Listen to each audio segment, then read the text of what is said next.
Okay, I want to say this in between my dog's grumbles. He's over on the ground, scratching his back by rolling around on the ground. I love my dog, but I also love Mark Rebellier. Mark Rebellier, fantastic musician, amazing, an amazing man, and I hope that he will allow me this indulgence, but only time will tell. Only time will tell. Love y'all. Be around in about fucking 20 minutes because this is a this is a fucking journey. Okay? It's a journey. And I want you all to go on it with me. So here we go. This is Mark Rebellier. Get up. Get the fuck up. Get up, get up, get up, get up right now. Alright, I'm done.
know I'm getting up.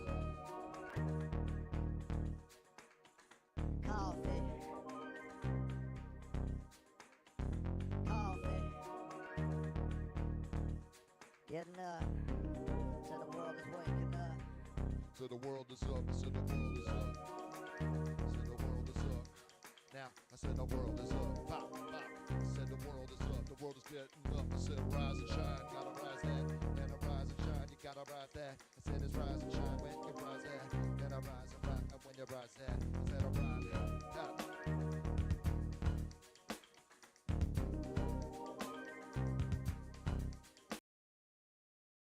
Why did Amazon send me $20,000? Because I use Amazon AI. I'm going to show you a way to potentially make money by pairing Amazon with the power of AI without ever selling physical products. And I promise you've never heard about this before. Great, thank you for proving my YouTube ads suck. Fuck off. Aye.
Time to get out of bed. Time to wake up.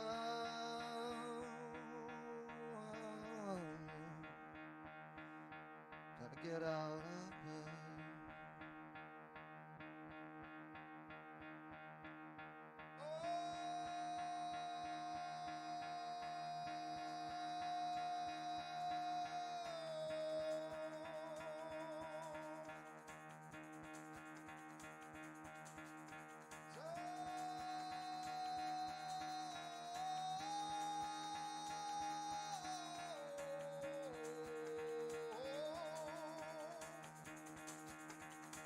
Get the fuck out of bed, bitch, go.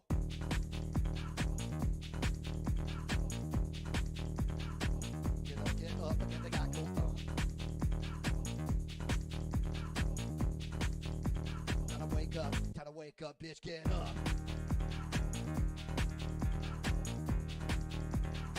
Get up, get up.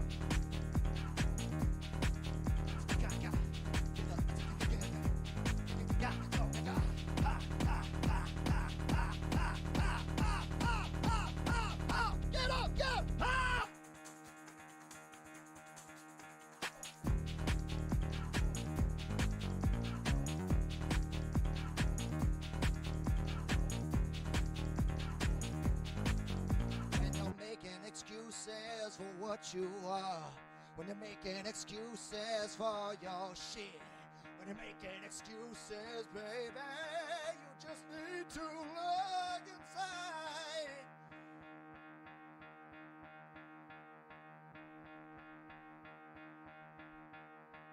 You got a heart,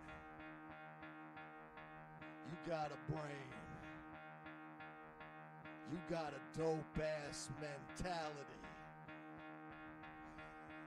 You got it. Come on. Get up. Get up. Get up. Get up. Get up. Get up. Get up. Get up. Get up. Get up. I don't want to see you lose your shit. I don't want to see you lose your shit. I don't want to see you lose your shit. I just want the best for that ass. I just want the best for that ass. I just want the best for that ass. I just want the best for that ass. I just want the best for that ass. I just want the best for your ass. I just want the best for your ass. You can be the best thing you want to be. I just want the best thing for that ass. I just want the best thing for that ass. You can be the best thing you want to be. You just gotta work that attitude, baby. Gotta work. Get up. Get up. Get up. Get up. Get up. Get up. Get up. Get up. Get up.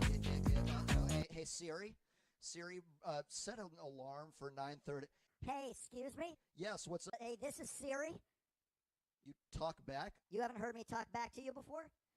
Well, yeah, but not these kind of realistic replies. This is very... Yeah, well, shut up, okay? You told me to set an alarm. You set an alarm, bitch. You set an alarm last night.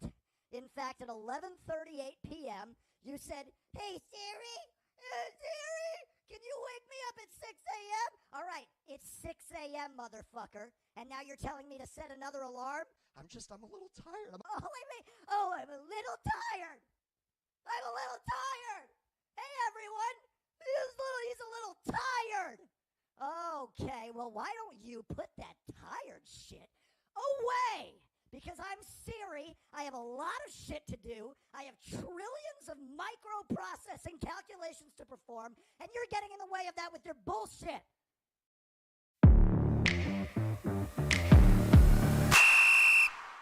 Janet! When's the last time you had a... Can't you just set, like, what's the snooze? Oh, snooze! Oh. No, it wasn't the Siri, but snooze you! Snooze you son of a bitch! Get up!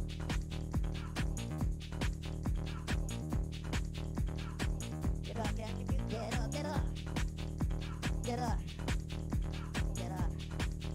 Get up. Get up. Get up.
All right then.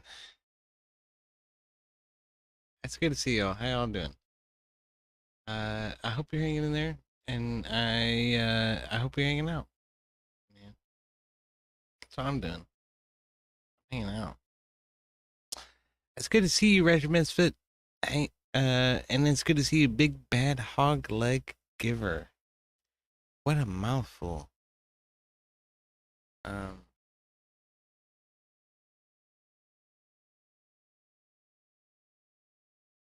Okay.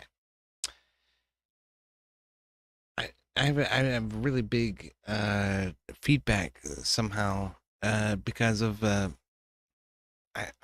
don't know what it is. It's like Discord and my browser don't get along, but I can mute that. Y'all don't hear it anyway, so it doesn't matter. It's good to see you. It's good to see you. It's good to see you. Welcome in. Welcome in.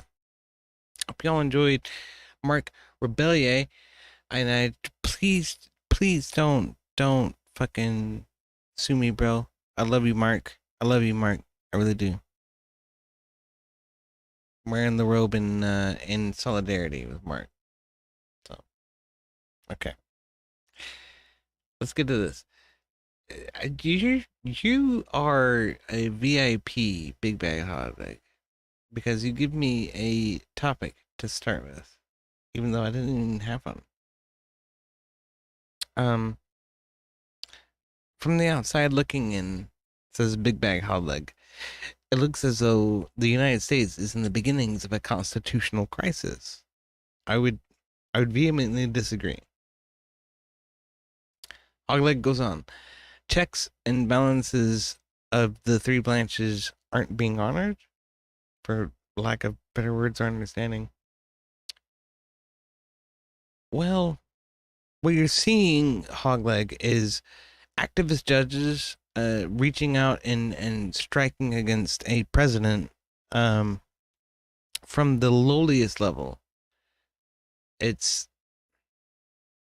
I surely you have judges, yeah, but I don't. Y'all don't have the concept of a president. I don't think. Like the prime minister's not really a president, but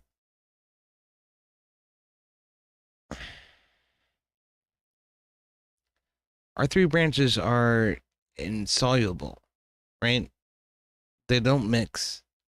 They're not, party to each other, and they're not something that some monarch can come down and say, "Nah, all that shit's bullshit. Fuck that. We're gonna do what I want to do." We don't have a monarch, but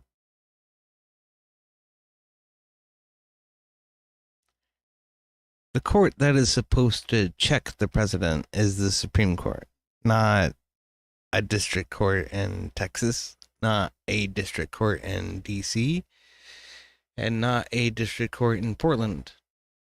None of those courts really have the authority that they claim that they have.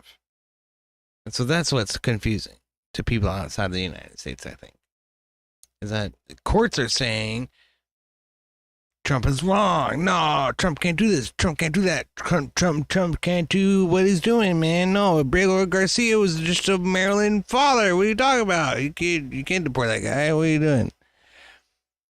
But the reality is that these courts are elected in small jurisdictions by small constituencies, and they have small reach.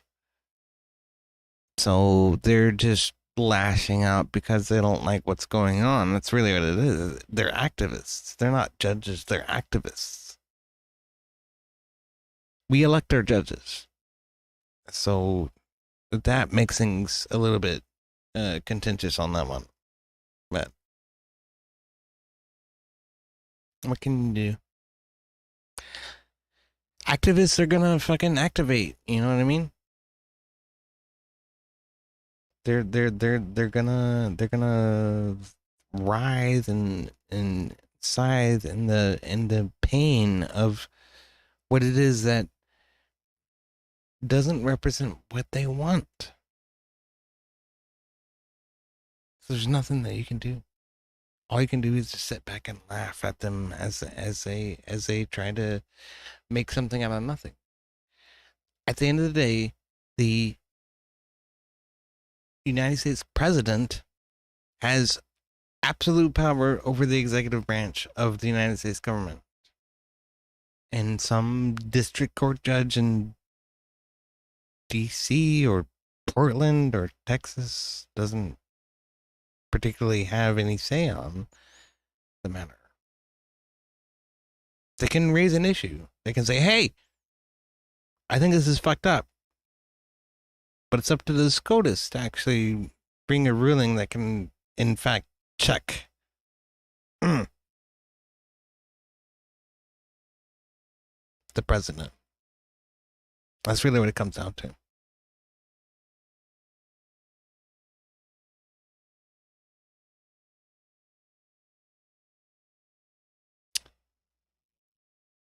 Big Bad Hog says, do Republican judges do this when Dems are in control?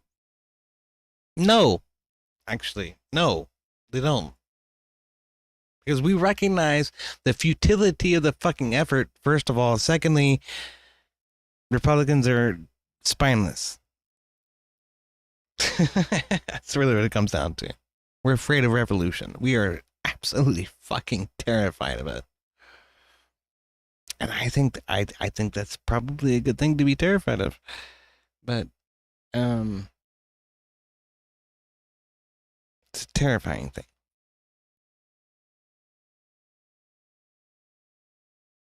Democrats seem to spur it on every chance they get. I mean, I'm not sure why we're so scared of it. I'm not sure how we can continue to be, right? The way that the Democrats keep spurring it on. I wish they didn't. I really do. I really, really do. You know,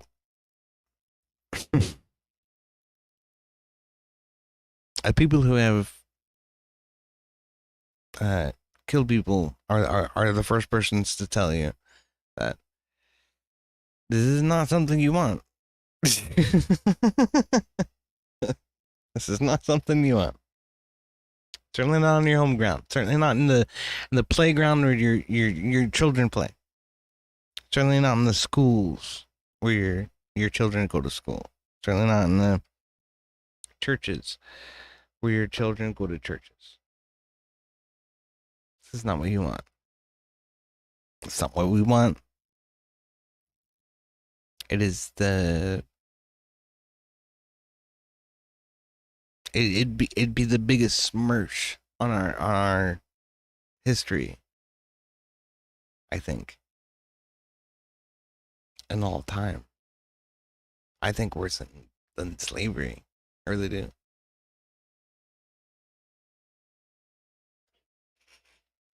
It's not something we want.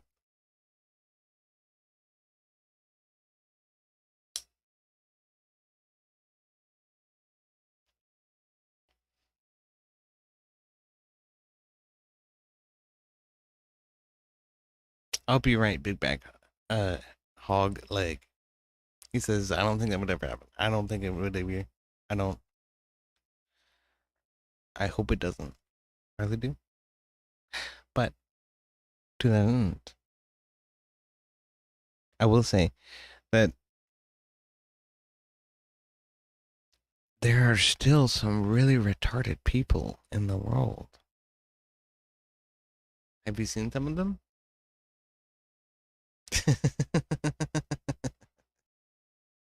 I've seen a few. I've seen quite a few.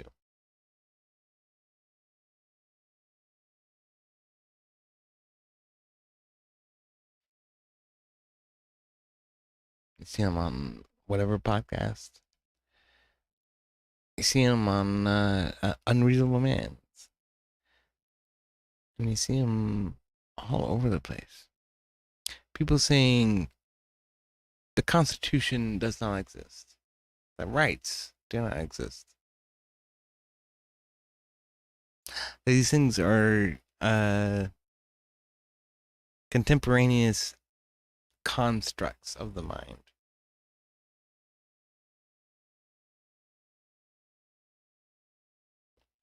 No, I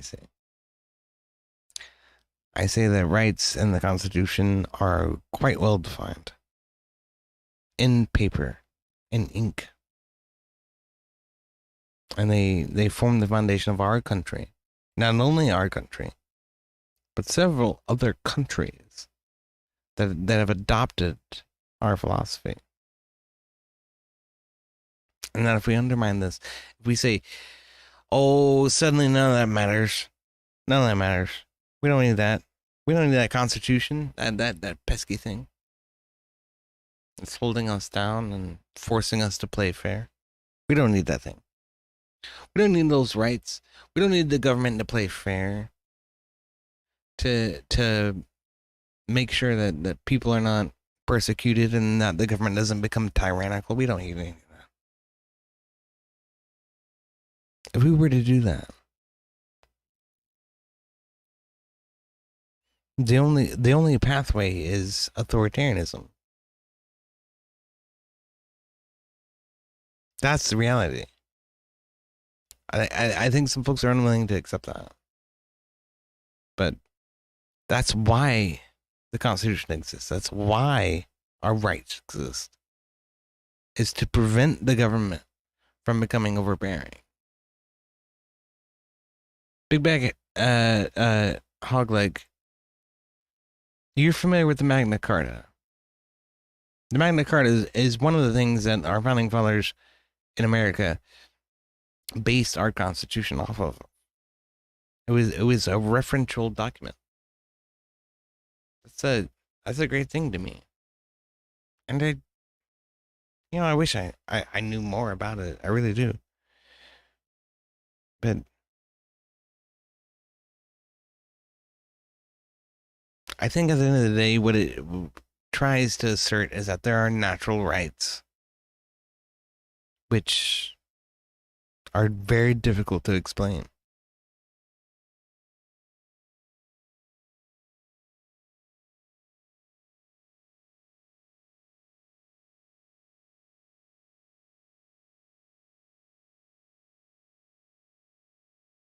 What are natural rights? What is a right?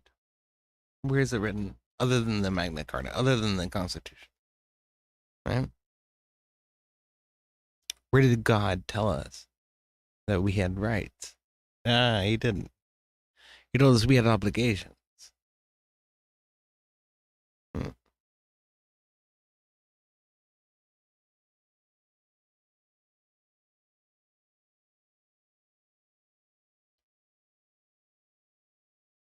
Perhaps you could read that it's a right that we should be capable of fulfilling those obligations.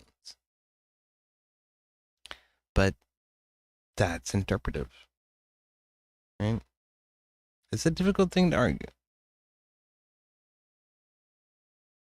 What I will say is that society creates governments, and governments create, or at least constitute force. And so the best thing we can do is to limit that government by instituting rights. Rights which limit the government's force on us.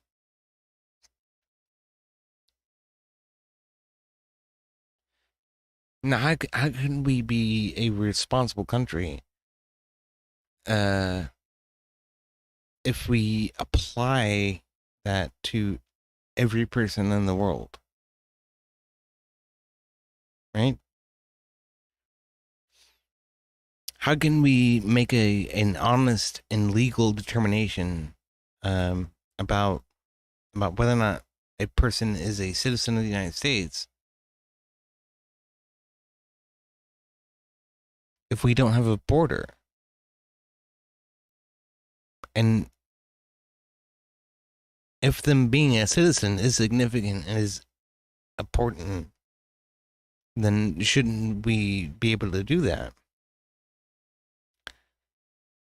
The reality is we have a border, we have a citizenry, and we have a constitution. We have a methodology for determining where and why the government can and cannot influence your life. Most importantly, cannot infringe your free speech. It cannot infringe your right to bear arms. It cannot infringe your right to a home, right? Where the army has to invade your home in order to quarter themselves. You cannot incriminate yourself. You cannot absolve yourself of the right to vote. These are things that are guaranteed by the Constitution. And they're negative rights. Yeah. The only rights are negative rights that are enforced by force through a government. So that's what we have to understand and accept. We can only have rights for our own citizenry. And we can only have a citizenry if we have borders. And we can only have borders if we have an appropriate immigration policy. That doesn't mean that anybody who comes to the border and says, asylum, can come in and get $5,000 and a free Obama phone and a guaranteed job and a 6-month stay in a luxury hotel in New York. No, that's not citizenry. That's not a border. That is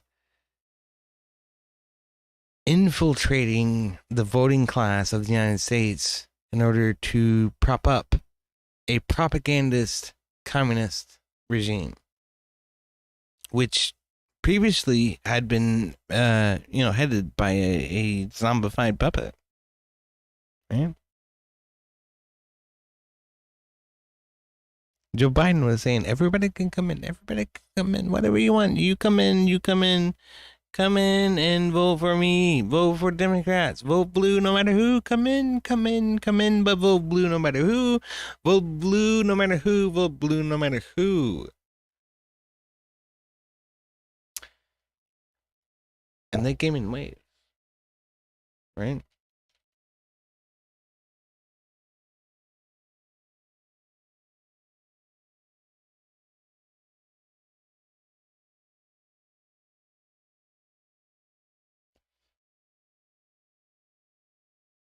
They came in waves.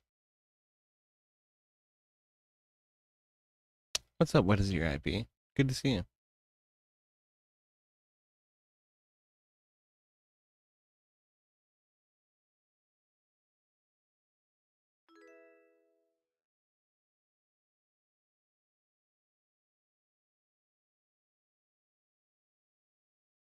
Yeah. I try on YouTube, I try. I really do. What's up, Robert? It's good to see you. And we got what is your IP in Sasquatch over here too. I'm sorry. It's difficult to keep track of everything. I can't merge it all. I really can't. These folks would come through in waves, wearing Biden Harris t-shirts. Right? Vote blue no matter who. That was the story. Let's hear from Joe Biden from fucking 3-4 years ago. Did you receive a briefing about the border today? Did you receive a briefing about the border today? Yes, I did. What did you learn? A lot. He says no. He says no, there's not a border crisis. The crisis is exactly what we're creating. It's exactly what we're trying to build. Is a new voter class. That's what he's after. That's what he's been after. And that's the great crux. These folks are okay. They're good people, I'm sure. In their hearts. I hope they're devout Catholics and hard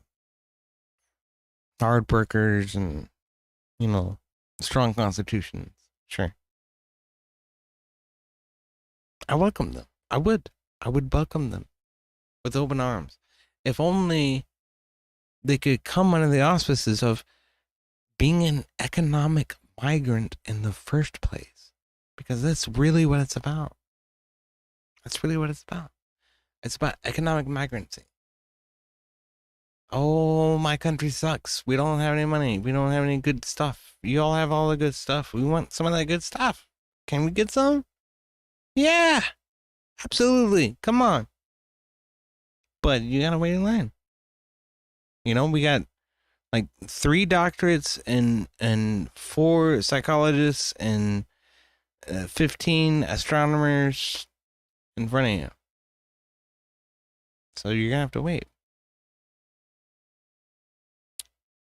Unfortunately, what Biden built was a system so that people could come in and just sit on the streets of El Paso and just wait.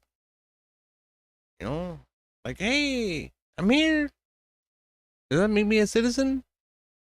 According to Joe Biden, it does.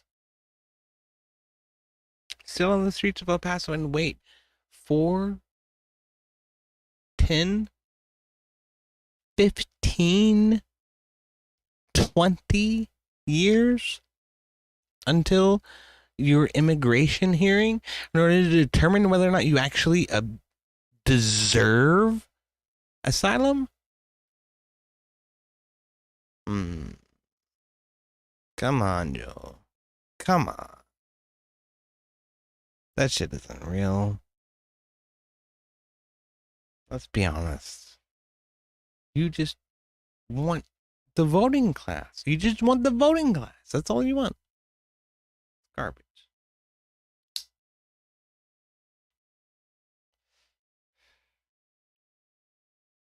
The worst part is most of these people don't even show up for these hearings. When they finally come around, they don't even show. The hearing is moot. I guess we lost track of them. I don't know. They assumed somebody else's identity. I don't know why there are dead people voting. Oh, wait a minute. No. You can't say that. You can't say that. That's racist.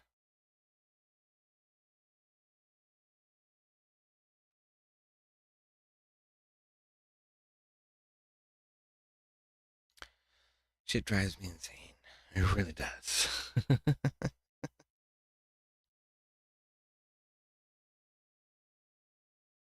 ZRP says, not on Twitch no more. Got banned. Ha ha ha. Yeah, that's true. I'm still waiting for the Civil War to kick off. It's not if, it's when. You know, I hope that's not true. I really do. I feel like a lot of the conversation is shifting. A lot of the conversation is moving towards compliance. I really do. I had this conversation with HN just the other day. Let me see if I can find the Pew report that I highlighted. But, you know, essentially what it said was that 68% of people deny the idea that a person born of a sex can identify as the opposite sex. That's promising, right? What is a cat? What is a woman? What is a human being? These things are actually coming clear now. We're actually seeing this for the first time in, I don't know, 5-10 years. It's finally coming clear. And the reality is, it's always been clear. Always been clear. My favorite book is actually a fucking dictionary. I would have never guessed. I have 1,000 books. But my favorite book is a dictionary.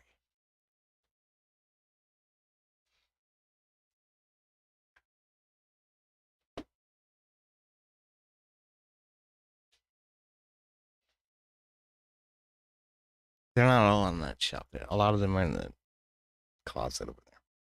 And there's a nonfiction shelf that you can't even see off to the side. But this is my favorite book. It's Webster's Universal Dictionary and Thesaurus from 1993.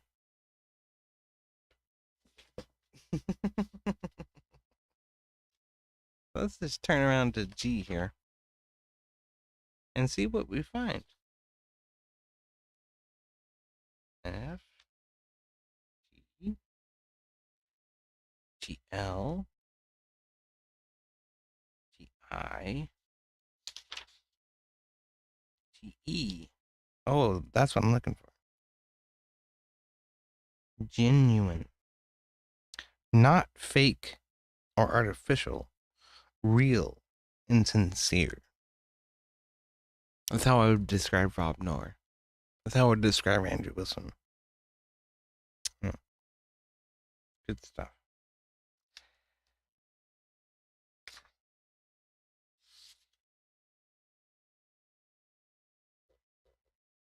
Genus. A taxonomic division of plants and animals, below a family and above a species. A class of objects divided into several subordinate species.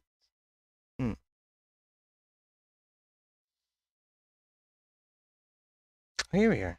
Gen.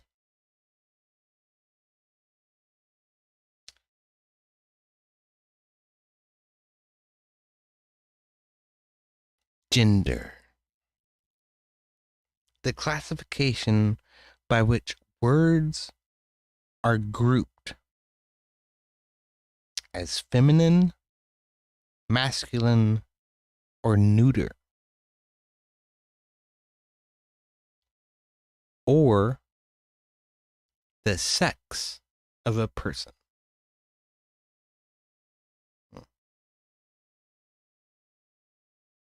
How succinct. How succinct. Isn't that great? 1993. We had such a tiny little definition. Masculine, feminine, or neuter. And now it suddenly turned into this fucking ridiculous debate where we have to talk about it for 3 hours on the night. We have to sit about and say this is what you're getting wrong. This is what you're getting right. But the reality is that my interpretation is actually more important than your interpretation, and then our interpretations are all more valuable than any interpretations that's ever happened in the past. Fuck off with that bullshit. Gender is sex. It was sex in 1993. It was sex in 1983. It was sex in 1973. It was sex in 1963. It was sex in 1953. It was sex in 1943. It has always been a reference to a person's sex. This whole debate is just so infuriating, fucking infinitesimal to me. It's why I left Twitch. Swears. It's good to see you, Robert. How you doing, Robert Whaley?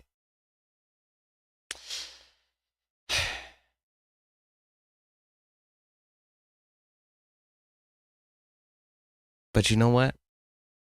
My man, Rob Noah, got out there and he made that argument to the most superficial and, how do we call this? brick wall, right? Insurmountable type of opponent. To the point that, ooh, I don't know if Furball is actually gonna come back. That's really where I'm at with it. What do y'all? Okay, I'll ask you this. I'll ask you this before we go into this. Does my hair look red? It doesn't look red to me. And kiss my ass if you think it's red.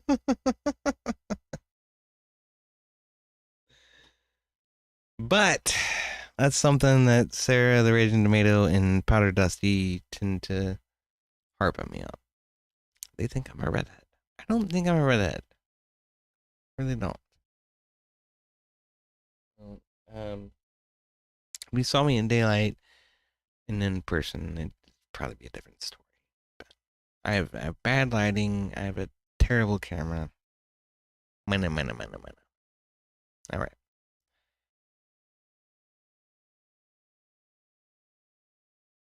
What's up, Johnny Padoros? Good to see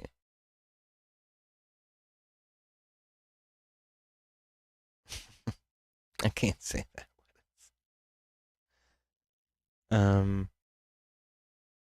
Okay, I want to review this debate. Let's do that. Because it was an epic fucking takedown, I'll tell you that. It really was.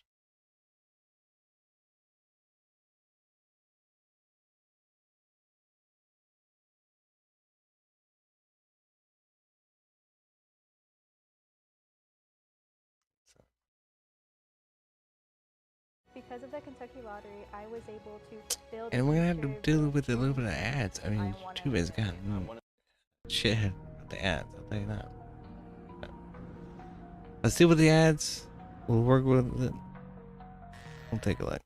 In order to justify interchanging words when they find suitable to get cultural and political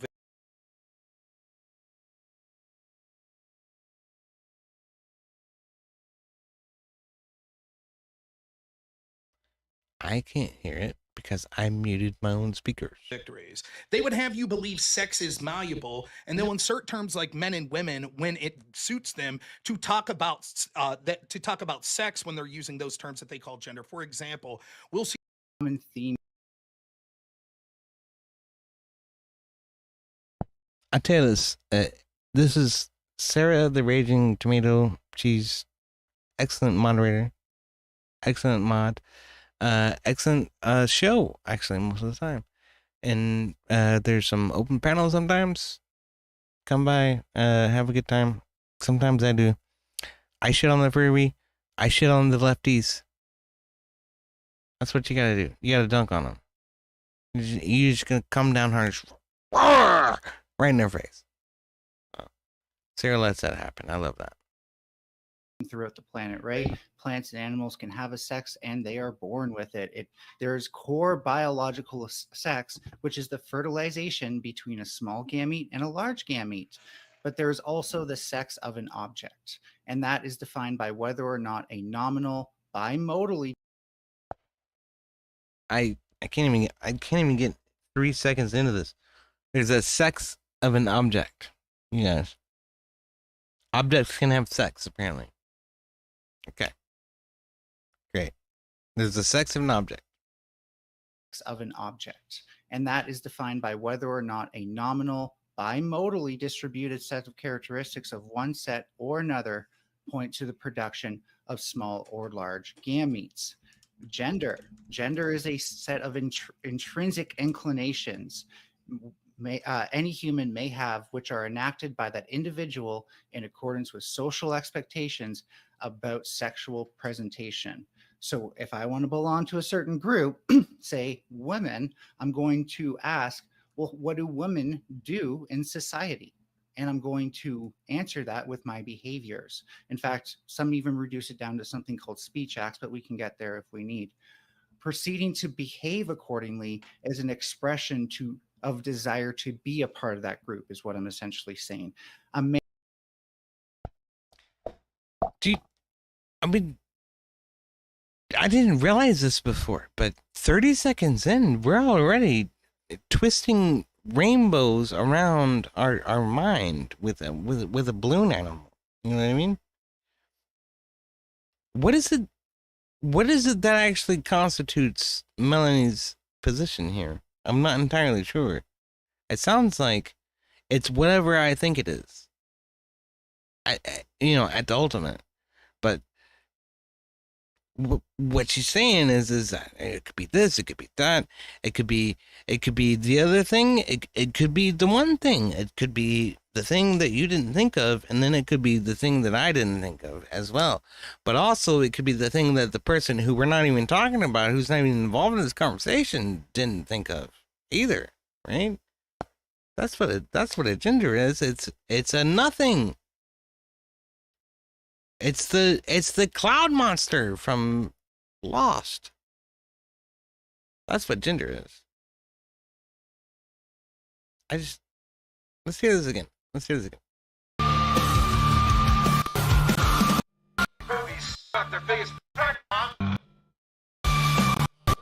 Welcome back to the Raging Tomato Friday night. We've got a pop-up debate stream. I love these. And going forward, any 1v1s will be held. I want to hear it again. Your opening statement. So, first of all, thank you to Sarah for hosting this debate and to Rob for having this debate for me. This is amazing. For those who are interested, I think we're going to both roughly target 4 minutes, but not strictly, just for out of common courtesy. I am here tonight to take the affirmative, near absolutist stance on sex and gender are pretty much entirely different things. In fact, the near absolutist stance that gender and sex are two entirely different things. Remember that near qualifier, because it doesn't fucking mean a thing as the debate goes on. They're so different, it's hard to call them the same thing. Sex, well, here, let me give you just a one-liner, right? Sex is our physical attributes. Gender is a mental attribute. So when it comes, it's almost like Furby was planning for Rob to interrupt. But it's an opening statement.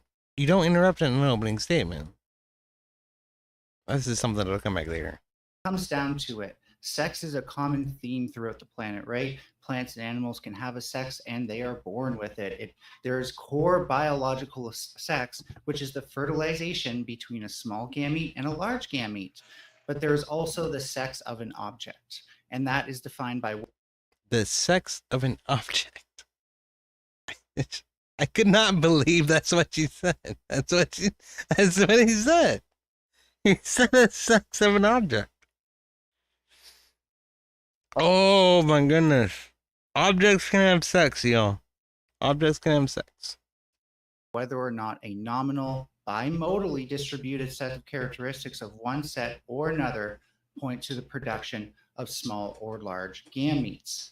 Gender is a set of intrinsic inclinations any human may have, which are enacted by that individual in accordance with social expectations about sexual presentation. So if I want to belong to a certain group, say women, I'm going to ask, well, what do women do in society? And I'm going to answer that with my behaviors. So you're saying that women is a normative goal to shoot for. Yeah. You're already seeding the debate. You seeded the debate with your opening statement. In fact, some even reduce it down to something called speech acts, but we can get there if we need. Proceeding to behave accordingly is an expression of desire to be a part of that group is what I'm essentially saying. A man is the performance of an individual, a man is the performance of an individual trying to be seen as a man. So I know that sounds circular, but that is actually how we use this. Why? Because these things change. I know that sounds circular. Oh, do you? And why is that a problem? You silly fox. Culturally, folks. And I forgot to run my timer, so I'm going to assume that was 2 minutes. You're for 2 more minutes. You're fine. The term man and woman are often but not always define what the other is not. So a woman does what a man doesn't, a man does what a woman doesn't. Nature's not really like that, by the way, and I think we'll get into this.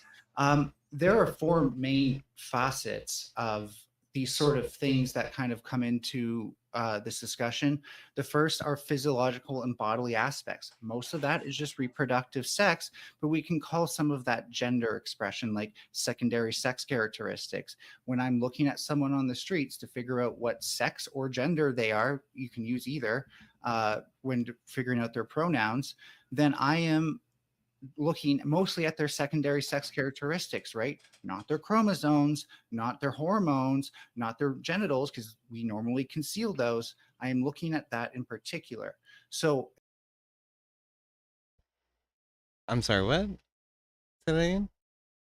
to figure out what sex or gender they are, you can use either when figuring out their pronouns, then I am looking mostly at their secondary sex. Wait, one more time. Figuring out their pronouns, then I am characteristics. When I'm looking at someone on the streets to figure out what sex or gender they are, you can use either. You can use either. You can use either, you guys. Sex and gender are interchangeable. Fox just admitted the debate. We're not even fucking 5 minutes into the damn thing. It's already done. Good to see you, man. How you doing? I doesn't even know what day it is. I know. This was pretty low tier. It's pretty easy fucking, low hanging fruit. Like I never had a problem with this person. But I tell you what, it gets heated. Maybe we'll have to skip ahead. But I do wanna at least break down the opening statement here from Melanie and say that you have already conceded the debate 2 times within your own opening statement. It's already done. When figuring out their pronouns, then I am looking mostly at their secondary sex characteristics, right? Not their chromosomes, not their hormones, not their genitals, because we normally conceal those. I am looking at that in particular. So if we come into the question of what is a man or what is a woman, I think we'll have interesting conversations about what is a necessary condition. So gender and sex are distinct. I love the break there. I was waiting for you to interrupt me, but you didn't interrupt me. Why aren't you interrupting me? How come? Because it's an opening statement, you stupid fox. You don't understand how a debate works. Concepts, although they can be intertwined, although there are plenty of things that are intertwined that don't necessarily that don't need to be delineated. So, for example, there are certain things in sports. There are certain statistics that can be similar, but that doesn't mean that you get that statistic the same way. And so we don't consider all those sports to be the same category. I don't know if Rob's a sports fan. He seems like one to me, so I was trying to do a sports thing there. I don't know. You didn't go for my bait, so I'm at a loss. This is essentially Mel's argument. Were you keeping track, Sarah? How much longer do I have? You go as long as you need. Yeah, We're not worried about it. You're fine. Here. I'm just going to summarize, actually, because I want to get to the meat of this debate. So at the end of the day, these are things that aren't just different concepts. They occur in radically different ways. One of these things you were born with. The other thing, in terms of the question, what is a woman, you become over time. How can those possibly be the same concepts? And with that, I finished my opening or something. I don't know. My brain's not working well tonight. That's okay, Furby. You're all good. Thank you so much. And Rob, to you. All right. Thanks so much. I want to note how cordial Sarah and Melanie are right now. But let's hear this. Appreciate everyone being here. Happy to be here as an official debater for the first time, hopefully the first of many times. So, a topic that probably the people listening have heard been debated many times over. I don't find it particularly a topic where there's much new area to broach, but I always enjoy talking to someone because I find the specific definitions of these terms to be incredibly interesting. The term gender is now being used by people that are activists and engage in sort of a cultural Marxism in order to justify interchanging words when they find suitable to get cultural and political victories. They would have you believe sex is malleable, and they'll insert terms like men and women when it suits them to talk about sex when they're using those terms that they call gender. For example, we'll see throughout this debate that there are often people on the left. Damn it, Rob! You move so fast. There's so much good here. There's so much good here. Yes. Cultural Marxism redefines language, and the way that we look at gender is just the easiest fucking shoehorn in order to do that. He's absolutely fucking right about that. Love this man. But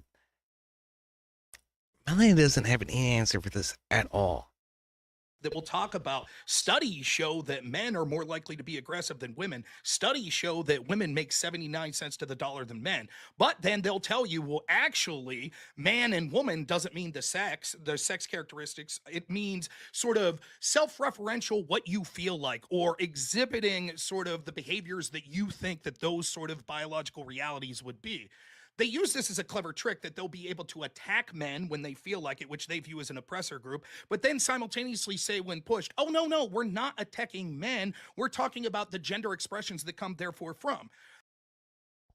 I say he's moving fast. He's really not. It's actually going quite slow for himself. But Melanie is just so slow.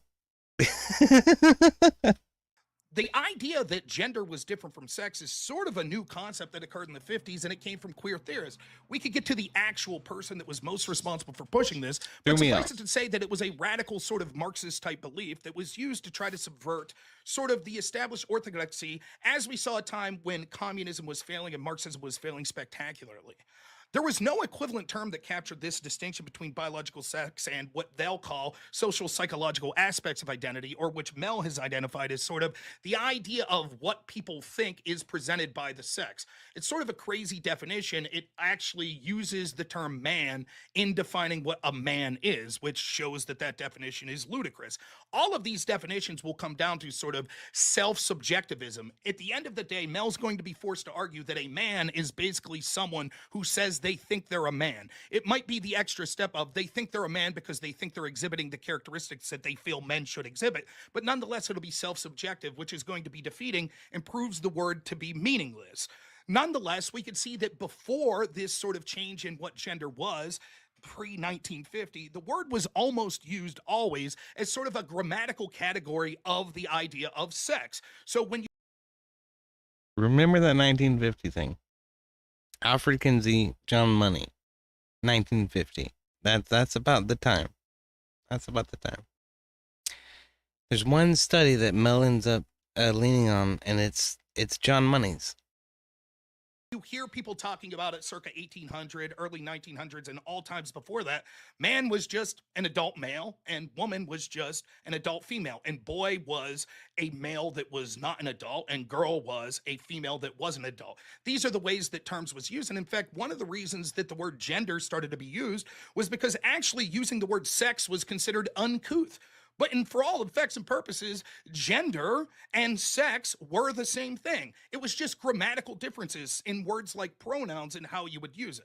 And I would argue that the fact that that was radically changed by someone with a political and cultural axe to grind in the 50s would show that the true definition for the history of time was that there actually is no marital difference between the idea and the concepts of gender and sex. It's just embraced by people that are pushing this sort of cultural and political values.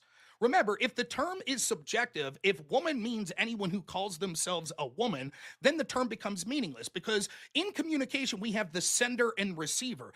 The real understanding of the importance of a word is that the receiver has an understanding of what that word means. And if the word only That's the quintessential definition of language right there.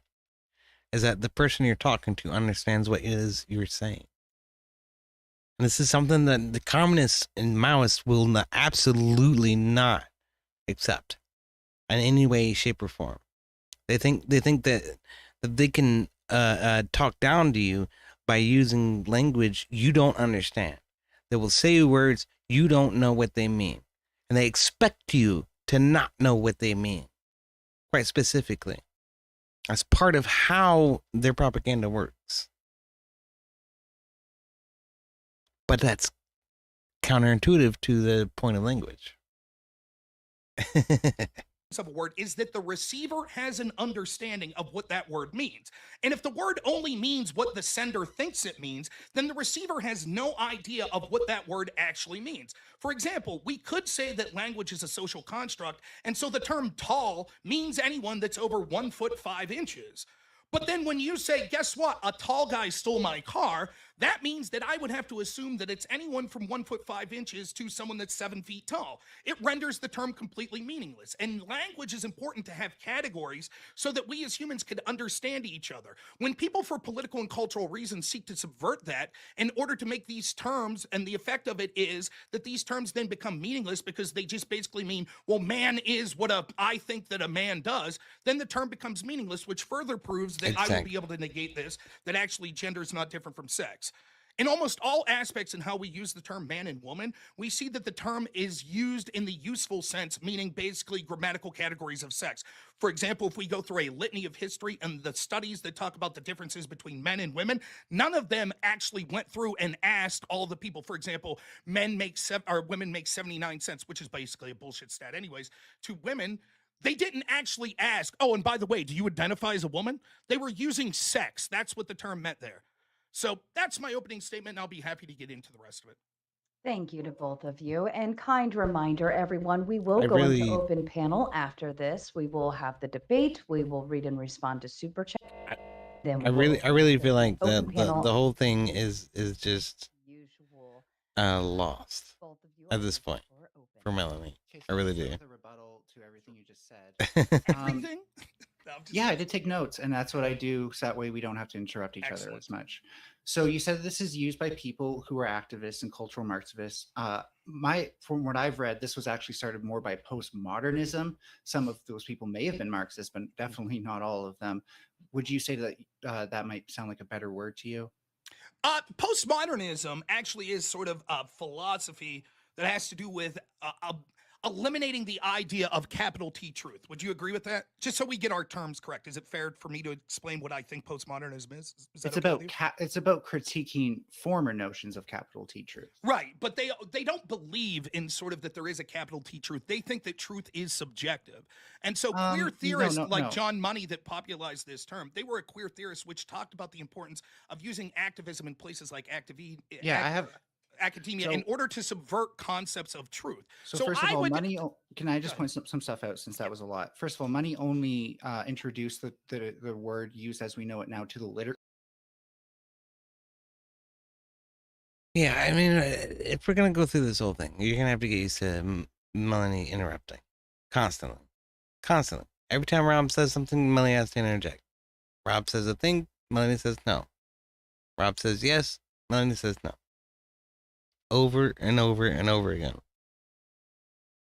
This is never ending for the entirety of the debate. But what I found most interesting is that when it came to the open panel, nobody was interested in interjecting or talking to Melanie at all. It's obviously a pointless endeavor. You proved it through this debate because you won't let anybody talk. To the scientific literature, it was used way before that by people like Judith Butler and stuff like that. In terms of the people who were post-truth, the post-capital T truth group, some of them were postmodernists. It was a common theme in postmodernism, but they were discussing it. Not all of them were actually post-truth. Some of them still thought you had Can you give me an example of one? But that yeah, still for believed in example, capital sex T is an truth. objective truth. Reproductive sex is an objective No, truth. no, We no, can no. look at someone's chromosomes. We cannot look at someone's gender. We cannot figure So out what someone's gender is. just Except real We cannot figure out what someone's gender is. This is a literal claim. Are you kidding me? Robert Whaley on YouTube says, I might have set up something with Rob and Mark Mitchell from Rasmussen Reports. As long as they both follow through. That'd be amazing, man. I'd definitely be down for that. I'd definitely be there for that. And I'll tell you what, I'm not going to sit here and watch this whole 5-hour debate.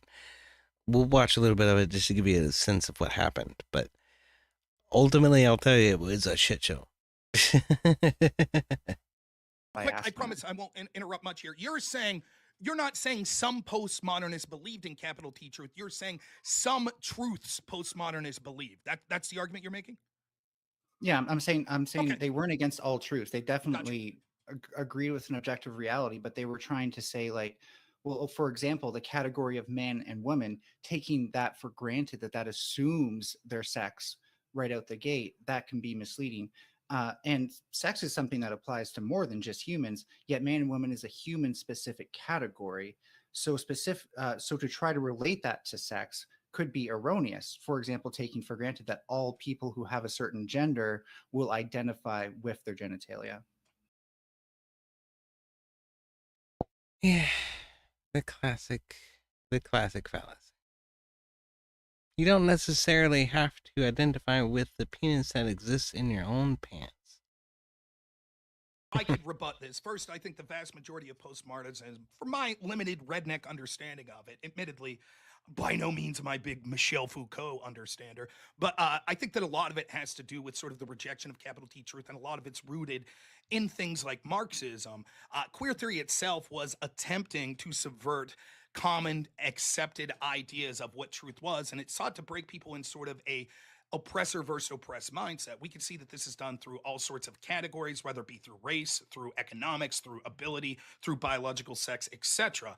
And in that subversion, it sought to create activists and use language in order to control a narrative. So I guess my first question to you would be, if there is such utility in the way that John Money and the postmodernists, or the queer theorists, however you want to put it, I'm not really interested in the semantics of that. If there's such utility in the way that they have changed this form, one, will you admit that the word gender ultimately meant the grammatical expression of sex for the vast majority of human history? And second, how was there a lack of utility of that term before it was changed by these queer theorists? So, first of all, no, I will not agree that that's how it started. It actually started as another way. Like, if you look at the term genre and stuff like that, it came from a lot of similar root words. It's good right now. It starts off as a fair exchange. And you'll notice, one of the things that some of the lefties in Rob's chat will say is that Sarah's not a good moderator. Rob's not a good moderator. I'm not a good moderator because, whatever, we have a bias. Well, we're human beings. All of us are human beings. Everybody's a human being. Even a moderator is a human being. But what marks a good moderator from a bad moderator is one that's willing to allow a conversation to continue and to try to facilitate it rather than insert themselves into that conversation in the first place. Sarah's excellent at this. Very well practiced. Words for kind or category and stuff like that. So it is of itself a category, and it's always been used as a category for utility. You said something interesting to me, which Right, was a grammatical common category. ideas. So I just want to respond to everything you said as a whole, because I'm not interested in debating postmodern ideas. So this is a recurring theme. I want to respond to everything you said as a whole. Melanie says over and over and over again. I want to respond to everything you said as a whole. So I'm not going to let you have an individual point. I want to go over your entire rhetoric and respond to that instead of responding to what it is that you're actually saying, which is individual points on a timeline, right? So that's very curious. It's very bad faith, is what it is. specifically at the moment. You said common ideas. I don't think all of these ideas proved to be useful once we had better information. Like, for example, the information that not everyone might identify with their genitalia. Well, that's useful because then we don't make statistical or categorical errors. Do you see what I mean? Well, but no, because what you'll see is the way that that's used when we're talking about studies and we're using in academic literature, straight down to colloquially, the way the average people use the term is using the term as literally connected to biological sex. For That is a very quintessential definition. As a textbook fucking definition. That ought to be written in a fucking dictionary right there.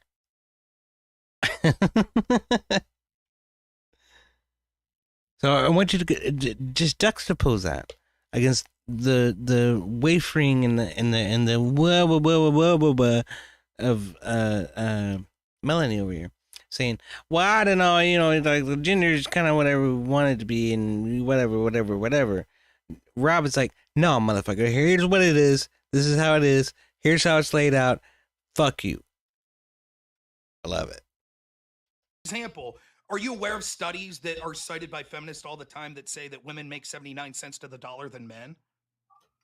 So, okay, just a yes or no would I suffice for am. now I because am, but I want to expound upon it. I have. So I please, have. yeah, I am, but promise. I have a counterpoint. I am. Okay, that's I fair. am familiar, and but I you have a get your- counterpoint. That's I this is a recurring theme too.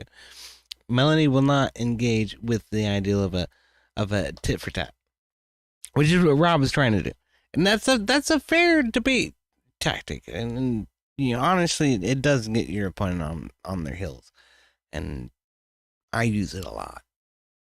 It might be a crutch, but doesn't matter. Doesn't work on Melanie. Melanie will sit here and say, well, yeah, but let me talk about it for 20 minutes. Instead of saying yes or no. Constantly. Every single time. Every single time. totally fair, and I promise to give you a chance to issue that counterpoint. Well, given that, if those terms clearly aren't being used, that you're not suggesting that those studies asked each individual in those studies whose salaries they were looking at how they identified, are you? No, I think you're making a different argument. I think you're actually arguing that none of these studies that you're citing conform to that postmodern ideal, which is true. There's still a lot of studies that can be outdated that are even coming out recently by that standard. So it's not a ubiquitous thing in the literature by any sense. But the problem you're going to have is every time we use that term in some sort of utility where we're seeking to understand pragmatic differences between outcomes between men and women, and almost every time it's using that term using biological sex.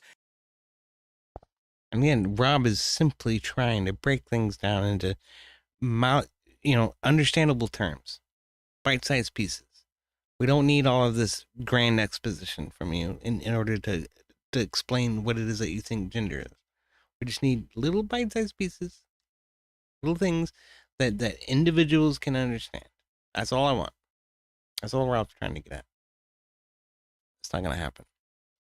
And if that's the most common way that it's used, even in the academic literature, certainly it'll be easy for me to prove that outside the scope of sort of radical left-wingers, that's the way that the average people are using it. So why should we assume that because some radical people want to subjectively say, well, when it suits us politically or culturally, we think that it means different than sex. But when we're using studies that imply that women are disadvantaged and we want to argue from that sort of left-wing cultural Marxist perspective that men are oppressors and women are the oppressed, then it's okay for us to use those terms meaning biological sex. Well, because what these people are trying to tackle is an issue. It's an issue that leads to statistical problems, medical problems, all sorts of systematic issues for medical problem. It leads to medical problems again. If we don't recognize people's transgenderism, it leads to medical problems. If I identify as a woman and you don't recognize my pussy, then it leads to medical problems. All right. I just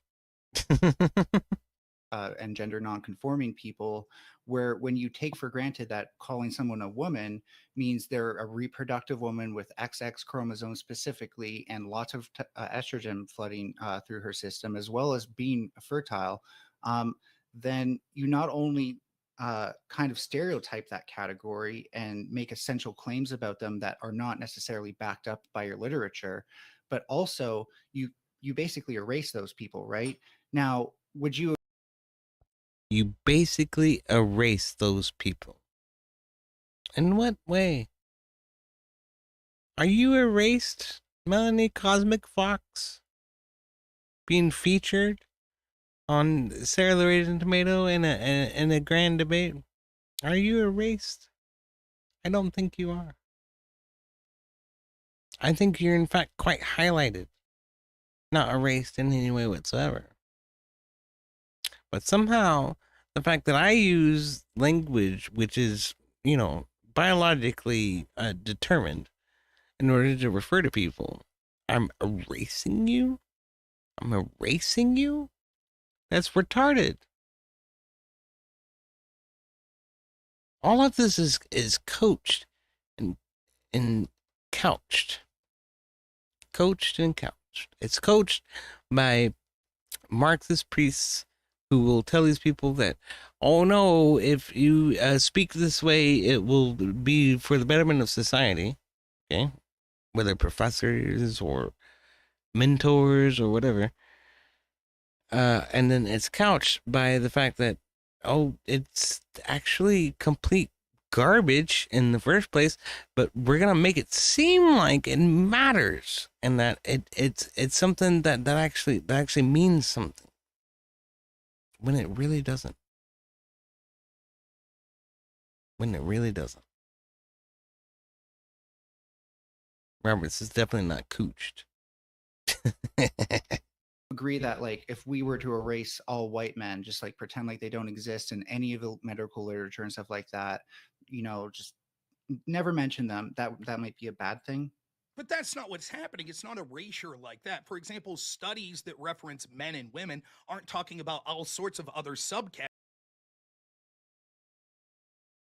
They don't exist in any of the medical literature and stuff like that. You basically erase those people, right?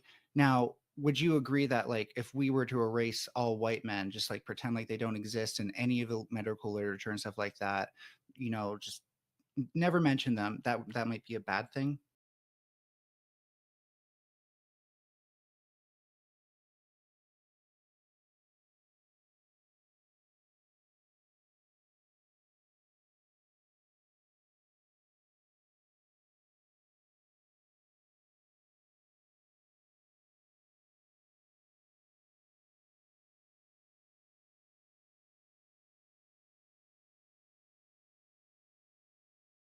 But that's not what's happening. It's not erasure like that. For example, studies that reference men and women aren't talking about all sorts of other subcategories, but that doesn't mean we're erasing them.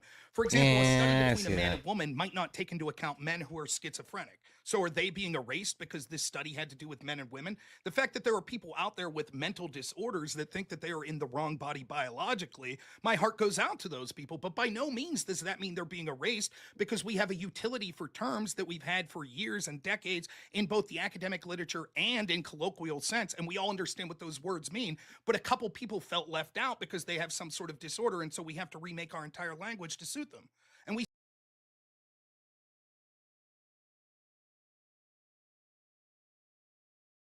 That's the crux of it right there, man. That's the whole fucking crux of it. I'm sorry, y'all. I know I was muted. I was saying that when is the last time you saw an advertisement with a white man that was actually worth a shit? That's what Melanie was talking about. Wouldn't it be bad if we just eliminated white men? Well, you kind of did. You kind of did. In advertising, I cannot, I swear, I cannot remember the last time I saw an advertisement with a strong white man who's actually leading his family and doing good things for his children, for his wife. You know, there isn't any of that anymore. What we get is racially ambiguous people, or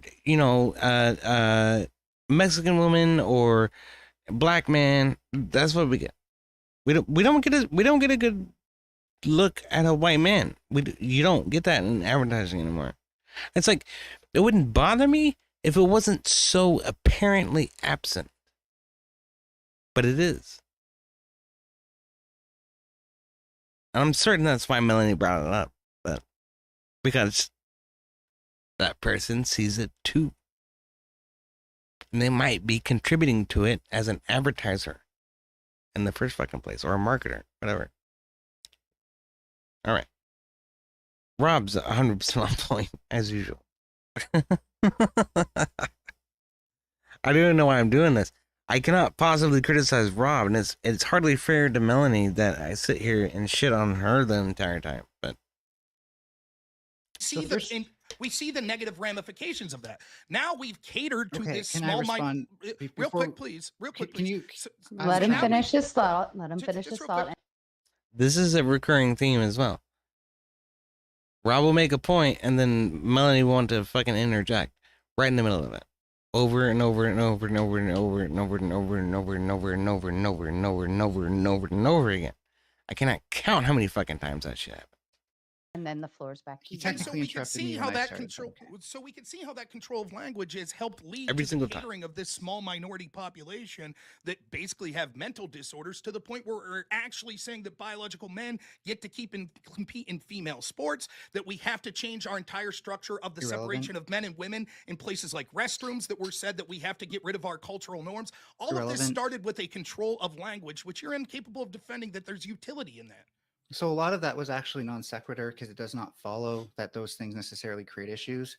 But I'm going to address specifically the need for us to actually not erase those groups. So when you have a categorical error in your research, you specifically do not include research on groups that are a significant variable to your research, then you're actually.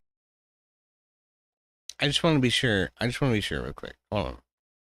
What'd you say? Categorical error in your research, us to actually not erase those groups. So when you have addressed specifically the need for us to actually not erase those groups. So I want to address specifically the need for us to not erase those groups. Okay.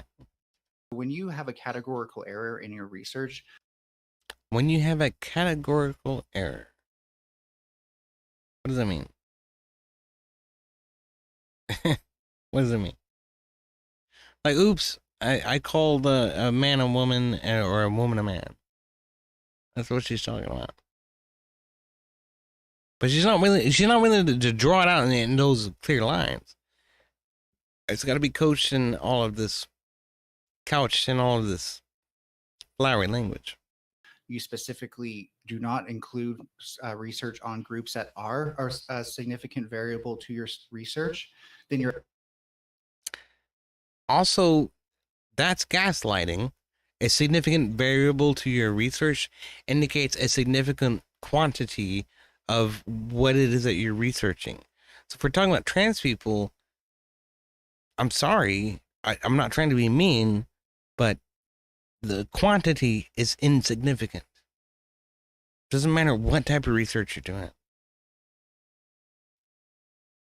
Actually missing data, and that data could give you different results. And it could give you different results if you focused on that data alone.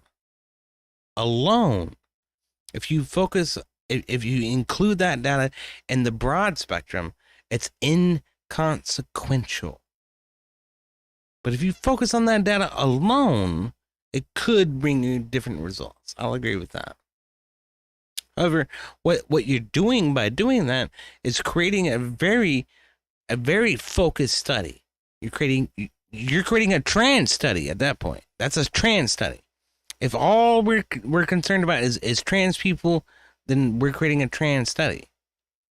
But if we're concerned about all people, including trans people, we're concerned about all people, not including trans people. Okay? Let's say that. We made a study and we didn't even think about trans people. And then suddenly, oh no, there's 2 or 3 of them. Okay, let's include them. We don't want to exclude them. Let's include them. We'll be inclusive. So let's be diverse and equitable and inclusive, because we will include the 2 trans people in our study of 1,500 people. Did that make a difference? Nope.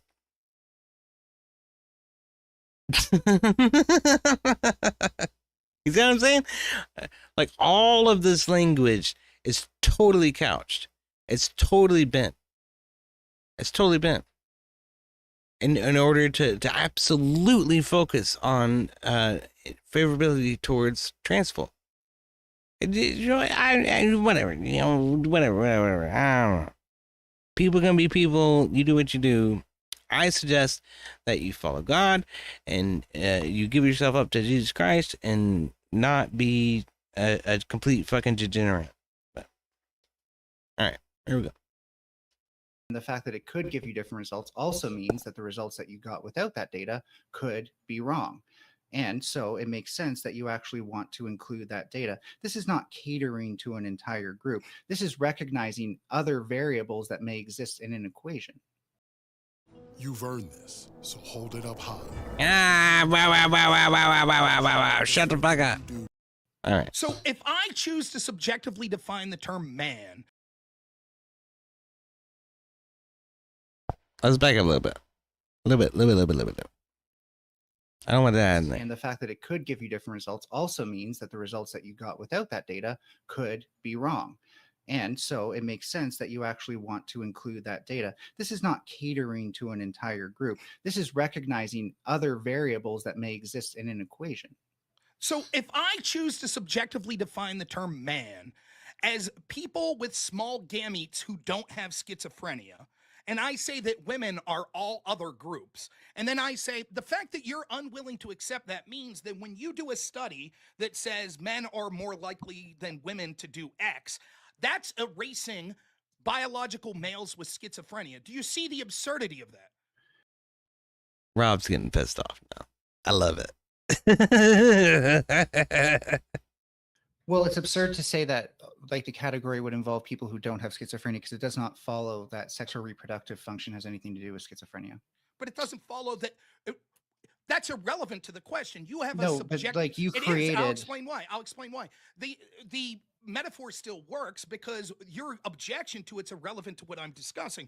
Because by the same token, the idea of how you subjectively feel the expression of a normal man and woman is, so you subjectively call yourself, has nothing to do with the physical nature of what the term man and woman have meant throughout So if history. you want me including to all of these agree studies. that your unrealistic hypothetical is ridiculous, then yes, that is ridiculous. But it's not realistic because that's not what you're going to see in the literature, since a huge part of being a scientist means observing which variables do apply and which ones don't. So says the trans furball talking about normalcy in society. I swear. You cannot build a better comedy. You really can't. Show me a So if you were doing a show- study on schizophrenia and sex differences, that might be a good way to control for a certain group to see if there's anything that pops out from the other group, which are the men who don't have schizophrenia as well as women, just in case there's any sort of covariable there. But you might want to have a hypothesis for why that would be relevant. So what you did there is essentially straw person the scientific method. I didn't straw person the scientific method. Now, Straw notice- person. Straw person. Fuck off with that. Robert entertains it though. He's a good sport. Essentially straw person the scientific method. I didn't straw person the scientific method. Now, notice what you did there was you just directly connected sex and sexual reproduction with the concept of gender. Yes, in they your are ar- interconnected. Please. But so as your I openings- pointed out in my please. introduction, You got it. You Again, over an again. interruption back. You got it. Go ahead, Mel. they are interconnected, but as I pointed out with the sports stuff, just because things are interconnected does not mean they're the same. So when you said in your opening statement that, quote, That was a bullshit fucking step in, I think. But you know what? On the overall, I think Sarah did a fucking fantastic job with this debate. I really did. She came in and apologized in Rob's chat after the debate. And I'm like, no. Do not apologize. No. You did great. I think she did great. I really do. on the overall, but she did step on Rob's toe right there. That's a little bit fucked up. The Scarecrow got his brain and he is pissed. I don't know about all that, man. I don't know about all that. Wretched says, what the fuck is he, a Furby? No trust in that shit. No, there isn't any. No, I agree with that. And ultimately, what ends up happening here, you know, spoilers, is a little bit of a fallout between Sarah and Melanie. I don't know what the result of that is. I'm not gonna definitively comment on that. But I will say it was contentious. You let off saying they're entirely different. That's clearly not the case.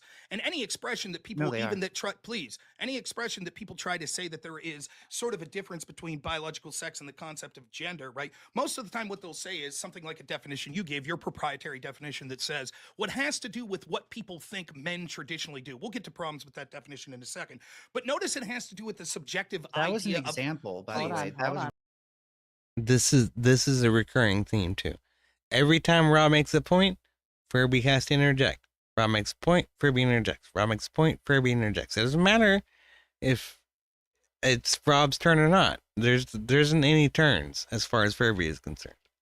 There's only, you said something I don't like, so shut the fuck up. I'm gonna fucking disprove that right now. Shut up. No, I know better than you do. You shut up. No, you. That's probably not something that anybody understands other than me. Really hold bad on, faith. hold on. Let him finish his thought, Mel, and then we'll turn it right back to you. Right. So what you see then is that, like, when you get right down to it, it's always an expression of what we assume the normal expression of biological characteristics are, concepts of male and female. Song. So even with your definition, you could see that it's intrinsically tied to sex, which it had been throughout all of history. And then you make this mistake of saying, yes, but there's no reason that we shouldn't change terms if we have more specific terms, and that's what the academic literature has done. No, it hasn't done that, other in the concept of trying to use this as a subversion for the utility in this. But the same sorts of people that use these arguments that are cultural Marxists or people on the left, as soon as it comes to wanting to attack the biological males, what they do is all of a sudden do studies on men and women that go back to that definition. So I'll ask you, you already conceded the vast majority of studies that are comparatively discussing women being disadvantaged are talking about biological sex and the term gender as an expression of that. Can you name me one study that's talking about women being oppressed, where it says that there is a difference in outcomes between men and women, that's actually went and asked each individual person in that study how they self-identify? Ultimately, the answer is no. Brandon says,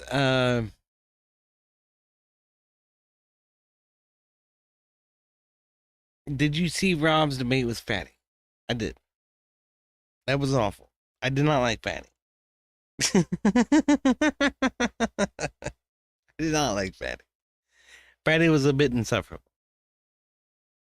We can take a look at that instead, if you like. Let's give this, let's give Furval the retort, and maybe we'll take a look at that. Maybe I'll jump in the Discord too. Or are they using it as an expression of biological reality? So I find that to be somewhat irrelevant because I'm not actually making the case that the literature is perfect. So if the literature were imperfect, that wouldn't destroy any of my claims. Okay. So Furval doesn't even have a retort.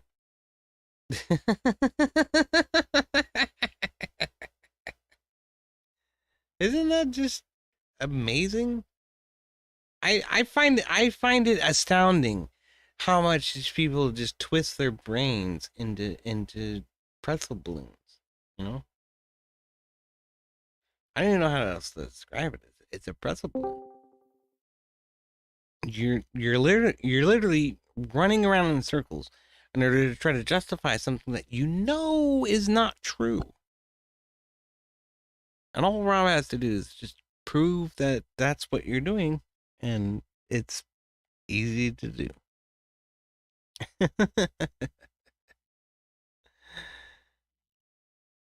You said I had a proprietary definition, and then you used a very cherry-picked point from my definition that was actually supposed to be an example to give you better comprehension, which you seem to be struggling with. So here, let me reread the first part without that, so that way you can have better comprehension. Gender is a set of intrinsic inclinations any human may have, which I'll add to this, which align with the sexual schema. Keyword there, schema, so maybe Google that if you don't know it.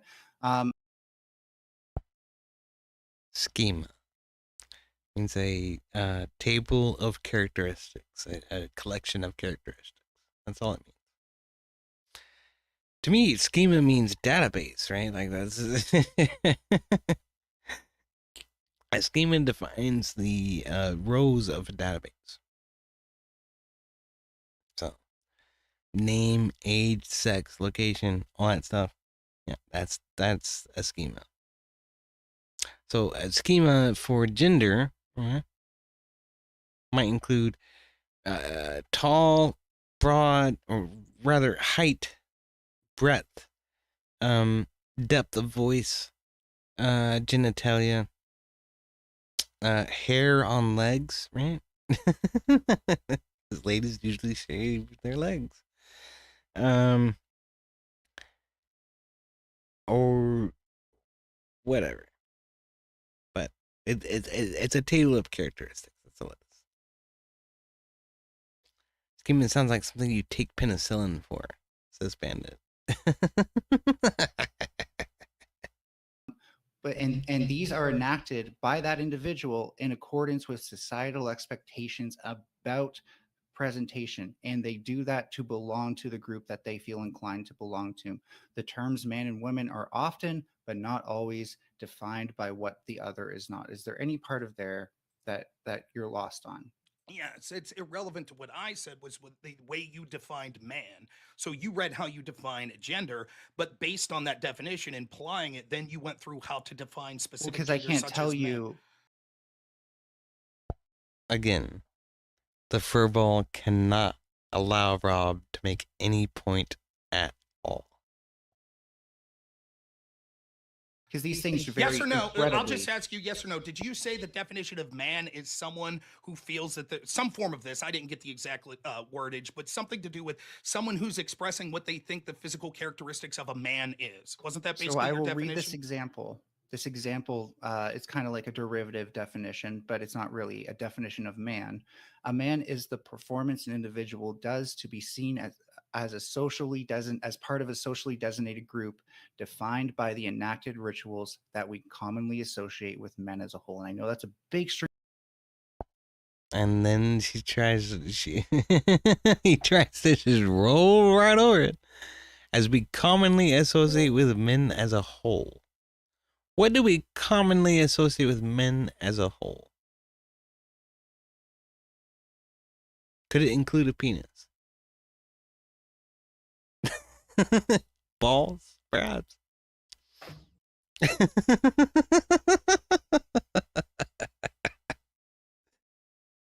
Oh my goodness, this is so tiresome. Who am I in here with? Nobody. It's good to see you, Race Car. How you doing? Hello, my name is Carlos a Spicy Wiener. ¿Cómo está? No habla español. Wait a minute. Oh, no habla inglés. No habla inglés. Was ist los? Meine Schwanz ist groß. Wait a minute, that's German. You can't do that. He is a multicultural. That's right. That's right. That's, you know what? You are contributing to the multiculturalism of my stream. I do appreciate that. Fucking, I didn't even get a notification that you were live. What the fuck? I don't know, man. Kick hates me. It's because I'm trying to get on YouTube, I guess. Oh, maybe. Here, I can do this. Are we playing with our friends' balls, or are we doing D&D tonight? What's the game plan? Well, I did not have a game plan at all, sir. Well, good thing I showed up to disrupt it and shenanigans. Indeed. I was just sitting there reviewing this fucking furball debate. It's really kind of a shit show, honestly. I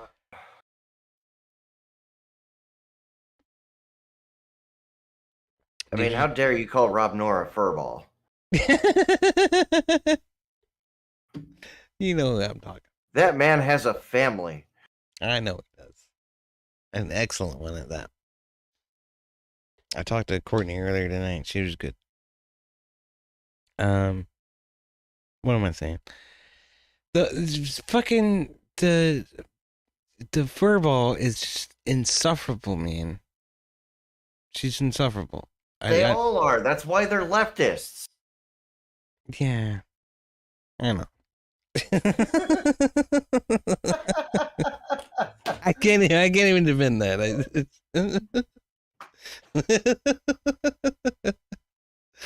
That wasn't even meant to be an argument.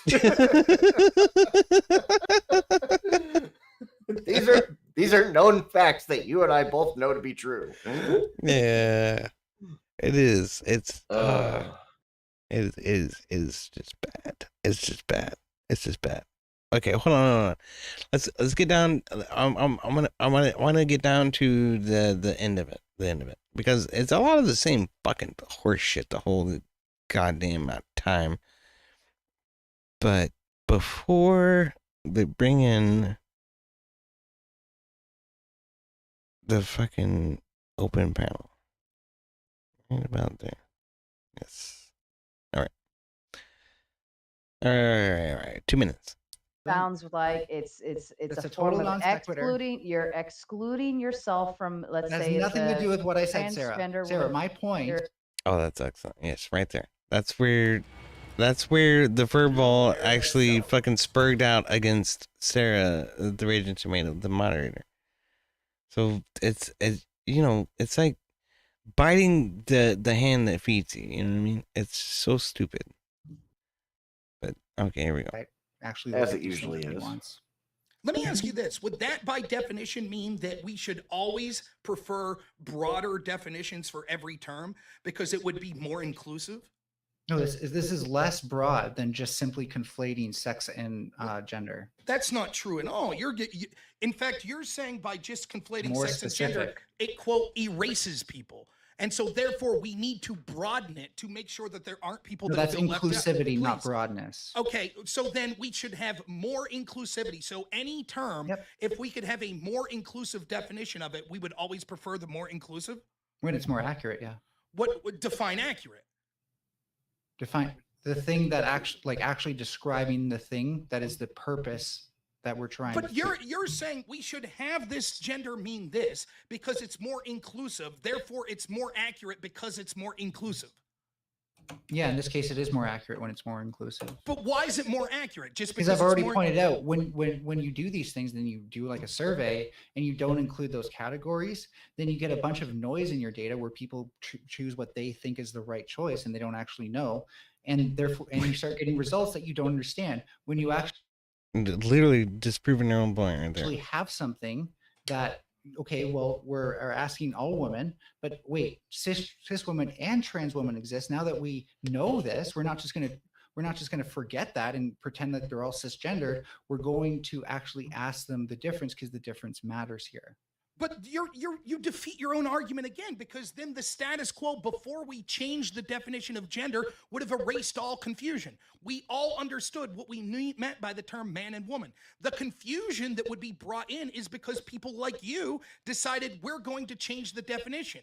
When I ask you, I don't why, think you let me understand finish, semantics let me though, finish, Rob. let me No. finish. Like Let me you've been please, cutting me let off. Hold on, too, Mel, buddies. because you're gonna He's have been the cutting me off, too. you're gonna have I've the not last been. thought on this. You're gonna have the last thought on this, and we're moving on. When I Go ahead, ask you Rob. why would we do this, you're like, well, because it's more accurate. I say, what makes it more accurate? You say it's more inclusive. Therefore, we would reason that any definition of any term that, quote, was more inclusive, i.e. included more people, should be preferred. And by definition, we would say because it's more inclusive, it's more accurate. So therefore, I decide to define the term firefighter as any red-blooded American. There, it includes more people. Therefore, it's more accurate. It's more inclusive. So firefighter means any American. So no, you cannot create logical inconsistencies with your claims, and this is what we're actually not doing: is creating a logical inconsistency. to put it just like that. That was such a bullshit salad. It's really really simple. It's so simple, right? The term dog, right? We don't every time we say dog, we don't always specify a breed. But if we're talking about breeds of dog, then we probably will, right? Do you understand how language works now? Yes, I understand how language works. That has nothing Thank to do with you. what that has nothing to do with what we're talking about. So You're saying that the wait, definition. You're wait, trying to wait, get, okay, you're trying to you're say saying that you're there's many that there's as many different genders as there are different breeds of dog. That no. No. Yep. For fuck's sake. That's what they're saying. saying that the Hold on. definition. I'm going to throw something in here. You cannot exclude yourself from a certain thing and then Why are ask you the people subjecting the around rest you of the to then internet to this include you, stupidity? with these new I conditions. mean, God Because- bless Rob Nor for you know, for taking one on for the team on this one. Because I love Rob Nor. I really do. And I want him to succeed. Aww. But did you tell him that? Did you make like a big sign? No, Did you get down on no. one knee for him? I tell you what it did do. I tell you what it did do. I gave him my phone number. Oh. Did you send it? Wait, you don't smoke like I do. I was gonna say, did you send him any solicited meat pics? Because that's what I do. With solicited meat pics. What the fuck do you mean by that? Well, No, I did not send him a picture of my dick. No, That's not what I'm talking about. Here, I'll send you one in DMs. I'll slide No, you- but I don't want a big fucking dick pic either. What do you? No. I didn't say it was a dick pic. There you are, Bourbon Gatekeeper. And let's see. Oh, I know for a fact you can't resist that one. That is a glorious Do one right not there. send me dick pics. Dude, look at the fucking grill marks on that, though. Did you grill your dick? What are you talking? Solicited meat pics, not unsolicited. Oh, okay. That is okay. Okay, you know what? You got me on that one. I send solicited meat pics to my friends, and that right there goes into one of the categories of best damn steak I've ever had in my entire life. After I cooked it over indirect heat, low and slow, for about an hour with a pecan wood fire, and then seared it directly over the flame, and just that's fucking magic right there, is what you're looking at. It looks magical. It, like, if only you felt it in your mouth. Like, if you got the whole experience of it being in your mouth, like, you would truly understand. I do not want to talk about your meat in my mouth. See, that's kind of the point, though. That's where it's supposed to go. My meat is so good it's supposed to go in everyone's mouths. Okay. Okay. I like that. Sorry. You ain't even right. You ain't even fucking right. That looks like a pork chop to me. Why is it barbecue? No, that is a because it's sweating, because I just got done searing it. It does look delicious in any case. I'll tell you that. That is a cowboy ribeye. There's the way that they cut the bones is just very disappointing. Yeah. I mean, but it's also from Walmart, so it's kind of what's the word I'm looking for? Pedestrian? Low standards. Yeah. Yeah. I did a cowboy ribeye one time. Oh yeah, fuck. What time am I supposed to be at the IX Center tomorrow? I don't know. I'm going racing tomorrow.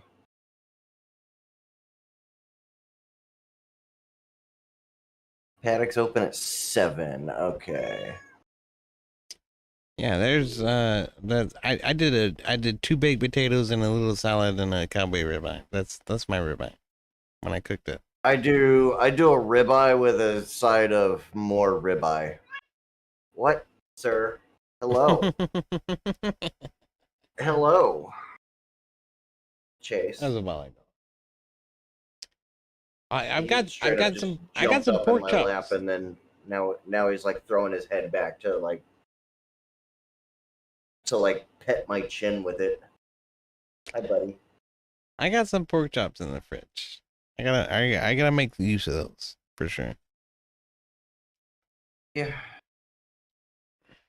I don't have anything in my fridge at the moment. I should fix that tomorrow when I get done racing. Oh, yeah. Well, I say fridge, I mean freezer. But Actually, I take that back. I do have some bacon that I froze. That's like half of an inch thick. bacon, Bacon that is half of an inch thick. 1/2 inch thick bacon. Yes, and I had no thawed idea out such a and then- wondrous thing could ever exist. Yes, like this one piece of bacon's like half a pound. Holy crap. Shit you not. It's fucking thick. So I have some wood skewers, and then I smoke. I take this 1/2 inch thick bacon, and then I wrap it up in like a pinwheel. It kind of looks like a rose when it's all wrapped up, and I stick it with skewers in like an X, so that way it holds its shape, and then I smoke it for however long desired. But I season it with like brown sugar and then a bourbon-based barbecue sauce is what I use for my quote-unquote glaze for my bacon cinnabon is basically what I turn it into, and it's magical. That is the only appropriate sauce right there. It's a bourbon-based barbecue. Instead of using the icing for like a cinnamon roll, but basically it's a cinnamon roll, but it's not a cinnamon roll, but because it's made with bacon, but it's basically done this. It's the same thing. It's a bacon roll. It's a bacon roll. It's a bacon barbecue roll. It's a bacon bun. A bacon bun. It will be very nice. Very nice. My wife makes a great bacon bun. My wife. Save image as.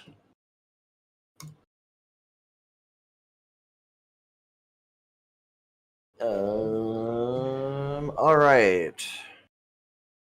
This is kind of sketchy because I like how the finish break run is like right next to where you're starting, like way too close to where you're starting.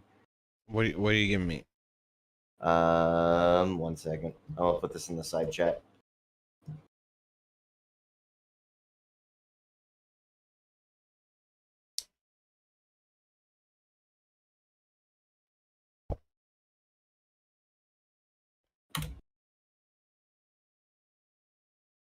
It's better not be titties. I wish it was titties, but that's the course layout for tomorrow. Oh fuck, dude, that looks like I don't know. It's a little Autocross racing. That's what it is. I know, but it's a little amalgamation of at least 2 or 3 different tracks. I can see. That's cool. At least like the tighter stuff is all in the beginning, and then like it looks pretty wide open. Couple wide open slaloms, and then big turns at the end there. So, do you have a great, uphill downhill corkscrew turn on number? What is this? This one? I can't see the number. Is it? Okay, is so it turn 2 and 3, perhaps? I can't even see the start because finish you're line. lined up at the start there. Okay. And This then is the you start. make that left you make the left. Okay, 1, 2, 3, 4, 5, 6. This is I don't know. It's like 27. on the back side of the course, this big loop around down here on the bottom side. Hold on, let me minimize. Okay. Oh, that part. No. Well, this is all flat pavement because this is Right. a parking lot, sir. As you Okay, can see by the yeah, lines. I should have known that. All Yeah. right. It's cool. And then though. all the red circles. Those are you know, those are don't hit those. Those are light poles. Yeah. Oh. So you can see how the course is meant to, you know, stray away from light poles. I'll ask you this. Okay, so like I'm driving down 265 one day. Okay, that's the ring road around the city. It's the big ring road. We have 2 ring roads. It's the big one. Mm-hmm. And so it goes past the fairgrounds, and I drive past the fairgrounds, and I see fucking Corvettes out there. I'm like, oh my god, there's Corvettes out there. Like I grab my, I call my dad. I'm like, go get some beer and let's go watch some cars race. And so I go out there, and like I felt like I was intruding. Because I wasn't participating. Like I talked to the guy who was like writing down names and shit of people who were coming to participate, and he was like, "Do you want to put your truck in there?" And I'm like, "It's a 2005 Colorado. That's stock. It's got a topper on it. It's not a performance car. You know, and it's gonna be trash." He's like, "That's okay. There's a category for it. I'm sure of it." He told me a bunch of stories and stuff, but I'm like, I felt like I was intruding.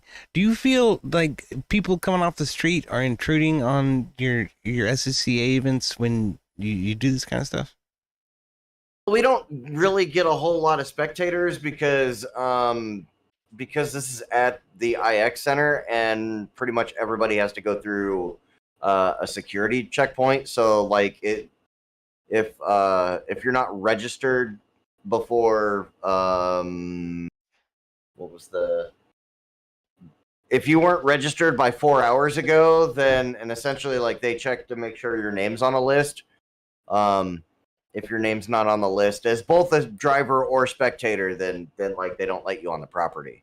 Yeah. So unfortunately it's not open to the public to come watch, but you know, if you want to like let me know in advance, I'm sure I can make something work, and then you know you can ride along with me. Not on the course, but what I mean, yeah. That'd be fucking fantastic for you and I. But I just mean like a stranger just walking up off the street. Is that something that happens or no? I mean, it depends on the venue. Yeah. So I mean, like if it wasn't that where they have like a by name list of people that are registered to be there, then no, I wouldn't be weirded out by spectators. Yeah. I don't know. I felt a little weird. I felt a little weird trying to come in there. No, dude, I've gone and spectated autocross events before. Well, I mean, I guess I didn't expect it to be so homely, I guess is what I mean. Like I thought there would be like, you know, concessions and like stands and stuff, you know, but there wasn't. It was like a bunch of people sitting down in their car with like a cooler and they had some water, and that was it. I was like, oh. Yeah, it's pretty much BYOB. Yeah. Except we encourage you not drink or bring beer to a racing event because you know there's kind of that thing about drinking and driving at the same time as frowned upon. Yeah, that is frowned upon. But you must do them separately. You know.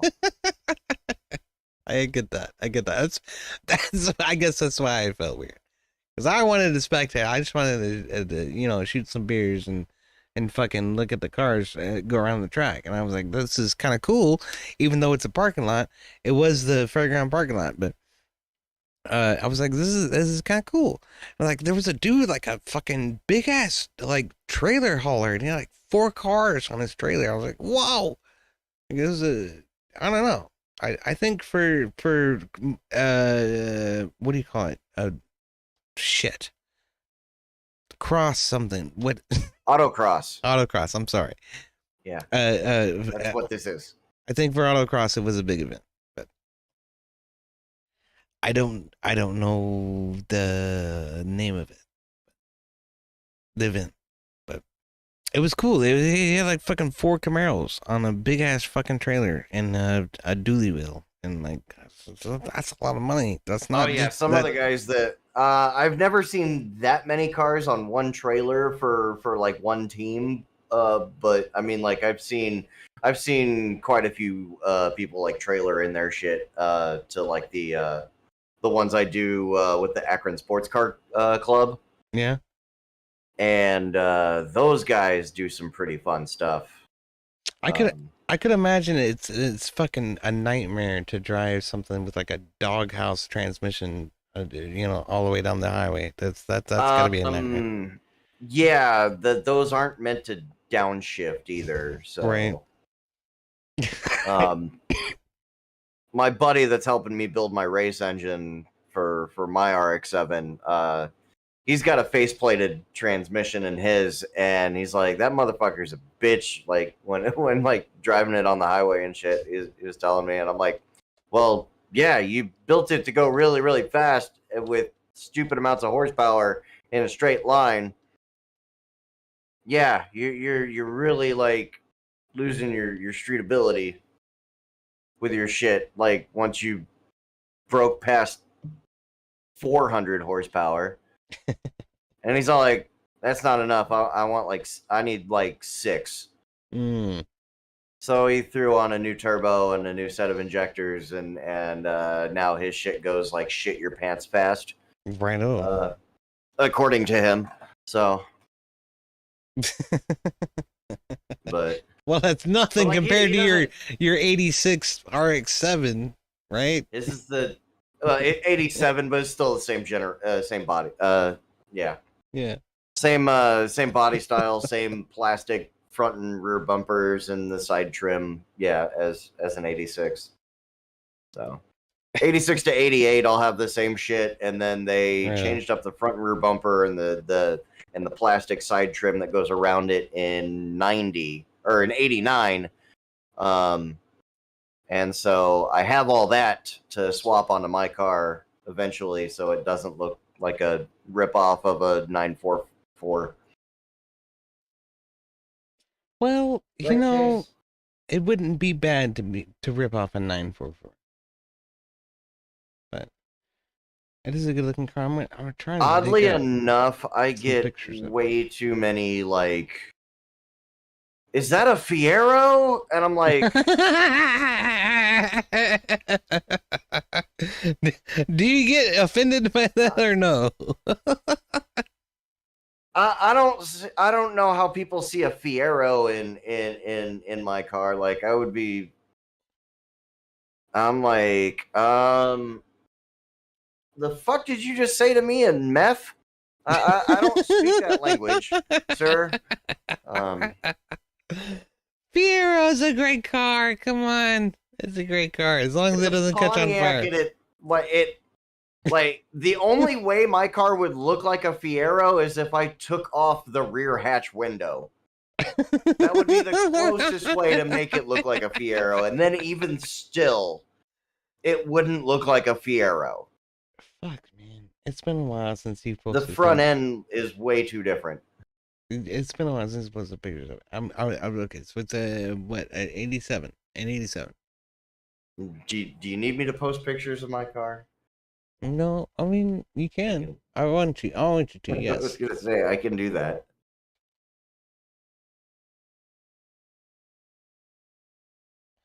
All right, this one is red and it's stock. So, there you go. That is okay. That's essentially a turbo too. That's essentially race car's car. Yeah. Except I don't have the hood scoop. My hood scoops go backwards. Oh, well, that's okay. But yeah, it does not look like a Fiero at all. I also have I also have the Series 5 tail lights on there too, so but yeah, that definitely looks more like a Porsche than it does a Fiero. Right. That's what I'm saying. It's like, okay, somebody who's took it for a Porsche 944, like that's okay, right? But saying it's a Fiero, you don't even recognize the hood, apparently. The engine is apparently under the hood, you retard. But like the front is way too long and for that to be a Fiero. for sure. For sure. I am thinking about getting like a MR2 though. Like I think that would be cool. If you can find one. Yeah, that's the trick. MR2s would be great, especially if you get a second gen. Yeah. I don't understand why the Turbo 2 has a dual exhaust though, because it basically would it just splits for no reason, just to have two mufflers, and it's still not going to make it any quieter. Well, I guess it splits the exhaust, right? Yeah, like after the turbo and the catalytic converter and all the important shit. Well, it made the regulators happy. Okay, that's what matters. Sure, we'll go with that.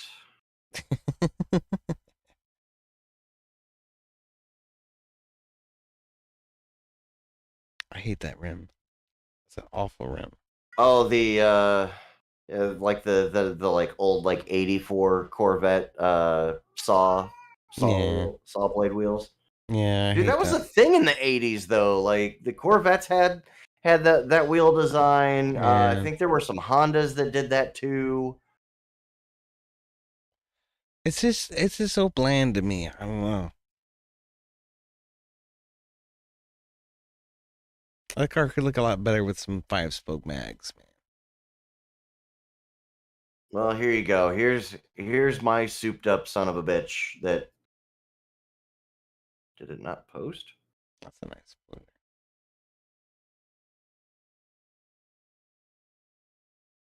There it is.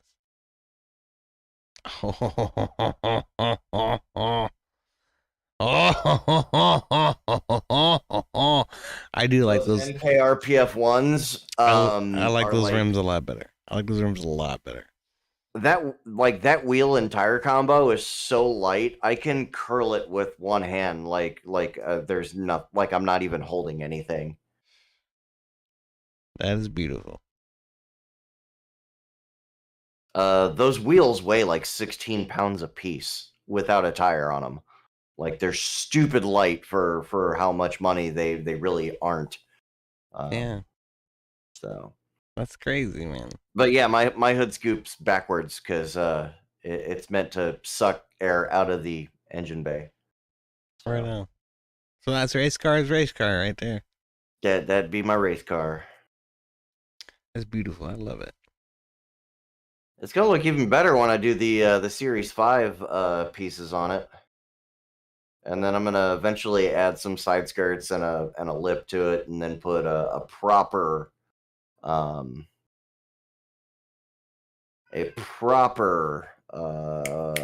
fucking front splitter on it. Yeah. Something to give you better downforce. You don't have any scoop under there at all.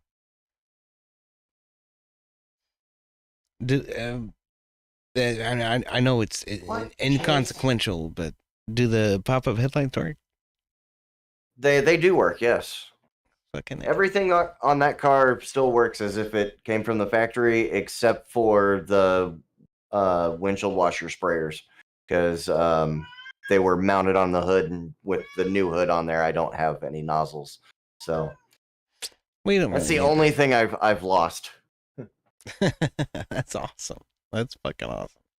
But also, I removed the head unit out of the dash because I'm eventually going to get like a really nice fancy double din touchscreen and actually put in some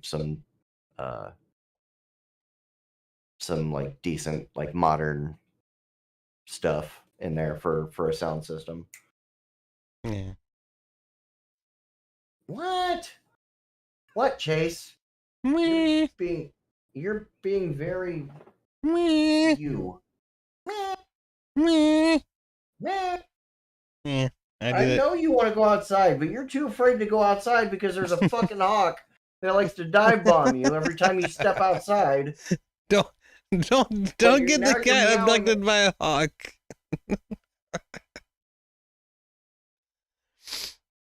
Oh my goodness.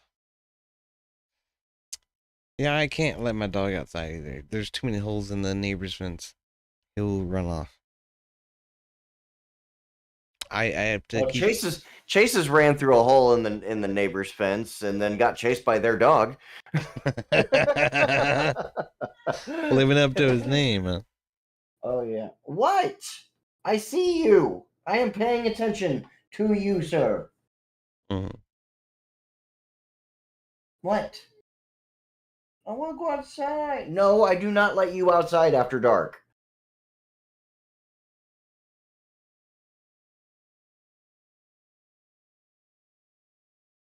I know you have such a rough life. I reckon I'll try to drum up our D&D crew. I don't know, but I gotta be up at like fucking 6 o'clock though. On a Sunday. That sucks. Well, I mean, gates open at 7 and then they don't really start doing tech until 8. So, I mean, like, even if I didn't wake up until 7, then that's still okay.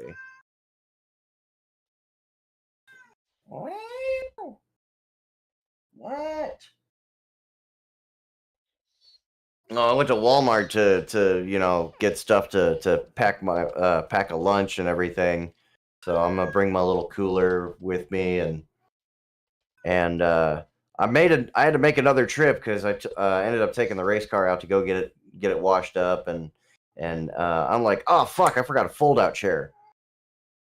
So I go get me a fold out chair and I've got a bag of shop towels and some hair gel and I got the fucking fold up chair strapped around my back and then there's like this old lady that's like checking everybody's receipts and stuff and like she's already like distracted with somebody else, so I just walk right on past because I'm like, I'm not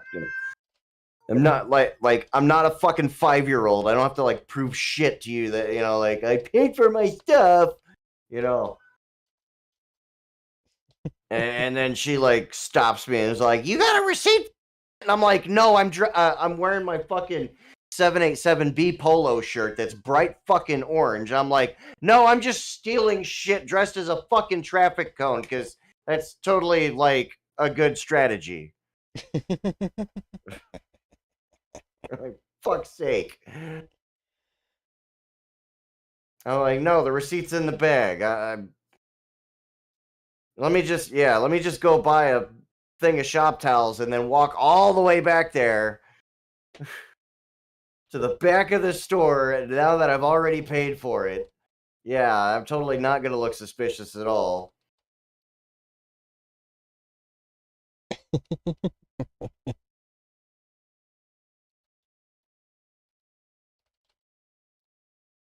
I wasn't even wearing my sunglasses either, so I mean,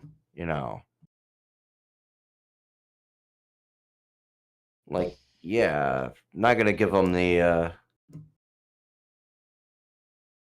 there's facial recognition software and like all this shit nowadays. It's not over a fucking $20 chair.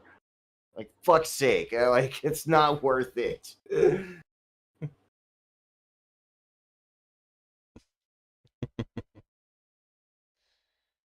Well, heavy. Hell, I'm too lazy that if by the time I'm like walking out to my car and I realized I forgot a thing, just to walk all the way back to the back of the store, I'm like, nah, fuck that.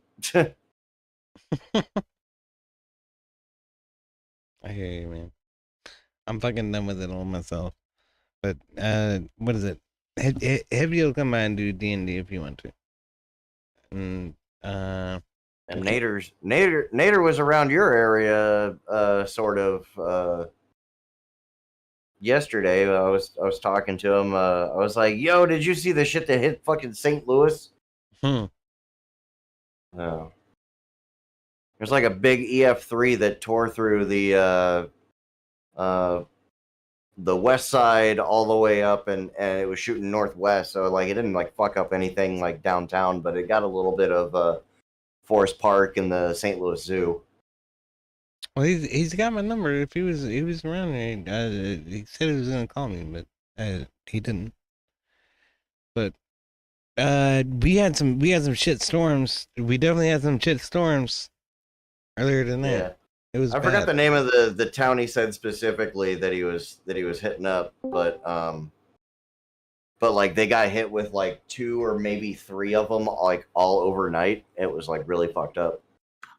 It was Somerset down in southern Kentucky. Yeah, I know that town. And a few of them did track over London too, which also got hit. London too, no shit. London ain't a big town, y'all. London, Kentucky ain't a big town. It's got about what, 8,000 in it? Oh, that's generous, I think. Does it have a stoplight? Yes. Oh, yeah. At least one. Okay, it's got an airport too. Well, it's kind of like, well, it's a twin. I hate saying twin cities, so twin towns. So it's London and Corbin. The real question is, does London, Kentucky we have a lot of also those. have a bridge? I think it does, but not the way you're thinking. No. Is the bridge still standing? It's a bridge over a creek. It ain't a bridge over a river.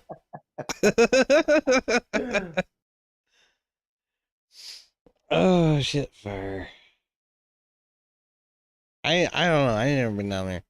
I've been to LaGrange. I've been to Corbin. I don't think I've really run through London proper, but well, London is just north of Corbin. Yeah.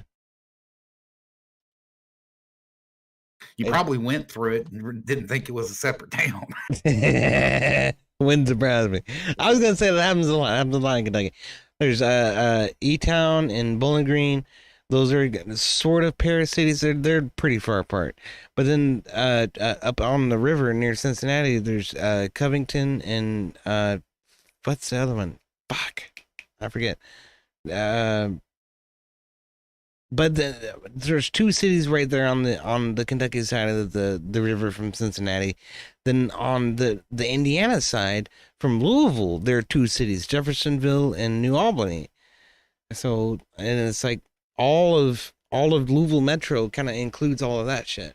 So the pair cities are, well, pair towns, I should say, are kind of common. But that's probably true everywhere.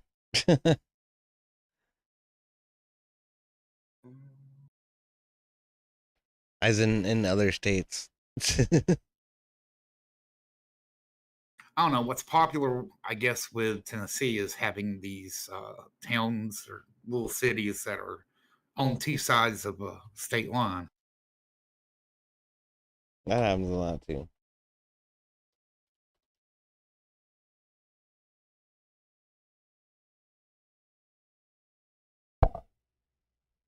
I'm trying to log into Roll20 right now.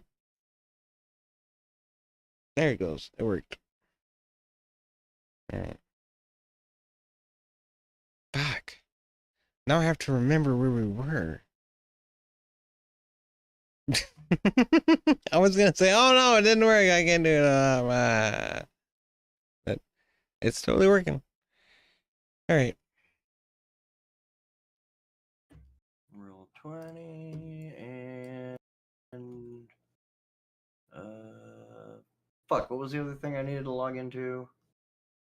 Well, you don't necessarily need to log get my character into. sheet pulled up. Yeah, that's not entirely necessary. Oh.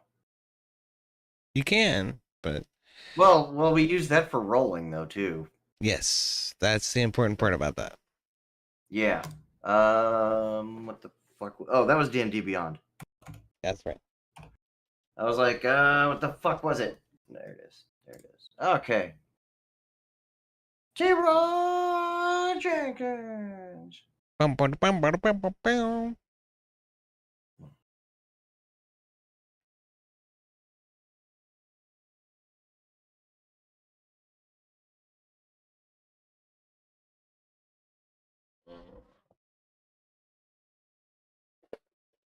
I have the die, and the fucking thing is over there. And I'm trying to get the presentation right. Okay, I have to rejoin as a player on this, and then all right. So we're okay. We have to talk about Grumble.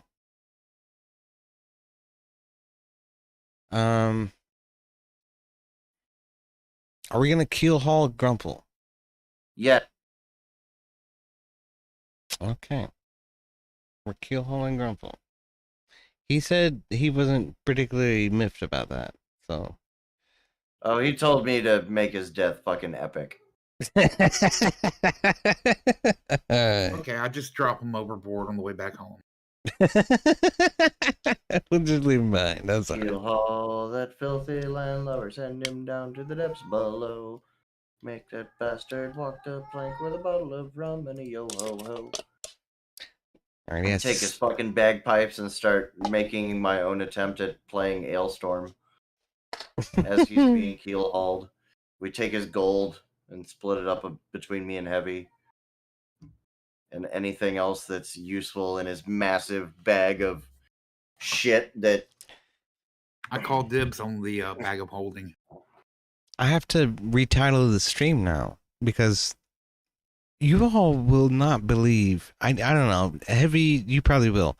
But my nephew he's like a fucking laser sharp on. Are you playing D&D? Are you doing D&D? I want to see D&D. Give me some D&D. I want to do D&D. So anytime I stream anything that has anything to do with D&D, he's all fucking about it. And I'm like, you are 12 years old. You do not need to be watching this shit. But It feels kind of like wrong to do it without Twisted, though.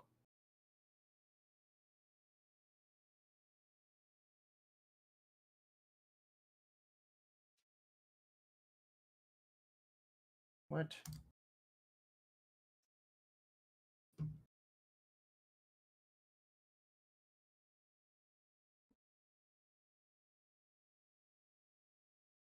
out. I mean, I'm game either way. We do it, we don't, you know? Yeah, I reckon. I feel kind of weird without Twisted too, but also, particularly because I have to. I'm not even going to talk about what I have to do in order to play his character, but. Well, I mean, we could get to the point of getting back to the oyster, the cloister, the community, whatever it is, and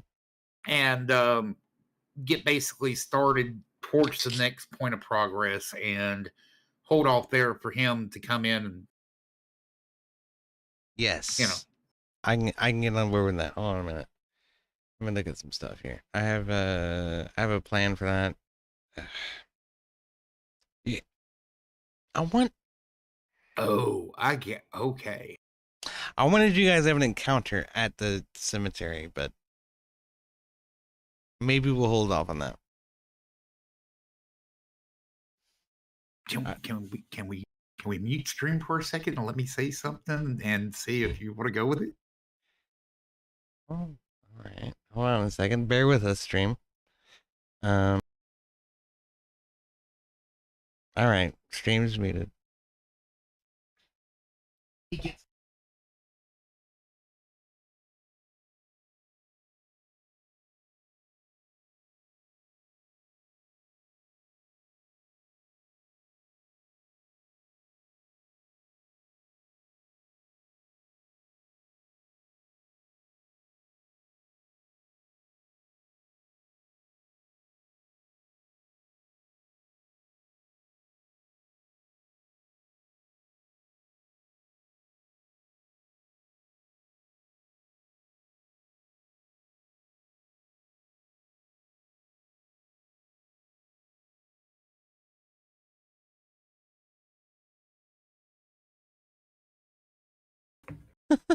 Okay. We're back on stream. We're back on stream.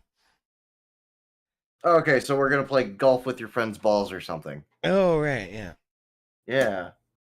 Where did Friday go? She was here. She was gone. Oh. But that's hilarious, Heavy. That's fucking hilarious. I like it. So. Okay.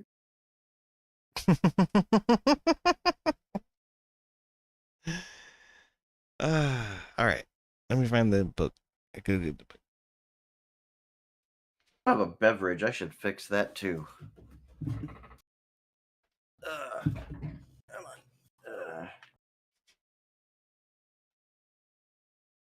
Okay.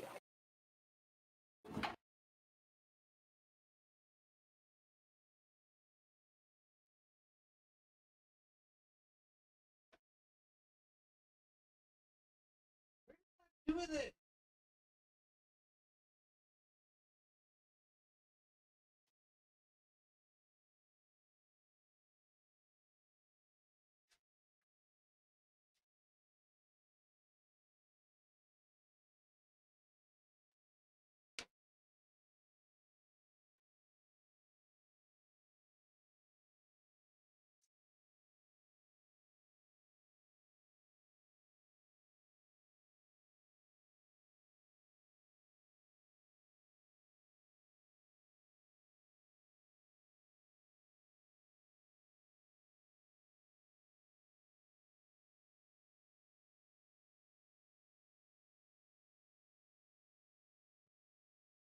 Found it.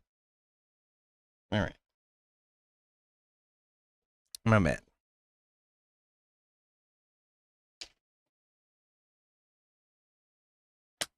I don't know why I'm dealing with this. I mean, I know what the next few encounters are. I really do. That's okay.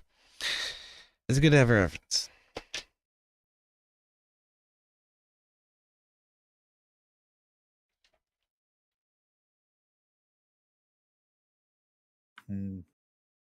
Making Friday play Twisted's character this round. I don't like that idea. You know what? We can get IPA to do it. Yes, I like that idea. That's fine. IPA. I mean, IPA will love the fact that he'll get to pretend like what it's like to have a non-Asian penis. Oh goodness sakes! I don't know. You're being an asshole right now. You need to stop that. I don't know if Friday even knows, but we have to. I can't even fucking say it. We have to literally jack off Twisted in order to get his dick hard in order to make his thing work. Twisted has to jack off in order to use his penis as a weapon. Yes. I was gonna say there is no we in that statement, sir. Fair enough. I have to. If I play his character, I have to.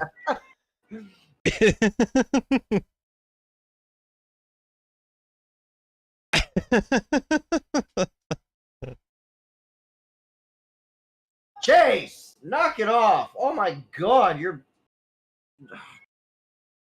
he's making noises that are like just absolutely guttural, and it's like, dude, you're not fucking dying. Quit it. Oh, don't I fucking know it, dude. My dog whines like an asshole too. He's chewing on my sock right now. This is my sock. This is my sock, not his toy. But he thinks it's his toy. The real question is that your happy sock? No, I don't have a happy sock. Hi, Chase. So that's your unhappy sock when you really hate it. I mean, at least he's not like trying to play with your happy sock when you're using it.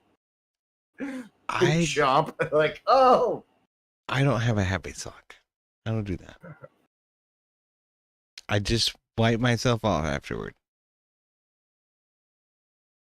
it's very unceremonious. Wow. He gets up and gets himself a towel. Oh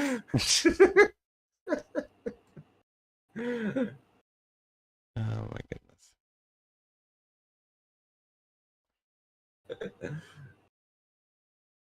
All right. But I have a beverage. I'm ready to engage in whatever the fuck we're gonna do. What's up, I mean, Dixie? I'm totally cool with playing with some friends' balls and stuff too, if we go that route. But since I got a race tomorrow morning, I went with something on the lower side of the ABV spectrum.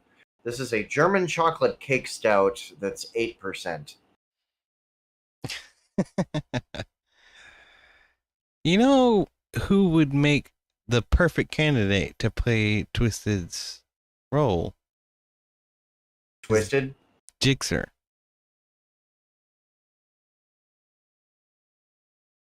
Maybe.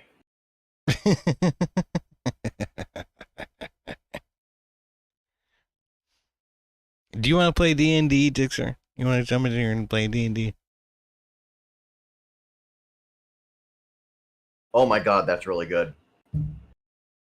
Don't Wow. Stop sucking my dick. It's okay. I know it's amazing, but I didn't know your dick was black and tasted like German chocolate cake.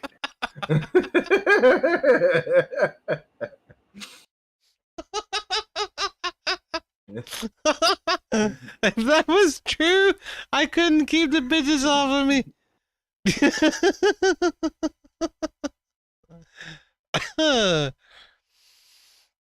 I don't know all the rules though. It's neither does Twisted. That's kind of the thing about Twisted and the way he made his whole damn character. Pretty much, what you have to do to play Twisted's character is you have to jack off a bunch. Well, yeah. So that way you can use your penis as a melee weapon. What did we say? It was a 1d6 in order to determine whether or not you're actually. Fuck if I remember. I don't remember either. Twisted should. You know, it's written in the D&D Beyond notes, so I should look at that. Dog, you need to get out of my foot space. Out. Out. He does. He wants to be right where my fucking feet are. You have to do that for one turn, and then once you have an erection, you can pretty much maintain it. Yeah, for the encounter. Yeah. I cannot believe we fucking built rules around a fucking hard-on. You're the one that let it happen. I know.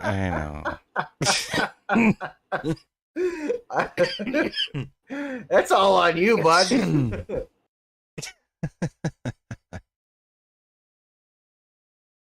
Well, it's supposed to be fun. It's not supposed to be serious.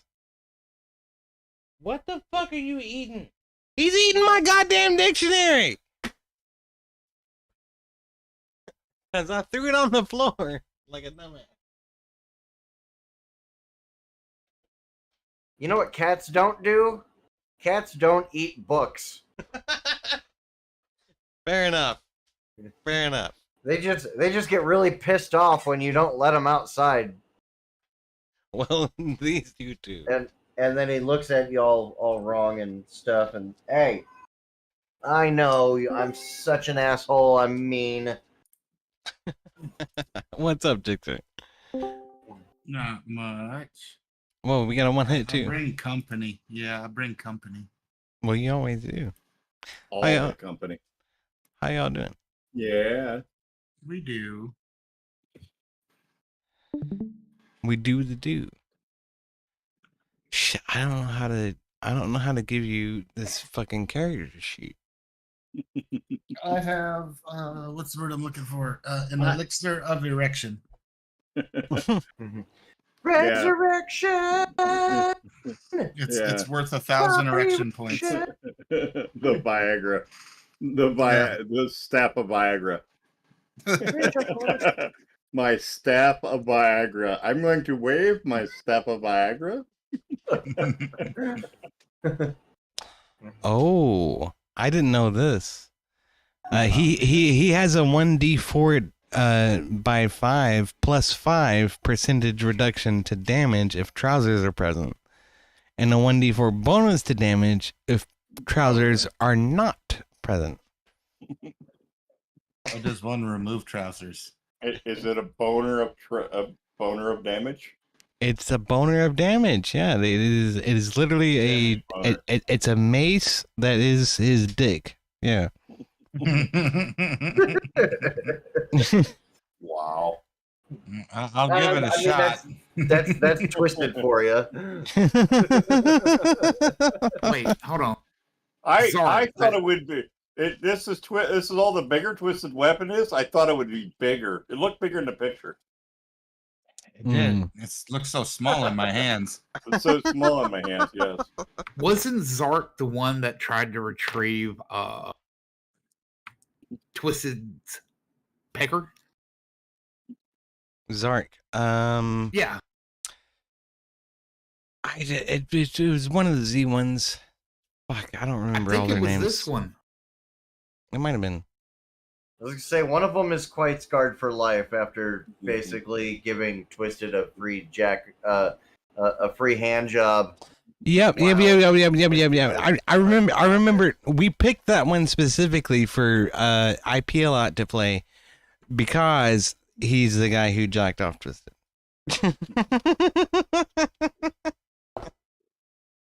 Fascinating. This cake beer is really good. Stop jumping on me. Wait, so is it beer or is it cake? It is a German chocolate cake stout.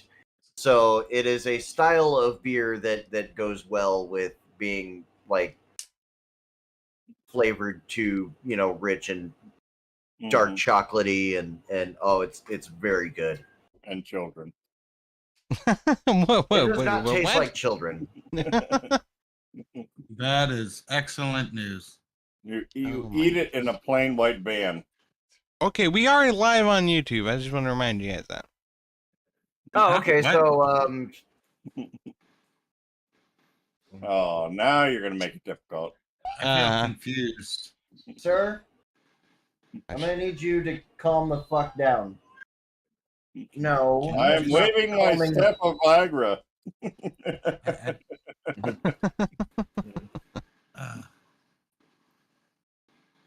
Well, I'll try to be sensitive to the balls? identity politics for YouTube. I tell you what. All the balls bouncing to the left and to the right. All right, I posted the link to Twisted's character sheet into the Kick chat. Can you all see that or no? Oh my gosh. Yeah. Which chat? General? I see it. Or the side chat? The Kick chat. The Kick chat. I'm sorry. Oh, the Kick chat. The one where you're a mod? Yeah. I'm a what? What? Oh, I do have a sword. I do have a sword. Oh. Hey, I have one of those Minecraft-looking swords too. Wow. You know how to make it look bigger? No, don't do it. Nope, he's on YouTube. Don't finish that. Please don't finish that. Oh, that's bullshit, Bot Ricks. I ain't got no 5-inch PP. That's bullshit.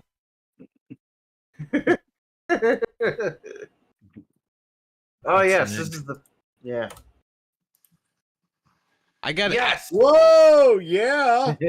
Yeah. Ah, this is bullshit. That's a lie. And I raise it and I slay you.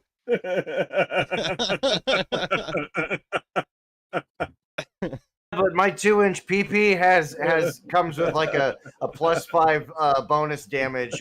Boner damage, yeah. For sneak attack. Yeah. I would like to add I'd like to add the modifier There you from go. the ground. I would like to add the modifier from a brown hole. Any brown hole I stick it in, it gets bigger. Why's it got to be brown? Well, you know, sneaking in the back door. He's DEI. Okay. Noted. We have the correct crew, I do think. I gotta let my dog out though. You gotta leave me. This is gonna be a lot like Gilligan's Island. Yeah. Yeah, I'm gonna be tying Ginger up. I'll be back. Yeah. EOD is the professor. I'm going to the store to get cigarettes, and I'm never coming back. Bye, Dad.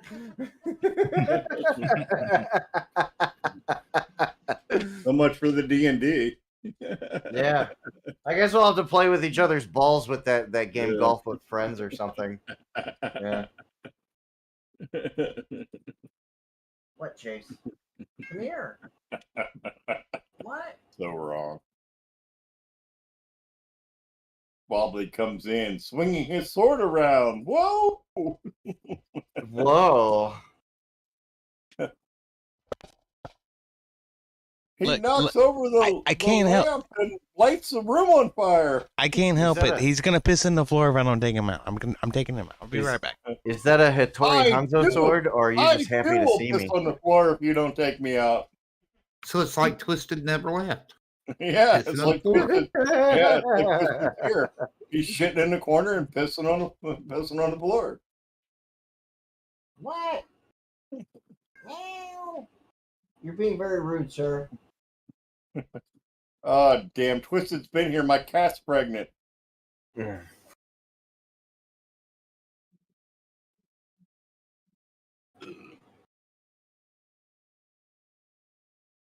What?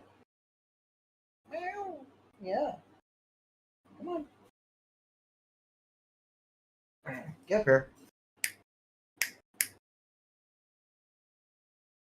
Oh, I seem to be low on my whiskey of elixirs. Licking my elixirs. Oh, you should go and fix that one there, bud. Yeah. I'm gonna go down to the store, see if I can find EOD. Make sure he's not like giving people hand jobs in the parking lot for beverages. EOD, where are you? With 37 cocks? What? Whoa. Is that including me? I guess that's a question for EOD. Mm-hmm. Get up here. You can sit in my lap, buddy. It's okay. Yeah? What? That's a ceiling fan. Yeah.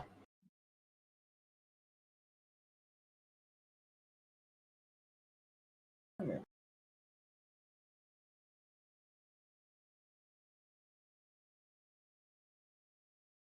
What?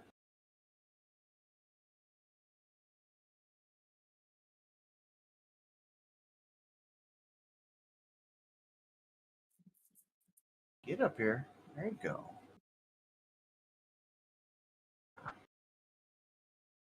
There's a good boy.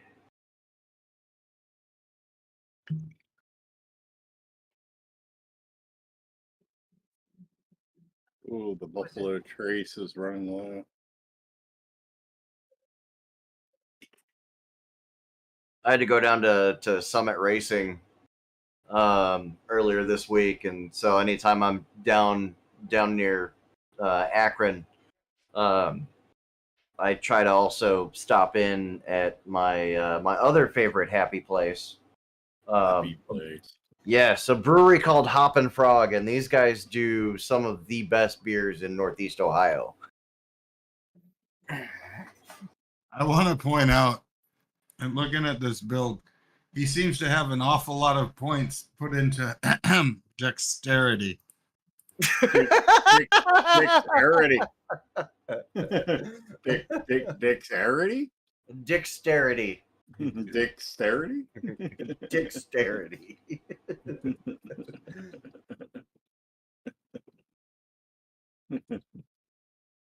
Wow. And then he has constitution. I assume that's so he can go without sleep and survive without food or water while jerking off. Probably. I'm just making some assumptions based off of, you know, what I'm seeing here. Wisdom 1, yes, that makes a lot of sense. You don't need wisdom when you have a giant cock. The cloak of transability. You don't need to be smart. Yeah. One of the offsets for his character is he has to piss all the time. and it's fire. He pisses like And fire it burns all like the time. fire. It Yeah. burns when he pees. Yes. Well, I think it's an encumbrance, isn't it? Probably the syphilis +2. I hate to say it, but I'm not kidding. That's actually one of his character traits. No, I know you're not kidding. I'm saying that sounds like an encumbrance or. I need to roll burns when I pee. Oh, he's basic. Okay, he's Yeah. all right. All right, I'll try and sneak attack with my cock. All right. There's nothing sneaky about that. They can hear your wiener coming. Is somebody living in bare feet or what? What have I created? I don't know. Oh, come on in. It'll be all right. You're the one that said, you know what? Yeah. I mean, to be fair, hello, YouTube. The same website that also hosts a channel that plays a game called Dick or Dildo. Yes. We're just playing make believe about, you know, a guy who The same likes to thing. use his- Same thing. Yeah. Yeah. It's a twisted version of What's in My Six. And according to their own guidelines, that should be child appropriate. So. Oh my goodness. I think this video should be monetized. All right. Yep. I agree with that. Let's have some money.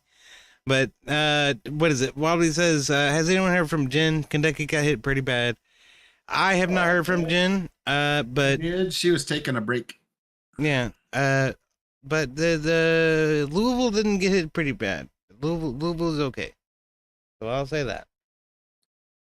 But I think Jen's out in the southeastern portion of the state. So.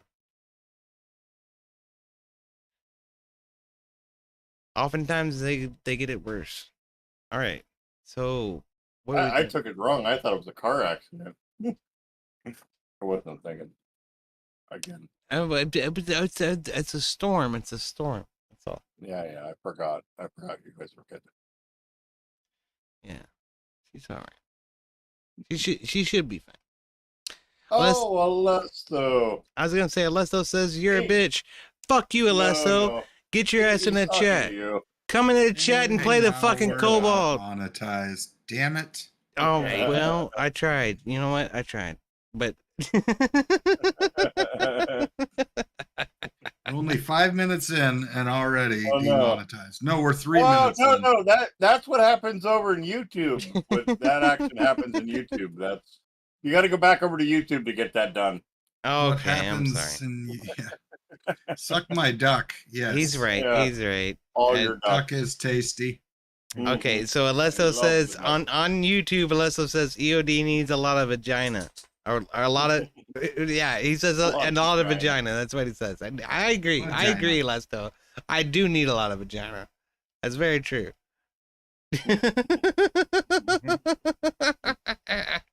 He said Viagra actually, but Oh, a likely story. I'm working, so no chatty chat. I can only listen. Mhm.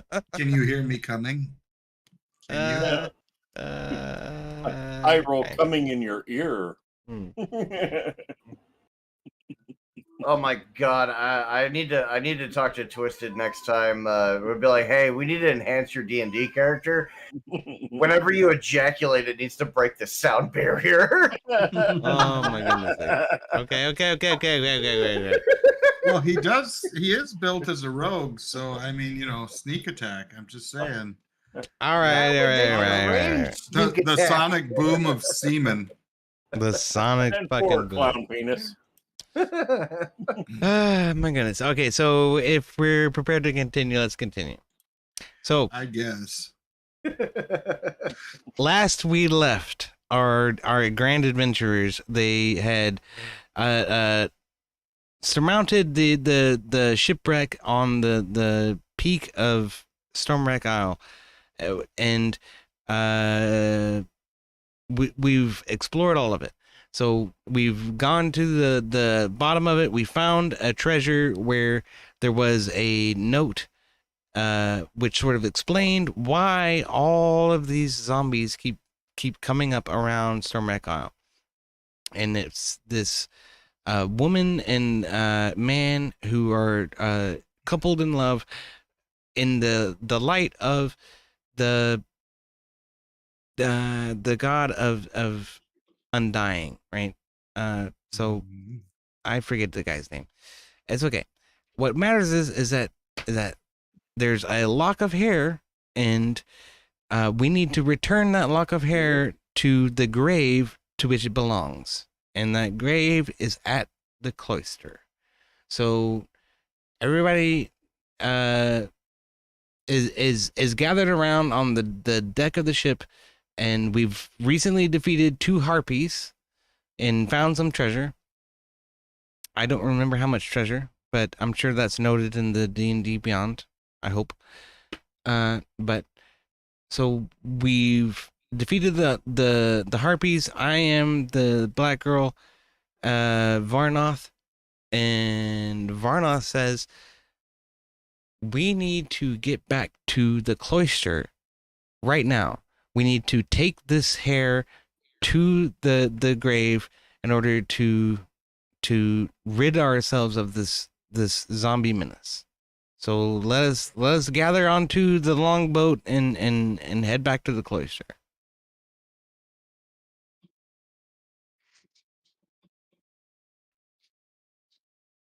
So Varnoth moves to the cloister, to the longboat. Everybody else moves to the longboat.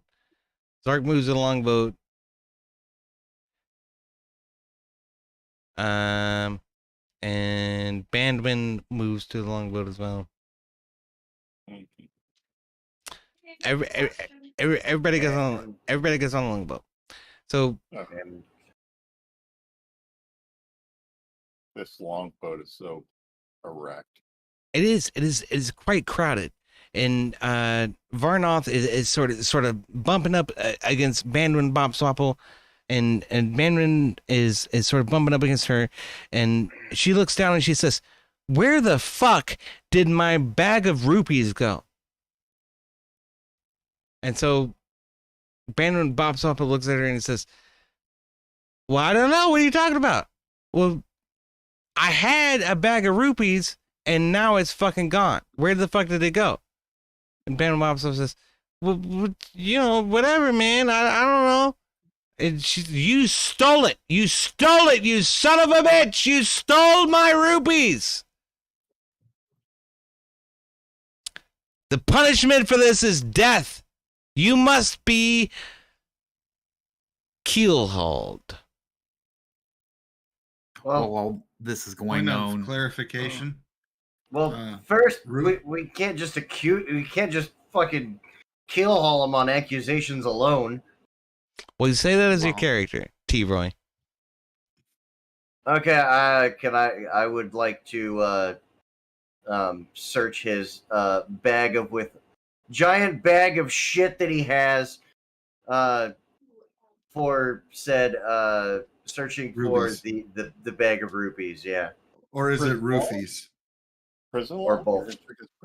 It was a bag of rupees. She had a bag of rupees, and now it's Bag gone. of rupees. Rupees. Okay. Got it. And yes, Bill Cosby roofies. Yes. Okay. I wanted to make sure I didn't, the story's complex. A lot to this story. I'm confused already. It's okay. But this is something that needs to be resolved. But I attempt to persuade Zark to climb into the bag of holding to find the rupees. oh, goodness sakes. Okay, roll a d20. What do you got?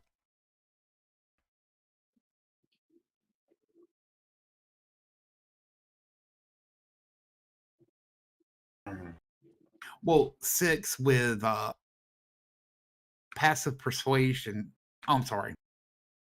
Hold on. That would be. Wouldn't we want to do a persuasion roll though? Yeah.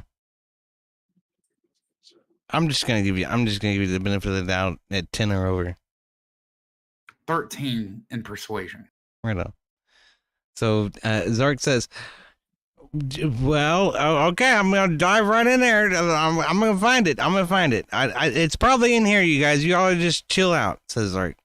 And so he dives straight into the bag of holding and starts looking, and he's rumbling around, and it's like a sack that's probably the size of a basketball, and the kobold is like a small person, right? He's 3.5 foot tall, but he just dives right in there and just disappears.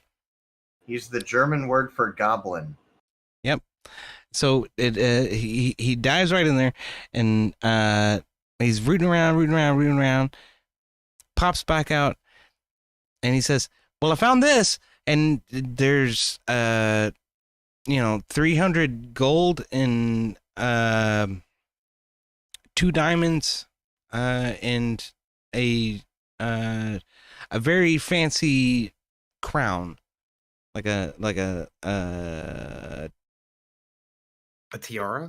Yes, a tiara. That's what I was thinking of. Very ornate tiara, and he says, "I found this, but I didn't find no bag of rupees." You all recognize this loot as things that you've taken from the ship, so there's no bag of rupees in there. You motherfucker! You've been fucking taking all the shit and holding out on us. What the fuck? Knowing that the bag of holding doesn't have an atmosphere, I try to persuade Zark to jump back in. Are you trying to kill the guy? Okay, fine. Okay, fine. Another 10 plus DC check. A 6, so it failed. All right. So you're trying to convince Zark to go back in, and Zark says, "No, I can't breathe in there. I can't breathe in there. I can't do it. I'm not going back in. This is what I found. This is what I got. I didn't find a bag of rupees." Dr. Clown Penis is avoiding the conversation and stroking his schlong in the corner. Oh my goodness sakes. Varna says, "I want my rupees. I want my rupees." And she shoves Bandman Bop Swapple. She said, "This is punishable by death. You do not steal from us." Bandman Bop Swapple says, "I didn't steal anything. What are you talking about?" And slyly he slips a small bag into his side pocket.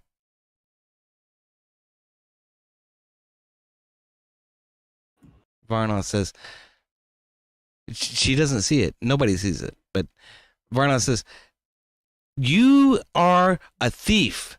I know you are. I fucking know it. I know you stole my rupees. Fuck you."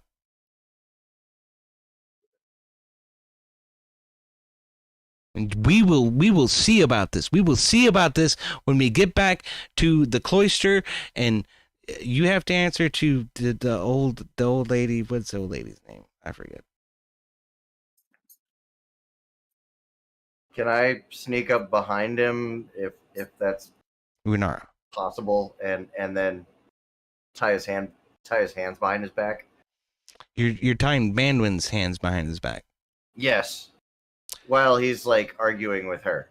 Okay. Yeah, let's say that happens as a matter of sleight of hand. And you're a rogue, so you can succeed in that. So you tie his hands behind his back. Bandman looks at you and he says, "What the fuck are you doing, bro? Why are my hands tied behind my... What the fuck?" Now I'm gonna start searching his pockets and in an endeavor to find that which has been misplaced. Yes. But with your assistance in my endeavors and hopes to find. All right. So roll a d20. Roll 20. Oh, motherfucker! That was gonna be on a natty 20, and then it flipped to a 2. What a bitch. Ah. You find nothing. You search his pockets. You search his shirt pocket. You search his pants pockets.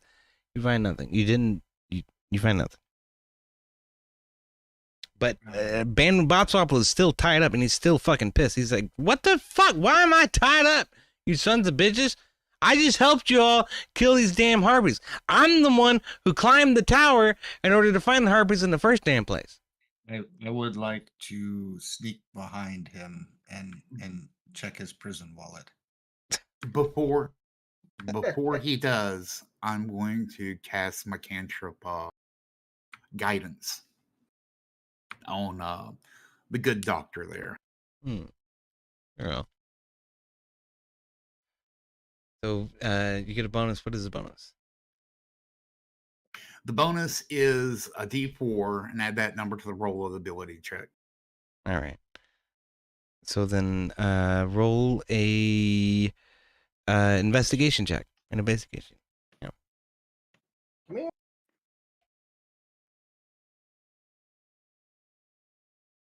Chase. Get up here.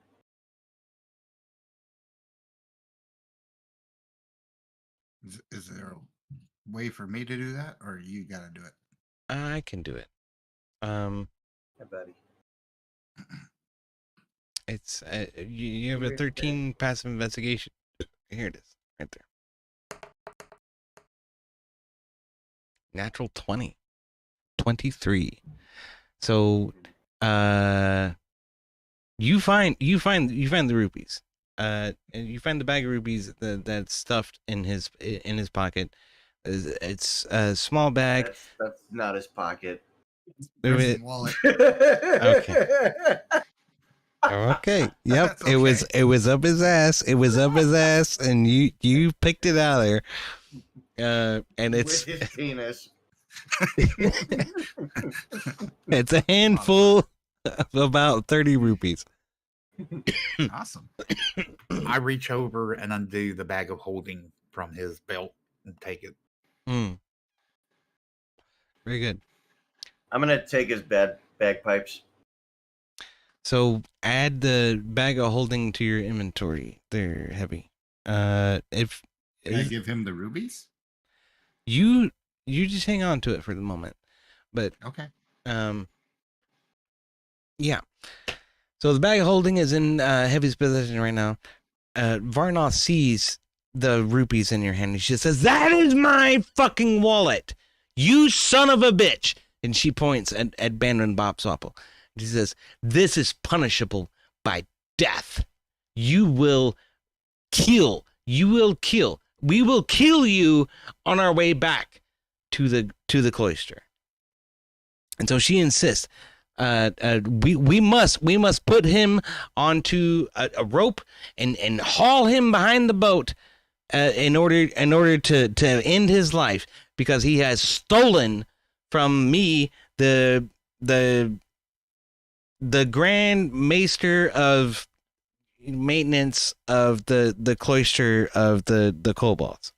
Yeah, that's not how you keelhaul somebody. That's you throw them off of the front of the boat, and then the boat basically runs them over, and so like all the barnacles and splinters and shit that on the bottom of that's the boat. what I meant. Damn it, says Varna. Fucks them up, yeah. All right. So he'll be suddenly like, "Why do you know so much about keel hauling?" Where did your Asian accent go, T. Roy? Okay, so oh, we must throw him off of the boat. We must throw him off the front of the boat. Yeah, we gotta throw him off the front of the boat, and then I don't know why he's Asian and Canadian at the same time, but. All right, so Varnell starts tying him up. She ties him, ties his hands together, ties his feet together, and sort of hog ties him a little bit, and then starts motioning Bandit and Bopswapple towards the front of the boat. So can we at least get the boat out, or get our little dinghy out to like deeper water, and well, be a good idea. Yeah, we can.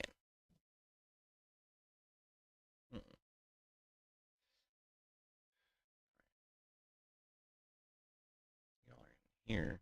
Don't want to give him the like the slightest ability to, oh, we're in shallow waters, and then he gets snagged up on a rock or something, and then he gets cut free or something. No, no, no, no, no, no, no, No, no, no, no, no, no, no, no, no. We want to go out into deep water, and then as like his skin gets ripped open and shit, it starts to attract a bunch of sharks, and nature runs its course.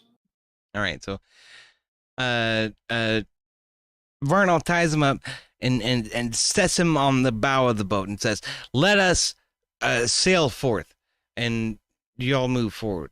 200, 300, 400 meters away from the island." And she ends up. She says, "This is what thieves rot. Get off our land." And she fucking kicks him right off the bow of the boat. Bow! And the boat continues. And y'all deserved. And as he's being dragged by the rope underneath the boat, as I have his bagpipes, I attempt to make an effort to play the song "Keelhauled" by Ailstorm, but because I've never played the bagpipes before, it's somewhat a poor rendition. But it's an honorable gesture nonetheless. in favor of Bandwin Bopswapple. Varnoth is not impressed. She is simply disgusted. And she has her rupees. She is made whole, but she's simply just distraught with the whole situation. She's fractured but whole. Fractured but whole. That is a good way to put it. The boat continues, and the rope is taut. However, the boat continues, and you hear a clunk, clunk, clunk, clunk underneath of it. Can I roll a perception check to see if there's any sharks in the water? Sure.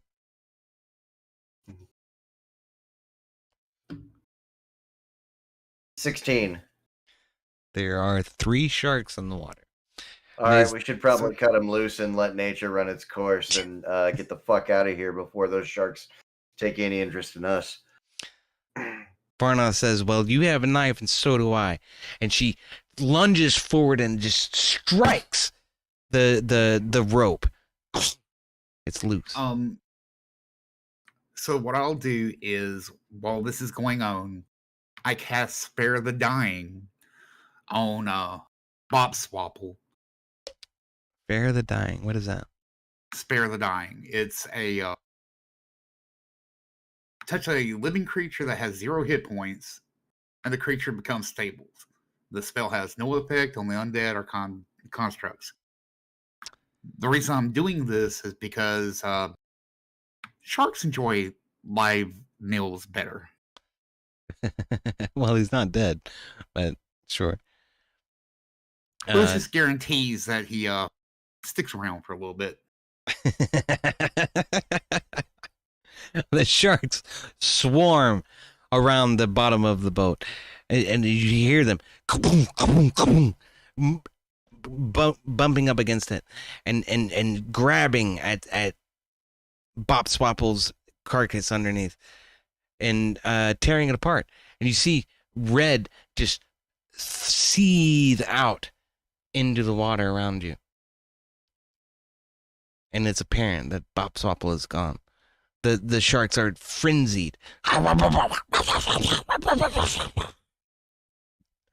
it's apparent that you shouldn't put your hands in the water. That's for damn sure.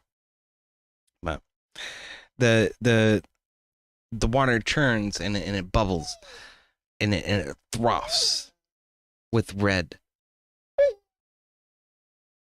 But the boat continues onward. Now, you said we had killed some harpies earlier, right? That's correct. Is it possible that I may or may not have collected one skull and would like to dip that into the water to collect blood of my enemy? Actually, that actually plays super hot, super deep into the story too. Sure.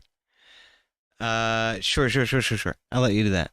That's so I, he didn't collect the skull, but that's okay. You have a skull, and so dip it in the water and collect the thing. What does it do? I don't even know what that does. No, he's just trying to drink the blood. He's just trying to drink some of the Yeah. blood and probably a mixture of salty water. Yeah. Mhm. Yeah. Yeah, I'm hoping for a Viagra-like effect. All right. I tell you I mean, what. if anything, it'll definitely be a sweet taste of revenge for for all the bullshit that those two characters had going on between them for the whole fucking series. So it works out. Doesn't it though? I'll tell you what. Roll a d20. Let's see if it has a Viagra effect.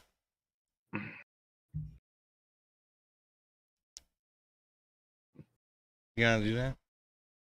If it doesn't, Zark's on board. Is there a place? Right on D&D Beyond, there's over in the left-hand bottom corner. You should be able to Left-hand bottom corner. Left-hand bottom corner.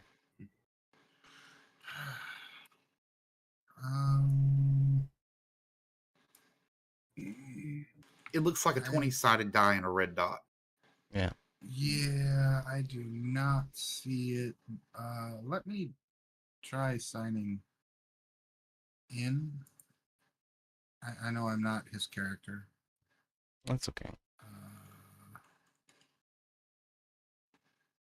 I do not see one. I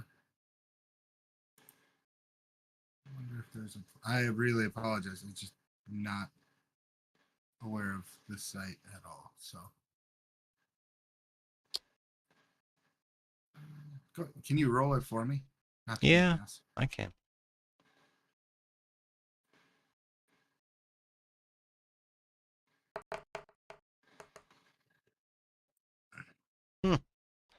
It's a 2. Damn it! But you asked me to. I know. So, all right. So no, there's no effect at all from the blood and the salt water. Salty water. Mm-hmm. Out of the harpy skull. Why do you have a harpy skull? I still don't know. Seemed appropriate after killing them. Hey, Jixer, if you just search for dice roller in Chrome, it'll bring up a roller for you. Yeah, that's true. It's a top result. I can do that. All right. So the boat continues. And Varnoth guides us back to the cloister. And she says, I cannot believe that son of a bitch stole my fucking money. Swear to God. I would have got it. Wait a minute. I asked her, so what are you going to tell his pet that when you get back home? This pimp. What do you mean by that? The little cobalt that followed him around all the time. Oh, yes. Whatever her name was. Pilot. Or Mila. Yeah, Mila.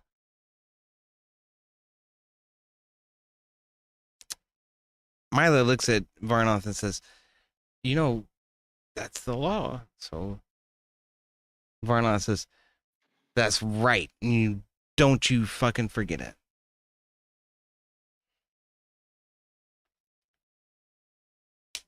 So the lord of the cloister is eluding me right now. I'm sorry. The god of the cloister.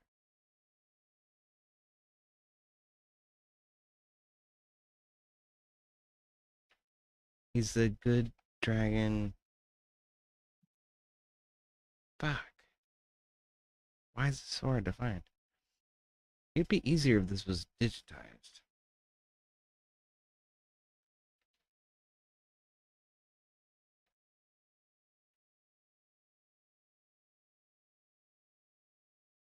Bahamut. That's it. By Bahamut, I claim my right. She says. And Varnoth leads the boat back to the cloister. So we're back to the cloister. I'm sorry, I could have done that better. Yeah, knock the rest off sometime, man. Yeah. Right. Back to Dragon's Nest. That's where we go.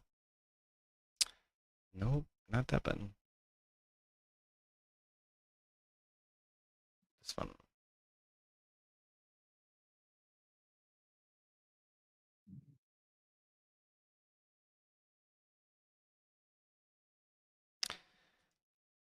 So we arrive again at the at the docks, shore up and bound up. Banwin Bopsopple is gone. Unfortunately, he is a red mist in the ocean now. And Varnoth leads the party forward into the cloister. And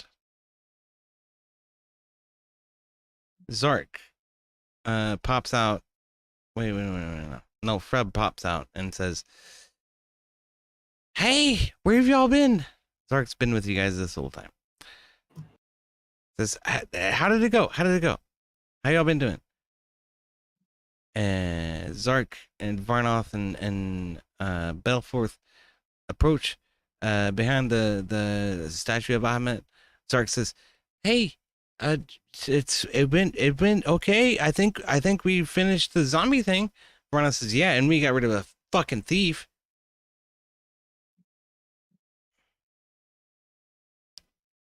Dr. Clown Penis and Troy Jenkins. Y'all are T-Roy Jenkins. Y'all are coming up. Jenkins.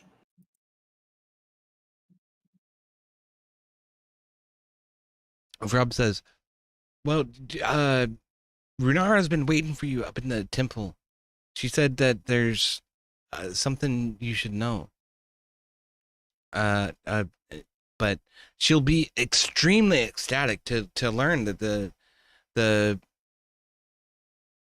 zombie menace has been touted, has been dealt with.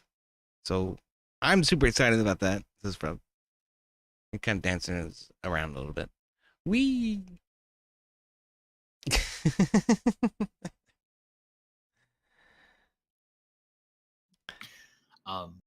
I had my way up to the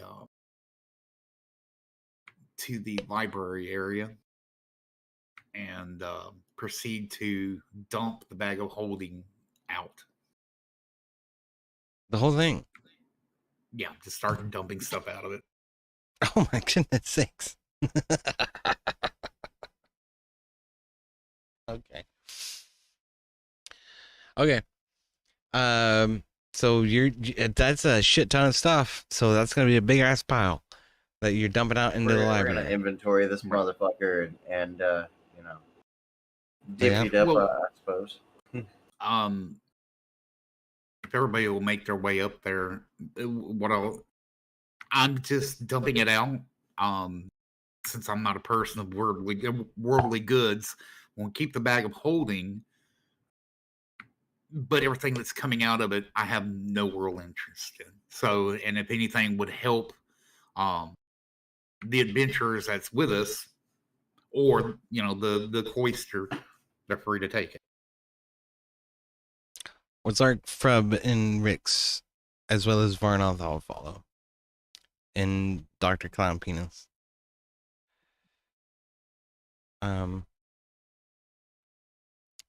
So I know you have reference to what he's got in the bag, kind of. So if there's any like major glaring things, this is, opportunity to disperse them.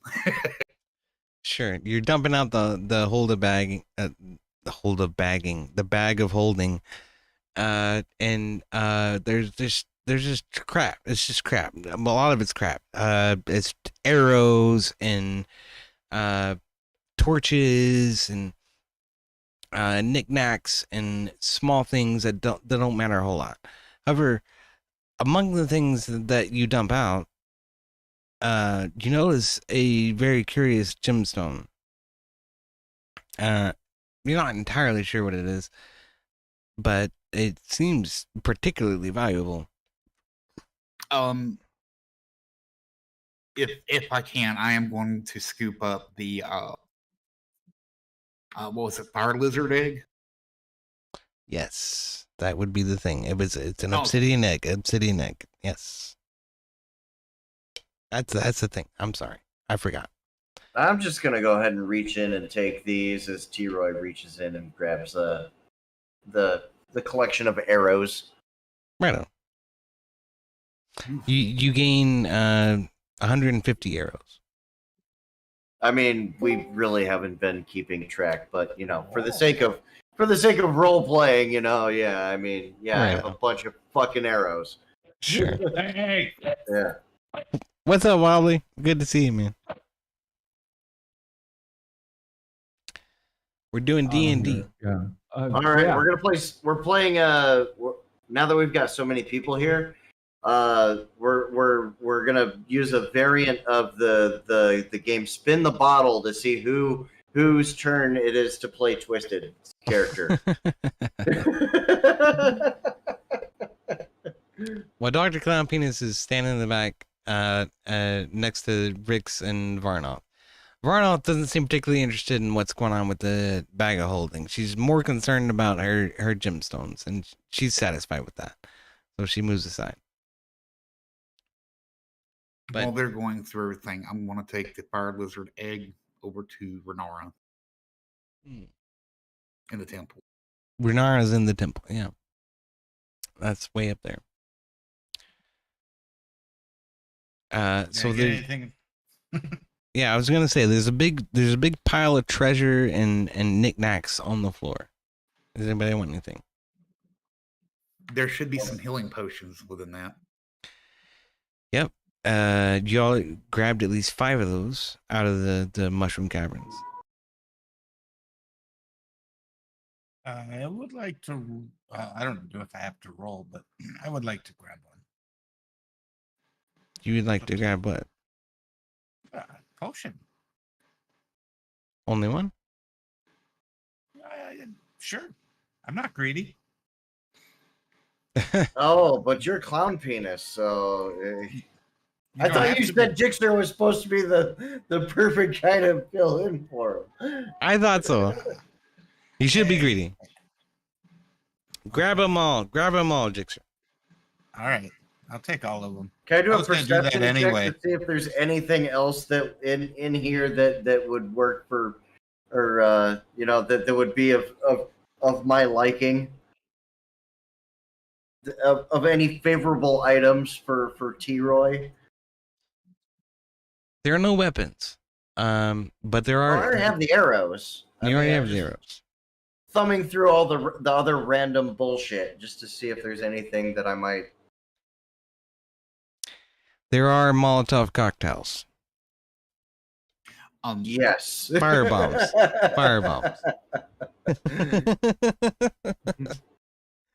I'm giving the fire lizard egg to Renara as an offering to their god. To Bahamut. Baphomet, yeah. Yes. All right. Well, I wanted to sort out what was happening with the bag of holding first, but well, I'm heading back that way, so no, stay where you're at.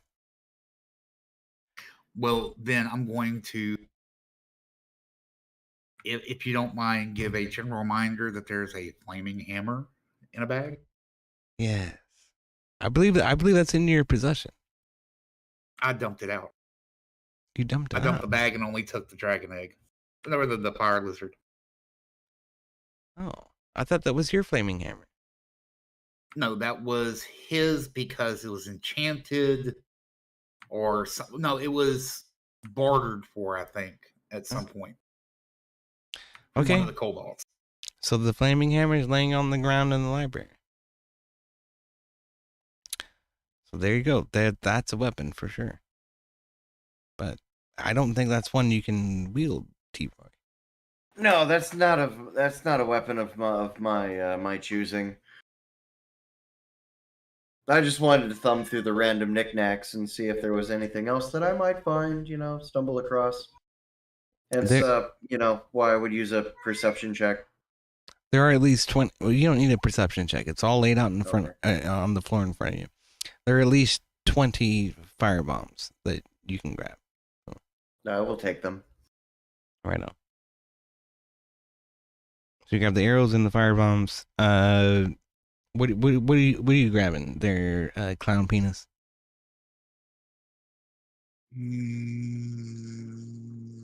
I take arrows. You like arrows? There's also a little bit of gold. There's 132 pieces of gold, I'll say. I want all the gold. Okay. And there's also health potions. There's at least 5 health potions that will restore your health to full capacity. I already took all 5. Okay. Yep. All right. That settles it then. So, Varnoth heads off after Heavy, and is wondering what he's doing, and goes into the temple, and the kobolds are sort of dejected because they didn't get anything, but they're gonna go off with Varnoth too.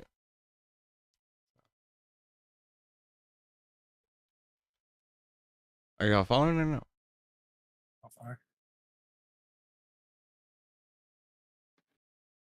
No? I was adding them to my inventory. That's okay. So yeah. All right. I'm in here now. Right on.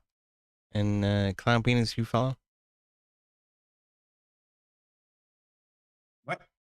Are you going to the temple, or are you doing something else? Temple's fine. Right up. So everybody shows up in the temple. Runara is looking at Balforth and looking at this dragon egg and says, "My goodness, how could you have found this?" She says, "Where did you come up with this?" From the mushroom cavern that you sent us to for health potions earlier. Well, that's okay. She didn't send you there. The fucking dude with Tarek sent you there. But Right, but she was with the group, so really with them when we were told. So yeah. Just okay. That's amazing. That's awesome. This is one of the desecrations of dragons who have died here. It's amazing. I cannot believe that you have found this.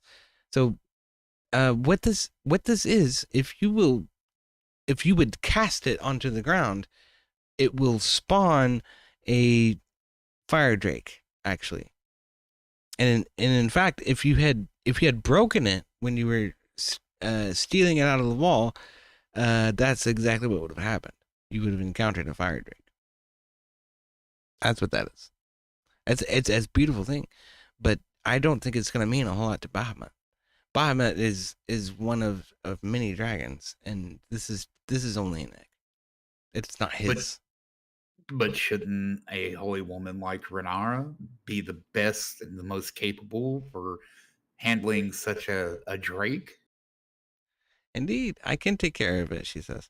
I can care for the dragon and raise it and bring it into a good light. I hope. And she takes it from you. She also looks down and says, "You know, it reminds me, there was a young dragon that came through here not too long ago, and he absolutely was adamant about destroying Sparkwinder. Sparkwinder has been he's a lightning dragon who's been a young one, a little one, who's been causing us a little bit of trouble here, quite a lot lately. You might have run into some of his Cobalt followers recently. I think you might have. And Zarks pipes up and says, "Yes, those were the assholes who tried to kill us while we were in the plains, or we were walking across the plains towards the mushroom caverns." And she says, "Ah, I see. Yes, Sparkwinder is a bit unruly. However, I pipe up and I'm like, well, seeing that Milo went with us across the plains, Zark, now I don't know why I don't like you. oh well, why is that?" Says Renara. Because he takes credit for the work other people do.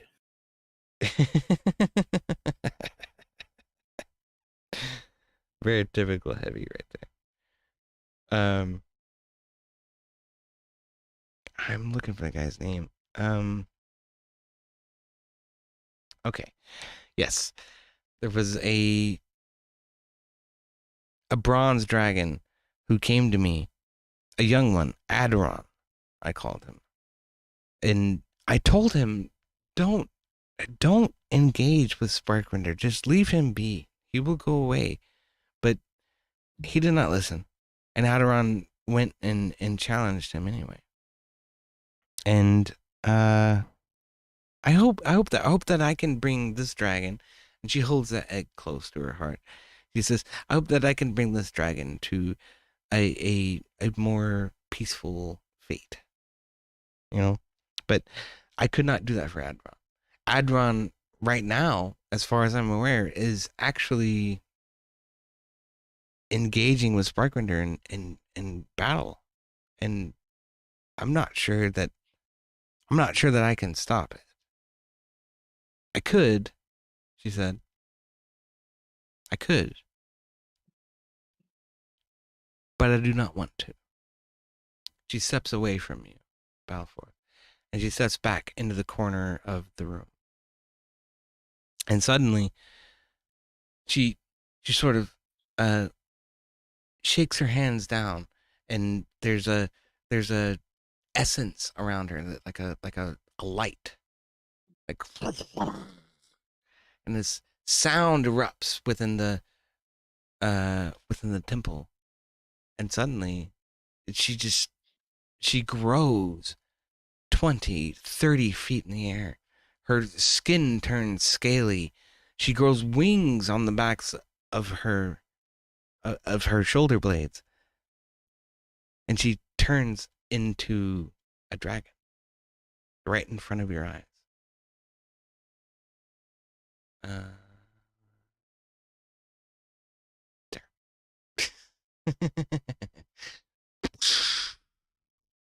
All right, I cast command. You cast command on Runara? Yep. Okay, hold on a minute. I have to show you this. Runara reveals herself to be an ancient and enormous dragon with bronze-colored scales. Her power is immeasurable, but her dedication to pacifism precludes her involvement from fighting ahead. That's why she cannot help Aderon. So you're going to try to take control of Runara. No, that's not what that does. What does it do? I can either have it approach, drop, flee, grovel, or halt.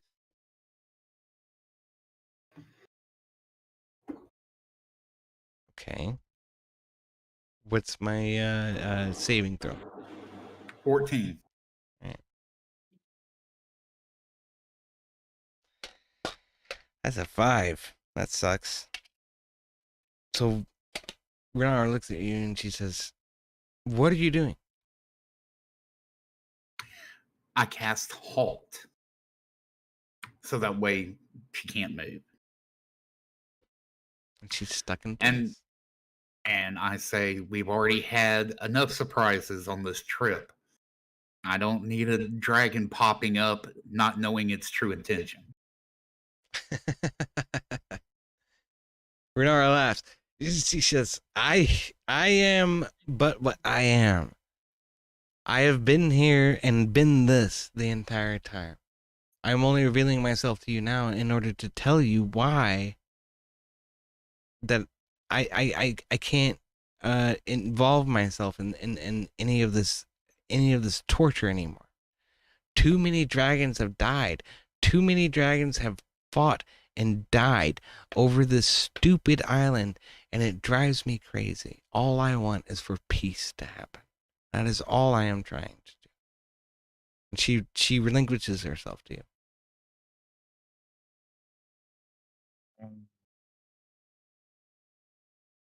Is the egg still in play? Is what still in play? Her egg. The egg, yeah. The egg is still in her hand. She has it close to her bosom. Use what is that? Some charisma, and offer to inseminate her egg with my giant clown penis. In order to create life from the stillborn egg, and bring peace to her, at least momentarily. Okay, your charisma check is +2, so roll a d20 +2. 20 plus 2? 20 +2. All right. I gotta roll. Is that right? I know nothing. So sorry. That's okay. Do you want me to roll it? Oh, I can roll it. All right. This is a 20, right? It's a 20, yeah. 18. 18 plus 2? Or... It doesn't matter. It's 18 on here. So 18 plus 2 is 20. Yep. All right. So, what are you trying to do? I'm trying to soothe her and give her comfort by inseminating her egg. You're sticking your dick in the egg. Yes. Okay. I cannot fucking believe this shit. But wait, doesn't that break the egg? You know what? Let's find out. Why, you foul egg fucker, you. So, Dr. Clown Penis simply looks at Renara. Renara looks back and says, this cool. Completely, bereft of the conversation with Balforth. And Dr. Clown Penis gets very, very close to Renara and strokes her face and slowly sticks his dick into the egg.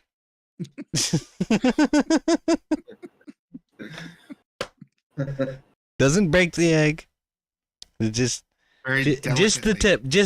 Just a little bit of the tip. Needle dick. And spoosh. He inseminates the egg. It starts to glow. It's glowing red now. It was black before. A solid black orb, but now there's a light of red growing out of the middle of it. And it was Trogdor!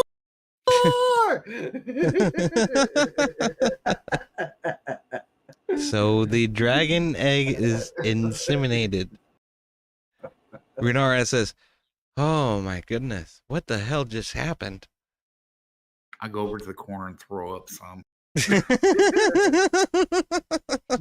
Hey, I'm bringing life and joy to her. Thank you very much. Giving her purpose. I'm gonna go over here by Heavy and I'll be like, hey, you got any beer or anything? Like, I'm not drunk enough for this shit. No, but I know where there's some kegs. Oh, that's true. Yep, the kitchen is full of kegs. Yep. All right. Well, I'm gonna go find a keg. Felt obligated based on my character's description.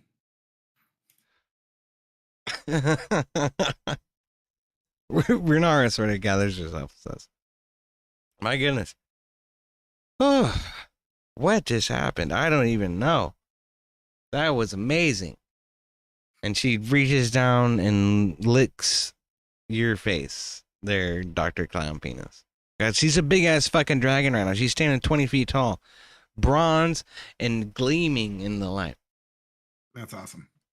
This is like turning into some fucking donkey shit from fucking Shrek. No. It's just the donkey from Clerks. What time of the day is it? Let's see. You finished the battle around dusk. The journey back took you till about night. So it is dark.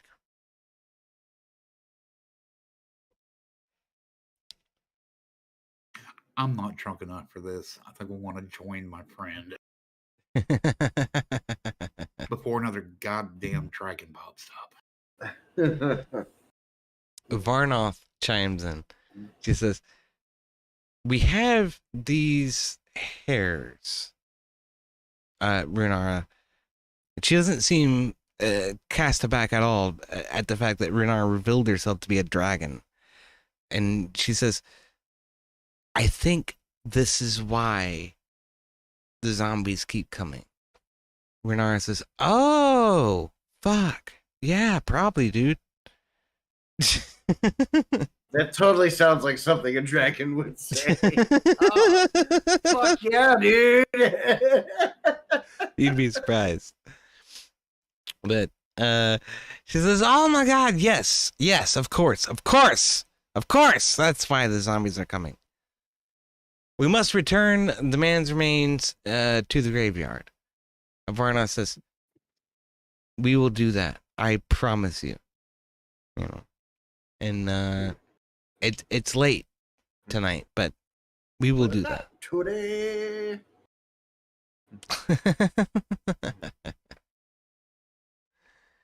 Renara says that as well. That is great news. But you must also help Aderon. I fear for his life. He will not survive against Sparkrender. Varna says, "We will. I will." And she walks out of the room. Well, I head to the back of the kitchen, grabbing some cheese, meat, and all, sitting down with my favorite keg in the corner, getting ready to go to sleep, to drink myself to sleep. Always on the kitchen floor, I swear.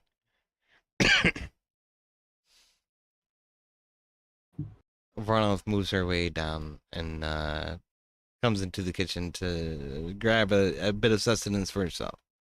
It's been a long day. It's been a long day. We did well today, she says, as she comes in.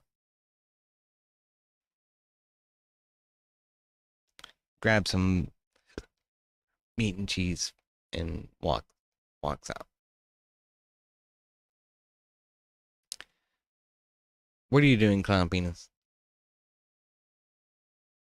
I'm gonna probably pass out from having ejaculated onto the egg and pleasing her, pleasing the dragon lady. I could collapse right there, but I think I stumbled down the stairs and over to the cabin. All right, I tell you what. Before doing so, Runara, you pass out in Runara's arms as she's talking to everybody, and she lays you next to the statue of Bahamut. But then you wake up and you say, "Beer? There's beer." So yes. you move your way back to the kitchen.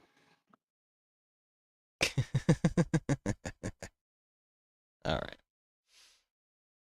So everybody's in the kitchen. Anything you want to do in the kitchen? Get drink beer and pass out on the table. Okay. Well, I mean, I didn't mean you specifically. I meant everybody. Oh, I'm sorry. I thought you meant me specifically. I mean, I pretty much, you know, started the trend. I already grabbed a sandwich and a beer, and yeah.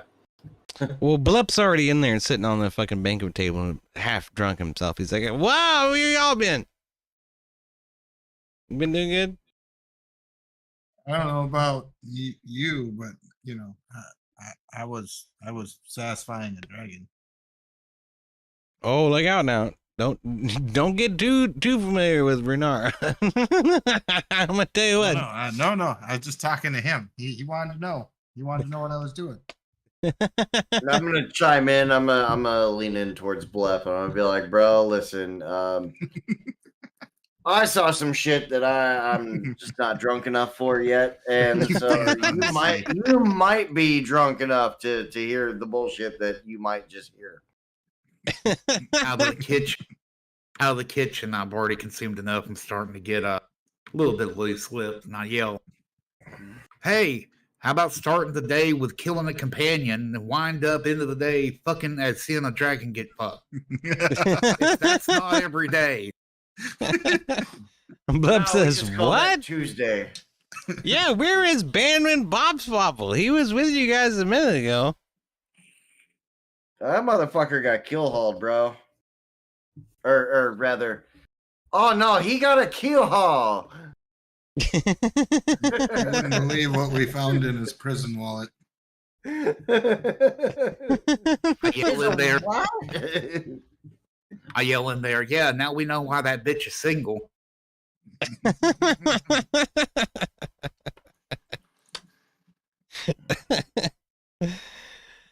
Oh shit. All right. So is there anything y'all want to do before the end of the night, or you want to close it out? We can close it out here. I'm okay with that. I meant close out the night, not necessarily close out the stream. I can keep going. Well, I mean, I have to be up in like 6 hours for I'm going racing tomorrow. Shit fire, man. Yeah. All right. Let's wake up and do the morning encounter at least. Okay? Okay. Okay. So oh, why's my back hurt? Okay, so long rest. Long rest. Oh, look, I still have the same amount of hit points again. Yeah, you're not gonna gain hit points. You're gonna bring them back if you need to. That's all. Yeah, I mean, I haven't taken damage this whole campaign. I know I'm bad at that. I'm bad at being a bad guy. I'm sorry. But no, I'm just really good at being a rogue and being a sneaky shit. I wake up in a foul ass mood after everything that happened the day before, so I come in the first thing. I'm like, Tark, is there any crap that you want to tell us now? Because I'm not dealing with any more bull crap like magical dragons springing out of fucking assholes around here anymore. Tarek says, well, Varnoth told me you had some remains that needed to be returned to the graveyard. You should probably do that. No, I'm not talking about what we need to do. Is there any more magical fucking surprises around here?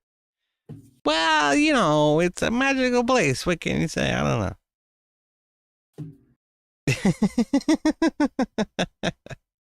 There's 3 of us and 1 of you. And I'm going to roll an intimidation check. Tarek stands up and he says, excusez-moi? It fails. He brandishes a firebomb from his web belt and he says, let me remind you, I am the local alchemist. But I promise you that if you resolve this problem for us, it will result in good rewards. There's amazing things in that graveyard. I don't know all of them. Okay, I just make stuff. I just make chemicals. I don't know anything about the afterlife, but I know that there are mystical things in that graveyard.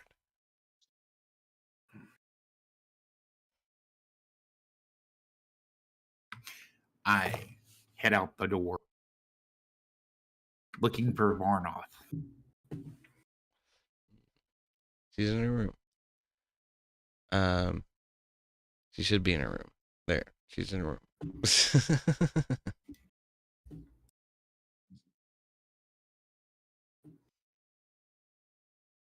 Anybody else? No, I woke up hungover, so I'm gonna grab a beer and make some bacon and eggs. Right now, you're in the kitchen. Yeah. Tarek is patiently awaiting your bacon and eggs. So what do? Do you burst into a room? Do you politely knock? Not so politely not, but knock. Right up. She rouses. She says, "What? What do you want?" I know you were once a pirate and you just killed somebody for stealing. So I know that morality and hiding shit is your forte, but I'm tired of the surprises since we've gotten here. So you need to go ahead and spill the beans on anything that you know before we head out again to save this cloister. Arnold kind of looks at the ground and she says, "Okay. I know that these remains," and she holds out the hand of the lock of hair, are going to resolve the zombie problem for the cloister. However, I don't know anything. I interrupt her with that. I ask her, how do you know that? Did the magical dragon just tell you that was hiding itself? Well, there was a lot of hints in the boat that we sort of raided. However, I'm also vaguely aware that there's something bringing these zombies to us. Right? They keep coming over and over and over again. You encountered them first as soon as you landed. And we're so thankful that you were able to route them. But in order to stop them from coming, I'm sure that returning this man to himself will end that. Because of the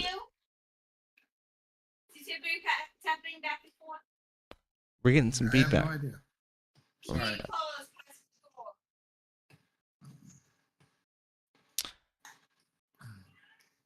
Sorry. I'm certain that if we return this man to his grave, that it will end the zombie curse on the cloister. So we need to do that. Let's do that, and let's help Runara with her dragonling. How do we say this? Student. Yeah. What? I like Runara. I've been here a long time, says Varno. I've been here a long time, and I've tried to work my way away from a life of, thieving and whoring and being a piece of shit. So Renara has given me a new path, and I really appreciate her for that. And I really would like to help her, and I really would like to help the kobolds here. They've grown on me, particularly Mila.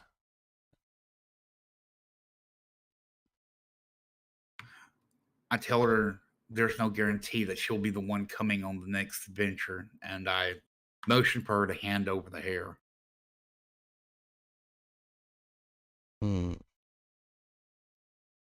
She doesn't like that. No, she doesn't like that at all. She holds it back, and she grasps it tightly. She says, "No, I will return these remains to the grave. I am part of this community. You cannot just come in here and act like you own everything." You may be part of the community, but you're not part of our group. Maybe so. However, I am part of the cloister, and the cloister is being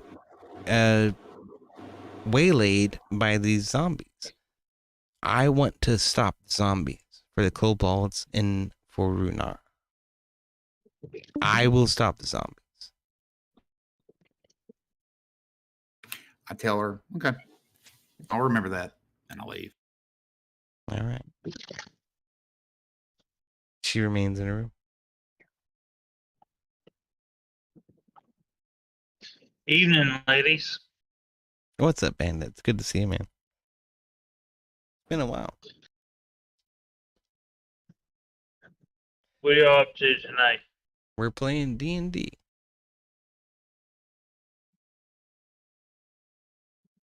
You ever done that? I didn't know it was a computer game. I thought it was you had to have a bunch of guys down in the basement. Well, I mean, we're standing in a in, metaphorical basement. Indeed. Yes. And now since you're here, you can be blep. Yes.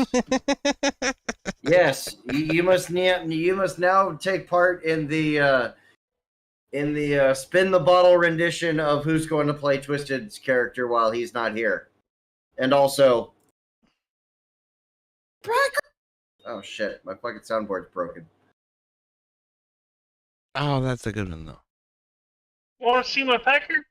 Yeah, that's So it. you guys heard it, but I didn't. No, we didn't hear it. A split second of it. Enough to recognize what the clip was. You want to see my pecker? Fucking Bandit picked it out. Hold on, let me. Now Windows did an update on me and fucked up all my shit as usual. So, fucking hate Windows 11. Alright, so hold on. It's all EOD's fault because when you came in, I gave the call out and he didn't read it. So What did it? To Rich Car, penis, Vagina. There you go. All right, that's my bad. You also said, do people that live in London, Kentucky talk like Richard Burton? I don't know who Richard Burton is. All right. He was on Exorcist 2, but the reference that I was going at was there's a country music version of Weird Al. And one of their songs is a line. They from came it. all over the place. People from London. It works now. All right.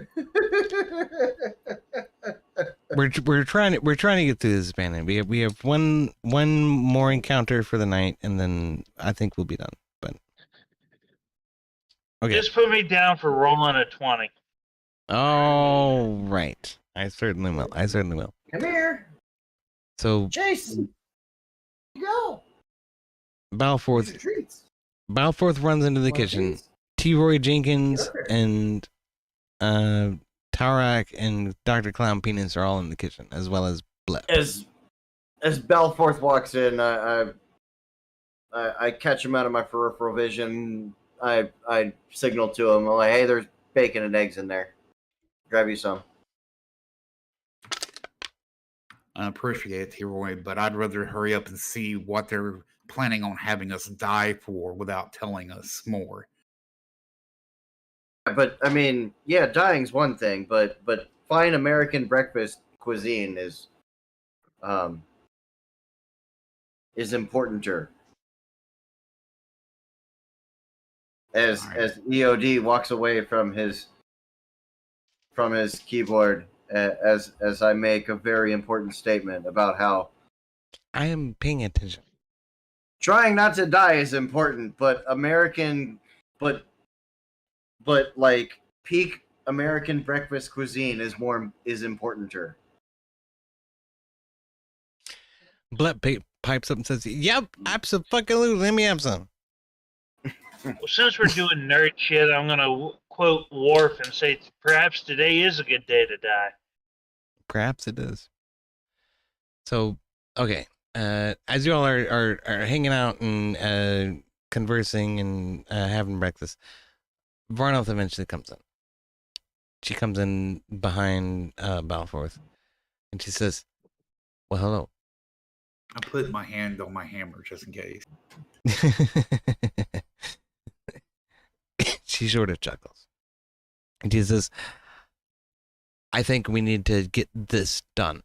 And she holds out the lock of hair and says, "We need to get this into the graveyard. Let us do this and get this done so that the cloister can be free of the zombies, please. We need to go up to the north a little bit from the cloister. We'll find a graveyard there. I've seen it. I've been there. I'm sure that this is where this belongs." I'll look over at Tarek and say, "Of course, you'll be coming since we're short a member, right?" Yeah, who you looking at? Tarek.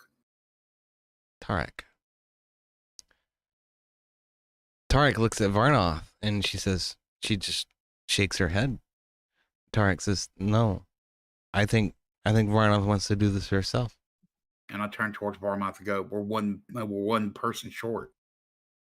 So yeah, I get up and I look at the other guys and want to get us killed and walk out. Varnoth just shakes her head. "I don't think we'll be killed. I think we're safe. The graveyard is only full of dead things." For now. If it bleeds, we can kill it again. That is the key. So what do you do, T-Roy? I want to go kill some shit. So you're with Does anyone Varnoth. have a chopper in their back pocket? What? Racecar said if it bleeds, we can kill it, but you got to have a chopper in your back pocket in case things go square or pear-shaped.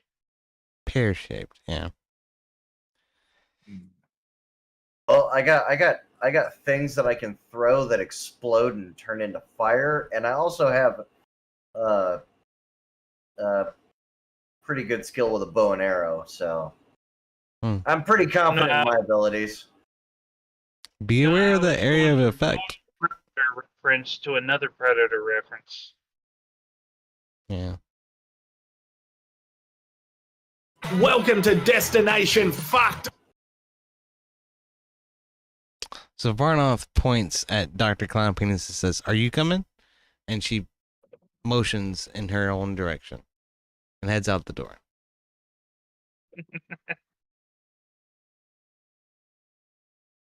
Do we still have a Jixer? Yeah, I'm here. What are you doing, Clown Penis? I'd rather not admit to it, but okay. I will go adventuring with the rest of the crew there. Right on. I don't want to be left behind. All right. Of So course not, because otherwise you're just sitting in a corner stroking your own dick. Right? Indeed. So we move on. So Varnoth catches up with the Varnoth and Clown Penis both catch up with the rest of the party over in the temple. There. And so they say Varnoth addresses Renara. Renara is still a dragon and says, Great Renara, we need to get to the to the cemetery. And she says, yes, I know. I will grant you the passage. And so she motions towards the brush upon the cliff of the hill up this way. And she says, whoosh, there's the pathway. Make your way to the cemetery and make whole the man who was brought not. And satiate the god of undying. Get up there. So away we go. Oh, buddy. Get up there.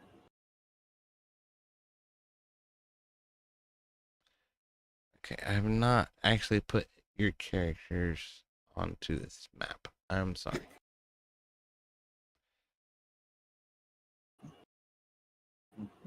Fired. I know. Just wait a minute. Okay. There's Balforth and T. Roy Do you see what happens, Larry, when you fuck a stranger in the ass? and Dr. Clown Venus. And I think that's it. There's also the lady. What's the lady's name? I don't even remember. Farnoff.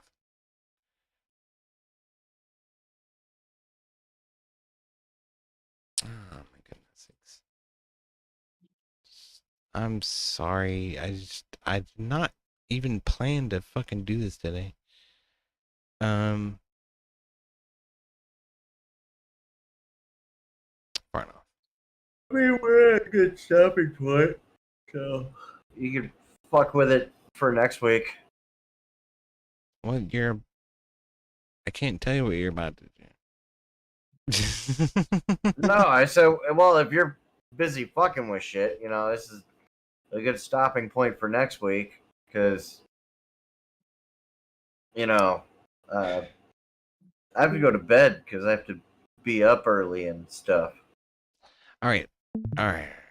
As long as you all promise to be here next week. I mean, I'll be here. All right. Same here. All right. I have to get up and go do race car shit. I'm sorry. I'm just not prepared tonight. I have an enslaving pirate to handle. Well, we did handle one thing. We did handle the ending of Manwin Bopsopple. So that's something. But Impregnated a dragon's egg. And you impregnated a dragon's egg. That's true. I need to fucking Twisted remember will be that. very proud of you. He will be. I can't wait till it hatches. And it has like four. It's got like 4 arms and like 8 eyeballs or some shit. No. It'll have perfectly normal limbs of the dragon variety with an insanely large penis. It'll expect child support. Don't worry. I'm sure it will. UOD's probably going to be like, roll for child support. Roll for child support. Or reparations. One of the two. No, no, not dragon reparations. Oh no. I'm gonna make the fucking get hard roll a lot harder for that one. But yeah. That's a much bigger dick. A dragon's got a bigger dick. So Sir, you're gonna have to consult your Uncle Bofa on that one. I reckon.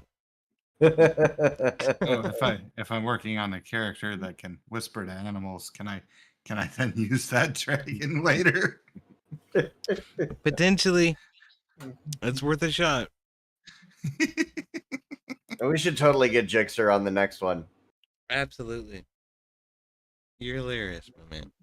Well, if you have any problems, man, I got animal handling, so I'll give you a hand. Yeah, he can assist. That's true. It's 5th edition, so he can assist. Are you ready for night Chase? You're getting I gotta put these back in the. I know.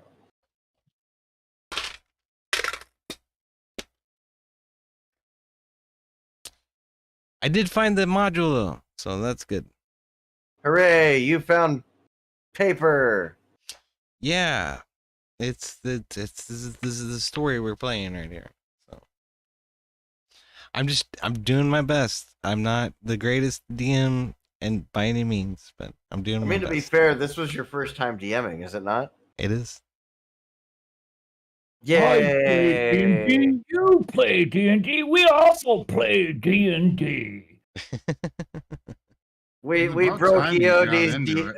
we broke his DM cherry. Yay! Indeed. Indeed. I feel like I broke somebody else's D&D's character cherries too, but maybe not you. I was gonna say I think Twisted's is one. Yeah, he may be the only one, I guess. But This is my third campaign I've done, so this is we're so This close. is my first time online.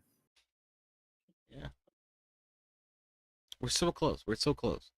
I did 2 of them over COVID.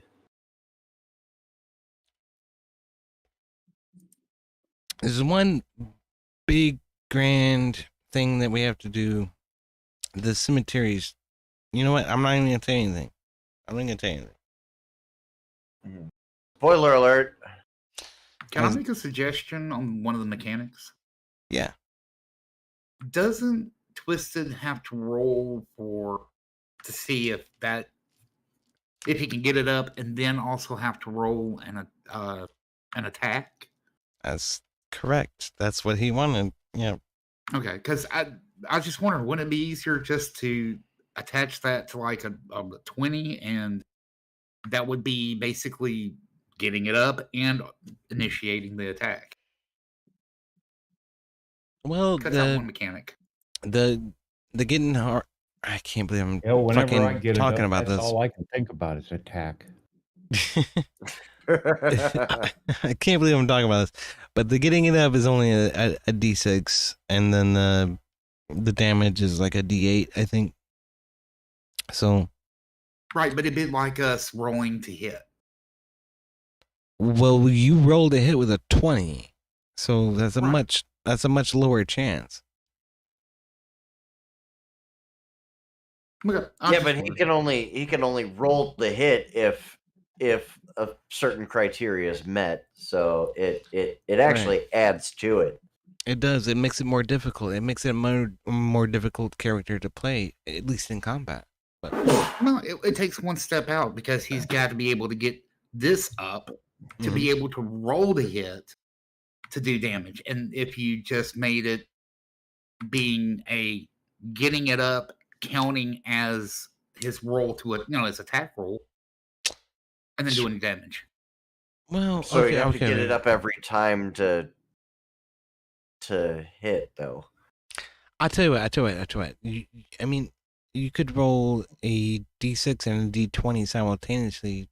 I don't know how you do that with the fucking internet, but right. I was just saying, doing it with a 20, like apply it like it's any other weapon. The 20 has to be applied because it is any other weapon, right? If he meets the criteria, though. If he hits the D6, yeah. So that's the reason I was asking, why wouldn't it be just quicker to not have to roll a D6 if he gets, say he gets he rolls a 16, he got it up. You know what I mean? And then it's an attack, how much he's damaging for. He got it. Okay. Well, I'll tell you what. Maybe you will encounter something in the cemetery where Twisted is always hard. Twisted is always hard?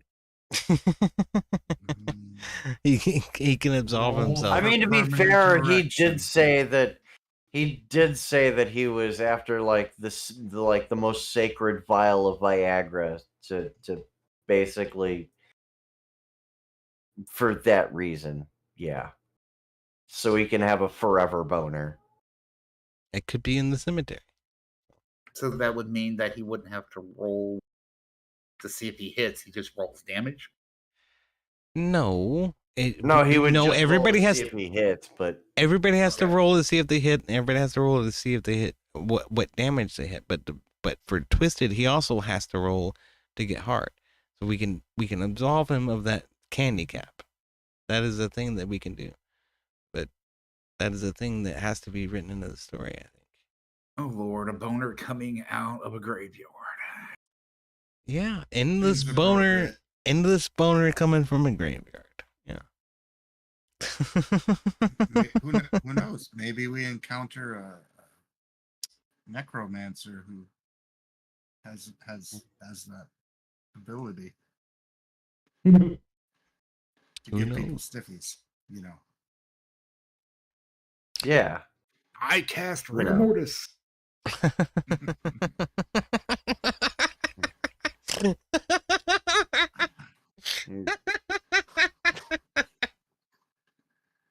I'm sorry. I'm sorry. I just figured it out. I'm sorry. And I can't. That was it. I mean, no, that was a pretty fucking good joke. That's a good one. That is a good one. The potion of rigor mortis. About Makes as you funny as a gnome with syphilis. makes you stiff forever. That's good. I like that. Hey, gents. Well, good night. Good night, Yeah. Jixer. It's good to see you, man. Thank you for coming by. Yeah, I got an early day tomorrow, so Right on. I'll probably come home and Yeah, sure you do. yeah, I know. It's not every day I get to go and actually do a race event. It's the first one I've done in a couple of years, actually. No shit, dude. Well, get the fuck out there and get those tires hot. And good luck. Oh, you know.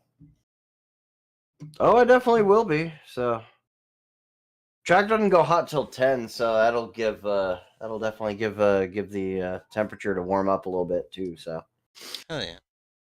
so I got everything downstairs pretty much staged and ready for me to throw it in the car, and I did a half-assed job of putting the passenger seat in just as a technicality because I'm supposed to have 2 seats because I took the passenger seat out for my battery relocation project that's unfinished, but It also saves you like 25 pounds, isn't it? well, the battery itself is where the weight savings is at. Yeah. So I have the weight savings. It's just a matter of now I'm relocating it to be more central. But it's not really so much about that as much as I wanted to get rid of the battery out of the engine compartment for another reason, because that's where my new power steering pump's going to go. Oh, waso grasshopper. Oh, yeah, electric power steering a pump. Oh. And then I have to find someone that can custom make power steering lines and be like, hey, I need this end on one side, and then I need on the other side something that plugs into this. Hey. Yeah. Air conditioning shops.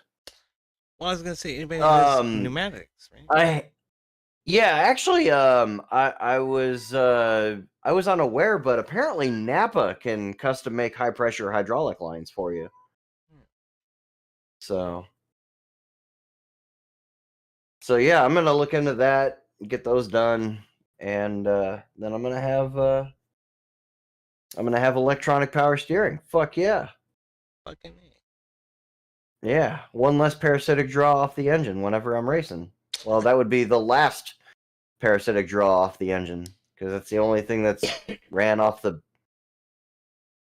I mean, the alternator doesn't exactly count, because, I mean, without the alternator, you ain't doing shit anyway, so...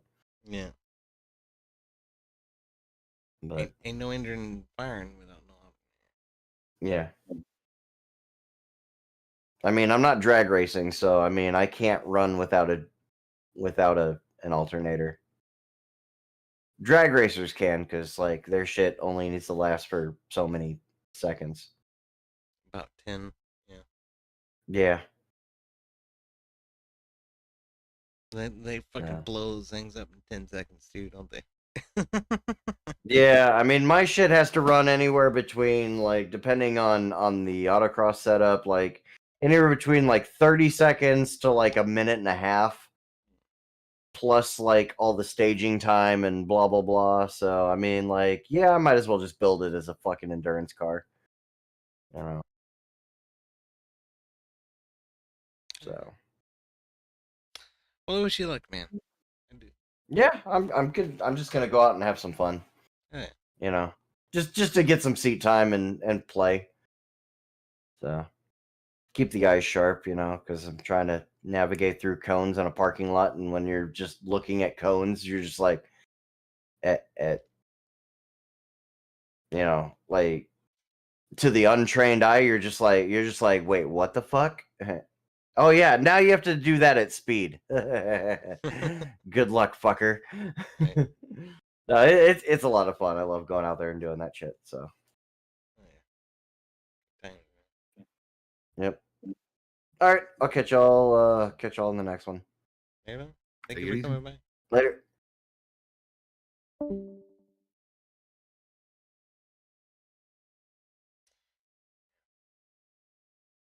Bandit says, with the internet involved, it should be easier to get it up. Talking about Twisted's fucking dick. Hard to hear you.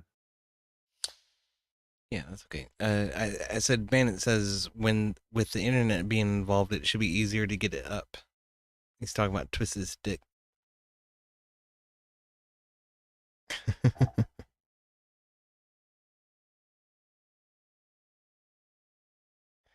That's pretty fun.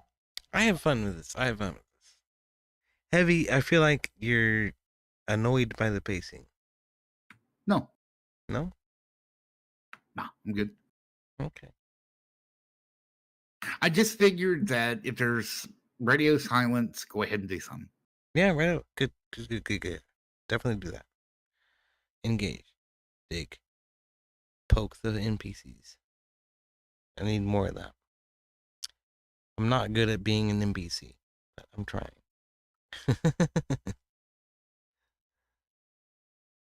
Oh man. Dealing with a graveyard and the situation with Twisted being a curse would be cool. Well, you know what? Do give me ideas. Yes.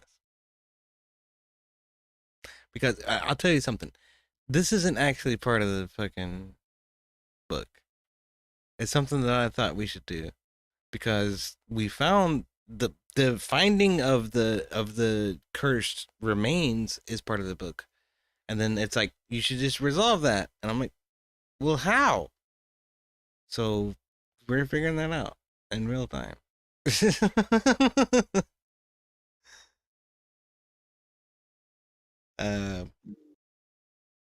But it doesn't really give you a whole lot of fucking guidelines on how. So I found a cemetery, and I'm like, okay, let's bring the remains back to the cemetery. And there's some zombies in there, but there could be other things. I just wanted this to be quick. I really did. This keeps happening. Like I just wanted it to be like a little quick thing, and like it ends up being like a 4-hour fucking adventure. I'm like, Well, that's D&D, man. I reckon. That's okay. I don't hate it. I'm just a little. I'm frustrated by the pacing. Hey, man, why does this tomb have a hole that looks like your dick, man? Is that a keyhole? I cannot believe we have potentially impregnated a dragon egg with a tiefling dick. What am I supposed to do with that? Honestly, I was waiting for it to be, yeah, he did, and it cracked the shell. It's now birthed. That's probably what I should have done. Put a Marine Corps sticker on it and salute it. I made it viable. That's my fault. I should have broke it.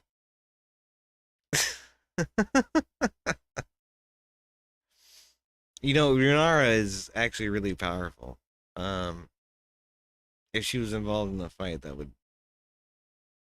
would be easy. That would be like easy mode, but not that. See, here's anything's been challenging so far. Here's the thing, and one of the reasons why I'm playing my character the way I am.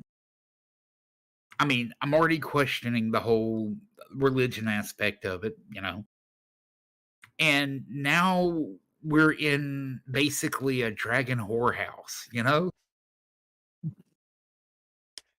Yeah, and you're the character of righteousness. Yeah.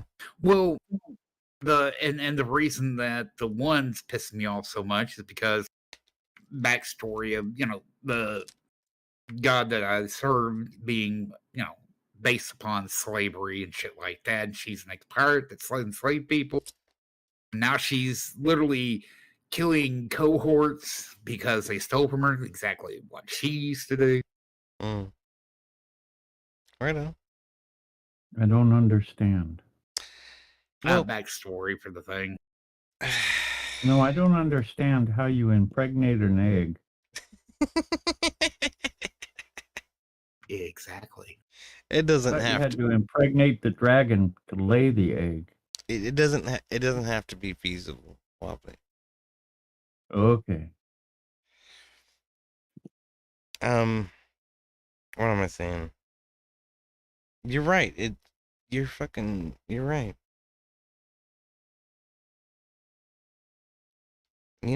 I make too many decisions and I don't think them through. That's what I'll tell you. So, It works fine, man. I mean, animosity between characters is all part of the game. Yeah. Yeah, we can. Yeah, I mean, that's what I'll chalk it up to. It's just the flow of the game. But.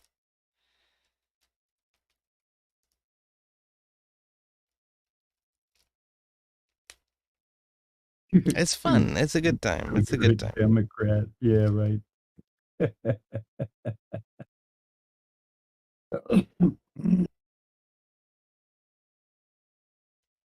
I meant to smoke this on stream, but I did not. At least during the game, I mean.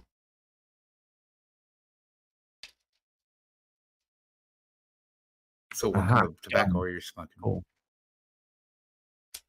Last disc ripped.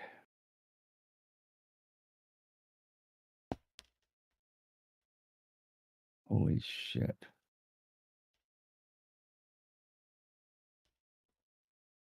Now I got to go through 23 seasons and convert the file names over. Shit.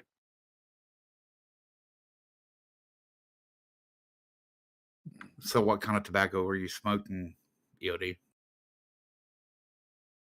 Just random shit. It's Captain Black pipe tobacco cherry.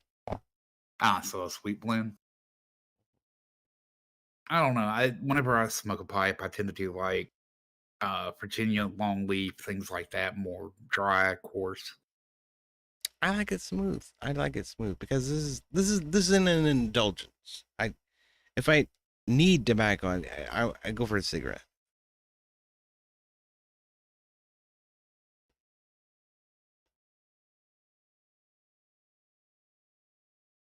That's also why it's a church warden pipe rather than a Sherlock Holmes pipe with a really short stem. It's colder when the smoke gets in my mouth.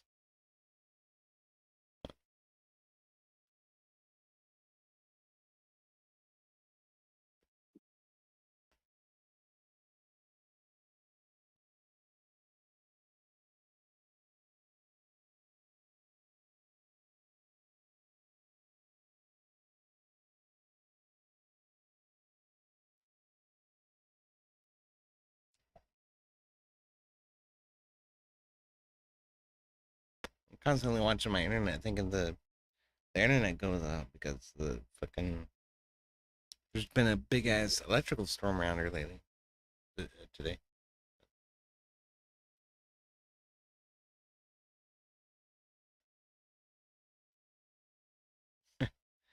Russian Misfit says it's that whole hand to mouth thing. No, it's it's just the distance between the bowl and the mouthpiece. That's all.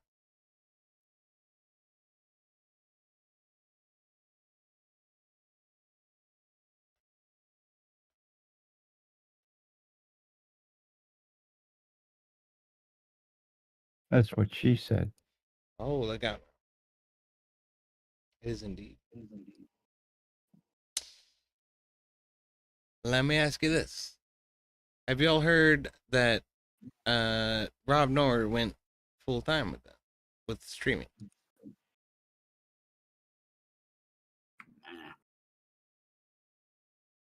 Say that again. I said, have you heard that Rob Noor went full time with streaming?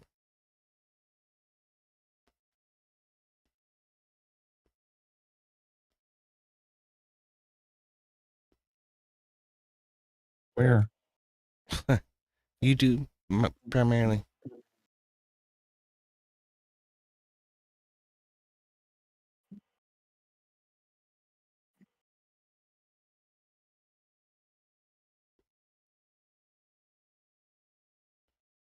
Apparently, the Crucible is backing him and paying him out of his job so that he doesn't have to work, so that he can do this full time. And I think that I think it's an amazing thing. I think it's a great thing. Of course, you know, if you don't know the Crucible, you don't understand that there's any sort of controversy there. But Crucible is primarily like a, I don't want to discredit anybody in this, but I will say that the Crucible is primarily an Orthodox community, and Rob is primarily a Protestant community and a Protestant man, and a little bit more lefty than, at least the community is a little more lefty than what the Crucible usually brings up. So it's an interesting play.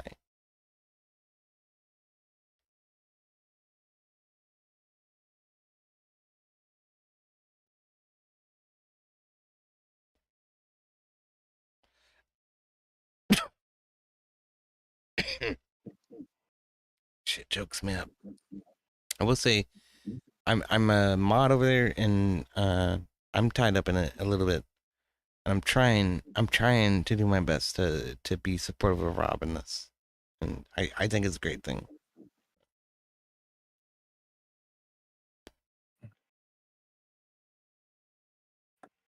Good luck to him. Yeah.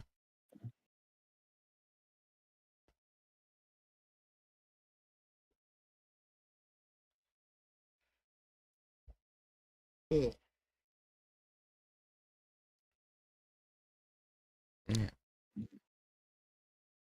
I think it's a good thing. We a lot of times I don't know, you probably felt like this before. I know you have.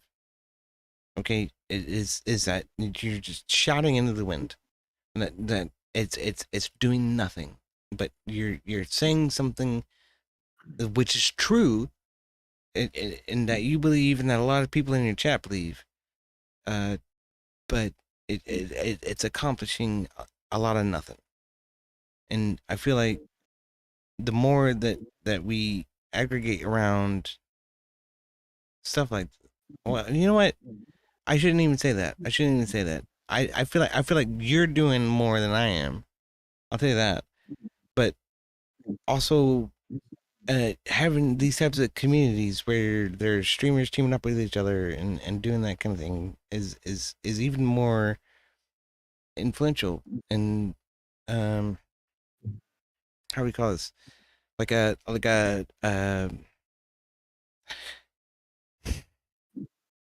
I hate this terminology. A parasite that feeds off the host, and then actually makes the host and the parasite better together.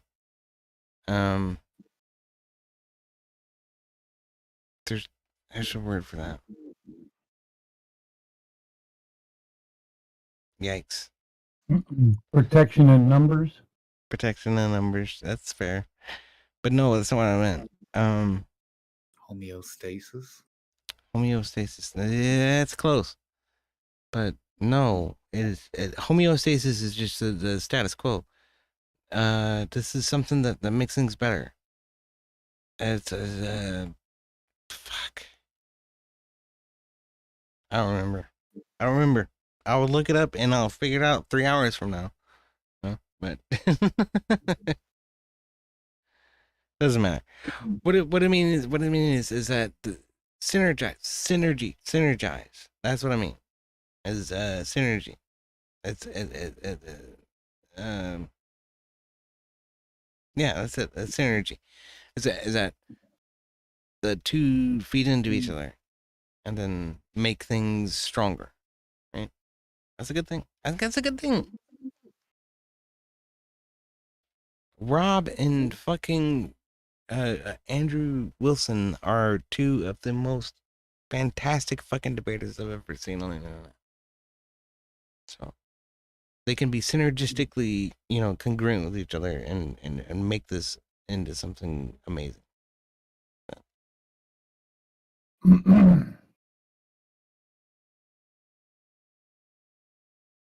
Yeah. Heavy's sitting there thinking my first terminology was probably more correct. But.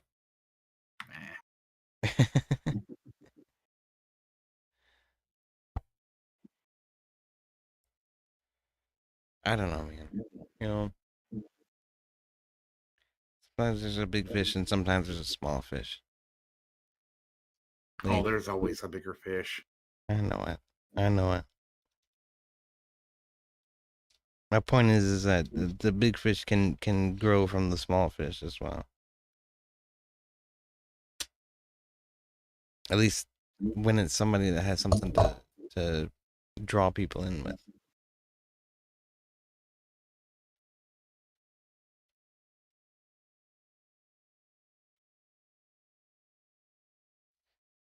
Me, I'd be fucking worthless. Right? At least I think I would be. So? Because I don't draw an audience. I really don't. And I don't do this often enough. It's all about being consistent. I know it.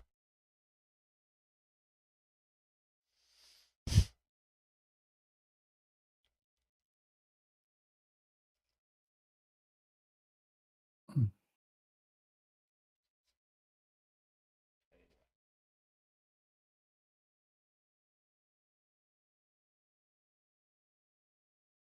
"23 seasons of this shit. No, it's worth it."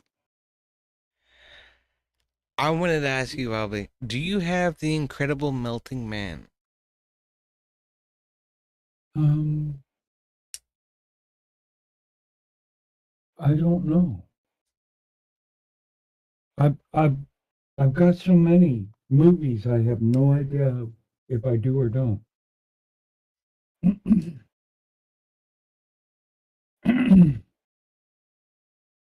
Let me look.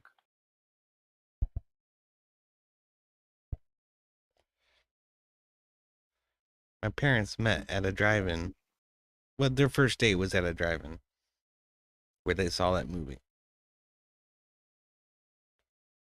It's also very campy and retarded. I have The Incredible Shrinking Man. 1957. This was 70s, early 70s. Hmm.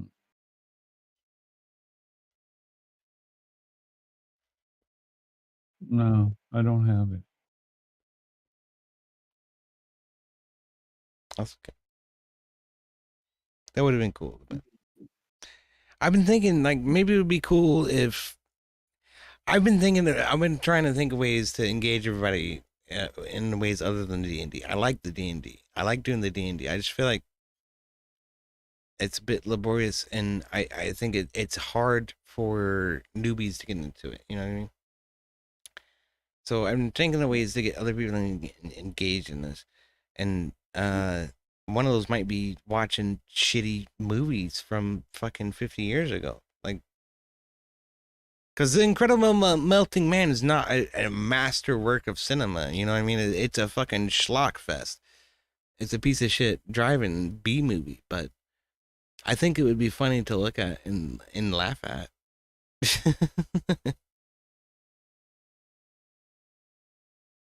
That might be cool. But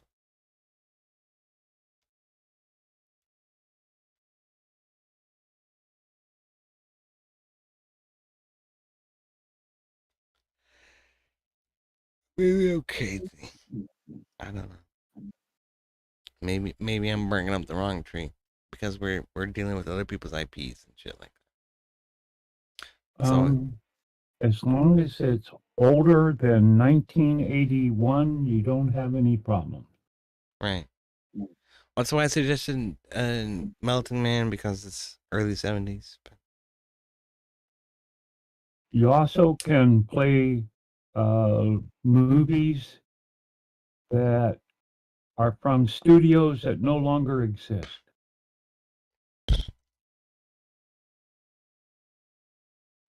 Because the copyright's no longer there. So if the studio that's producing Andor closed tomorrow, I could publish that.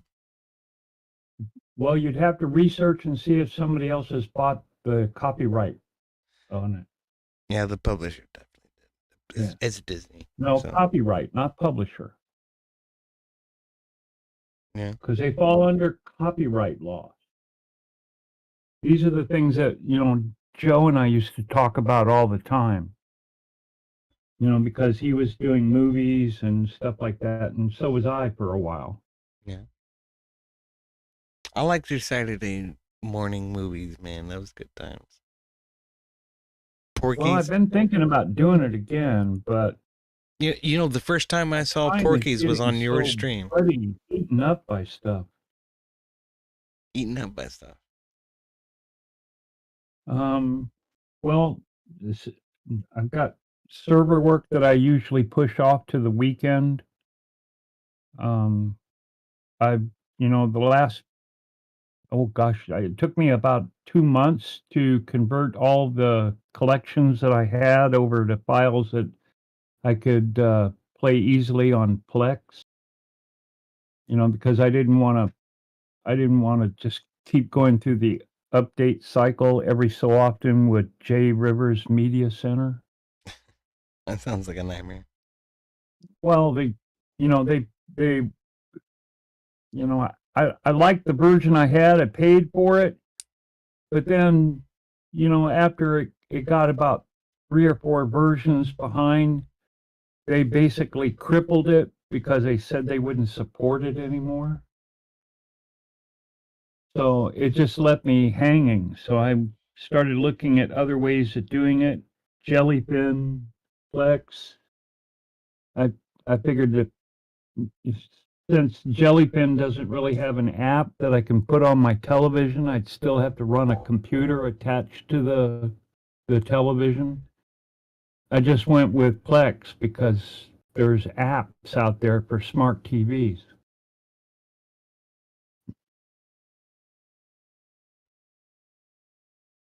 Well, that makes sense. So I started just converting everything over, making sure everything was NKV files or MP4 files, and it took 2 months to convert everything over. Because a lot of it was just straight Blu-ray rips. J Rivers could handle it. Blu-ray and DVD.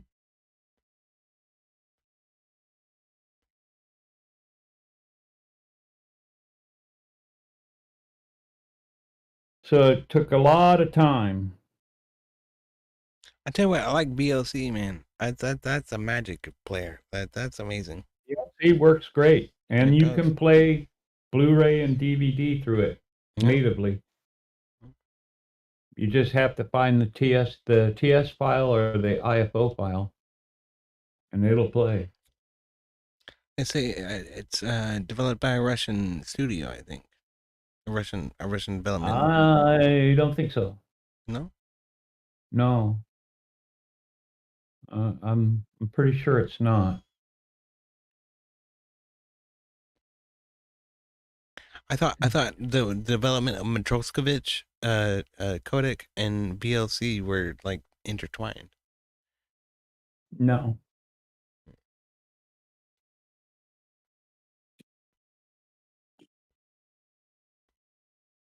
Because Matroskovich is Not as far as obviously I Russian, know. but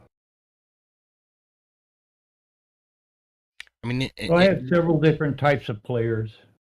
yeah, I used to. all I have is VLC now. I mean, that covers it all. Yep. And you can plug IPTV scripts into it and watch TV anywhere in the world if you wanted. Yeah. Build your own little server.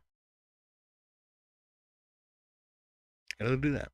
It'll also stream on your own network, though. I think that's very convenient and it's very easy to do. Yeah. It's fucking awesome. Yeah. But for the sake of ease and getting down to just one remote for my wife, Plex was the answer. Mm.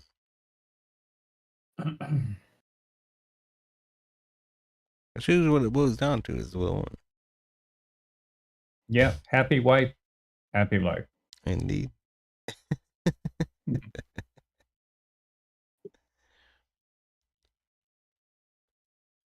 How is Mrs. Wobbly? Is she doing all right? Yeah, she's got congestion and stuff because of the pollen. Yeah.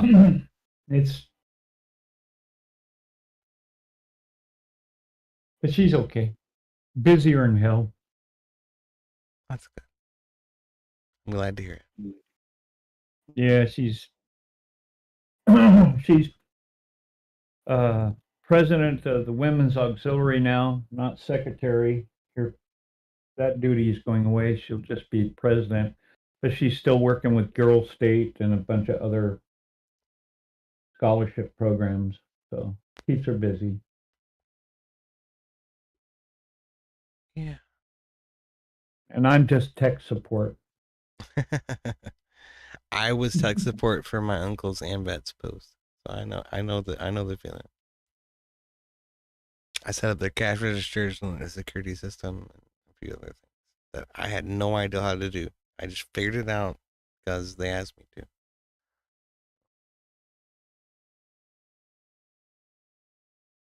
Well, believe it or not, even before I went to work for Forest Service, that's basically what I was doing. Tech support for dental offices, law firms, and chiropractic offices. No shit.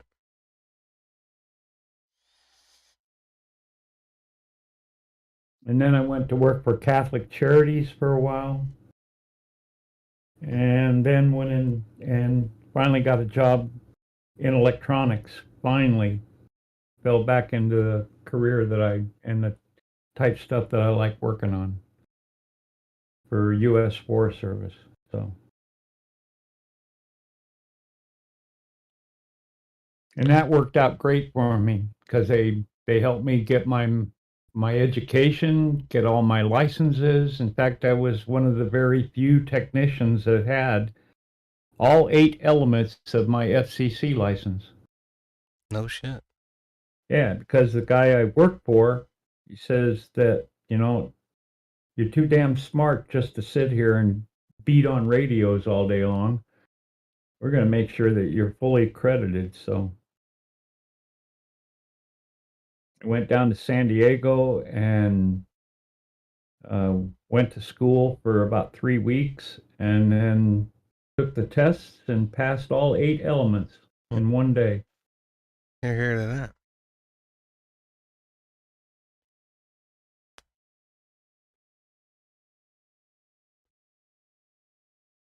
All on the Forest Service's dime. And our aircraft side, my license was on the wall there for them because none of them had a FCC license. And they were required to have a license. So I used to have to go over and inspect what they did all the time. Because it was your license that was on the fucking hook in the first place. Yeah. Mm.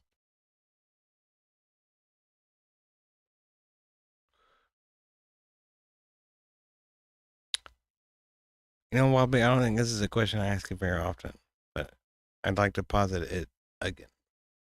What do you think about God? What do I think about what now? God. God. I believe that there is a An intelligence that basically has created everything. But I don't want to label it. All right.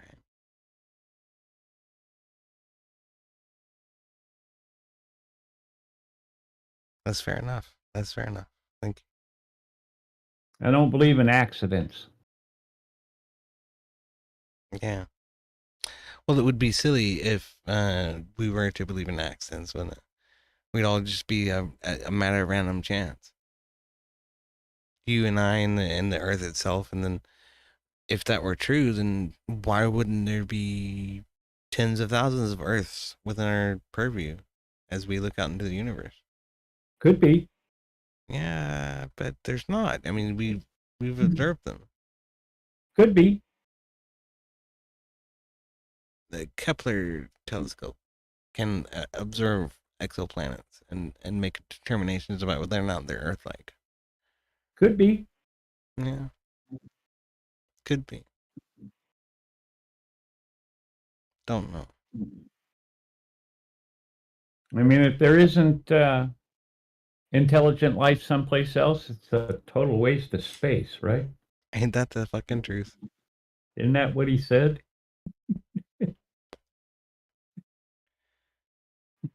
Yeah, in Hitchhiker's Guide to the Galaxy, I think. No, actually, well, who was that?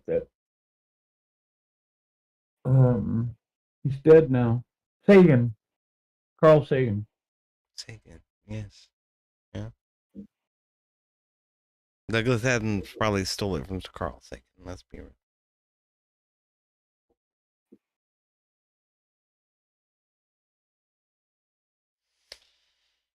Yeah, I like it though.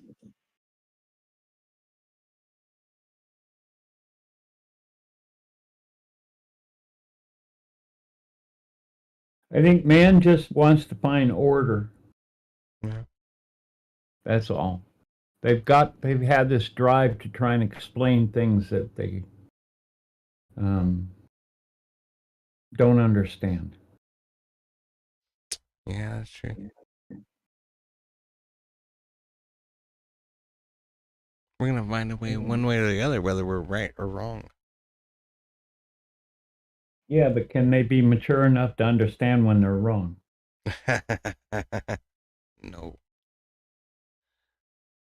Demonstrably no. And see, and that's things that I learned by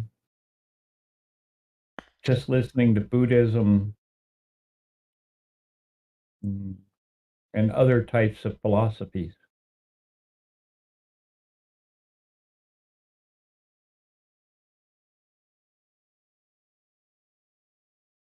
I knew there was a reason I called you a Buddhist. It must be that.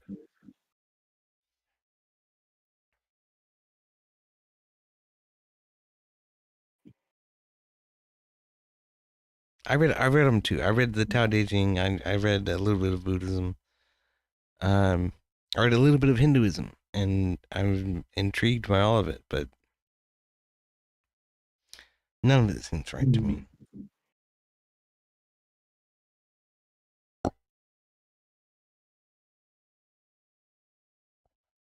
Well, you got to see it firsthand too. That helps. Yeah, I have not been to India. I have not been to the land of Buddha or the land of Taoism.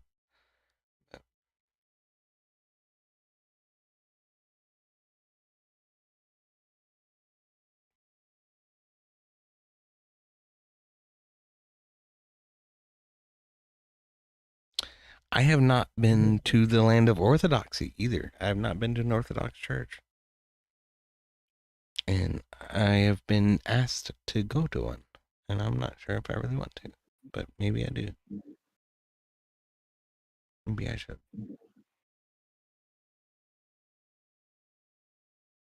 A lot of Orthodox Christian people that are making big waves on YouTube these days. In the political sphere, at least. Yeah.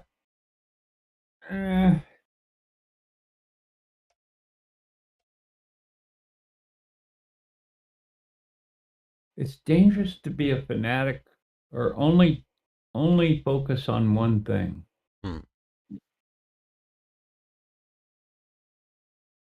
There's too many wonders. Very true.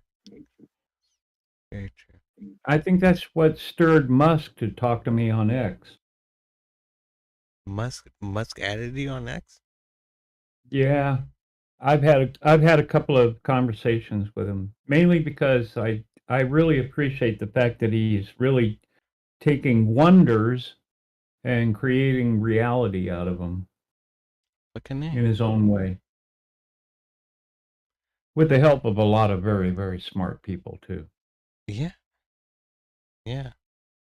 He's pretty damn smart himself. I mean, what is this, the fourth multi-billion-dollar company he's created? You count Twitter, SpaceX, PayPal. Okay, maybe AI? Grok. Yeah, sure. Boring. Boring. Yeah. Well, Yeah.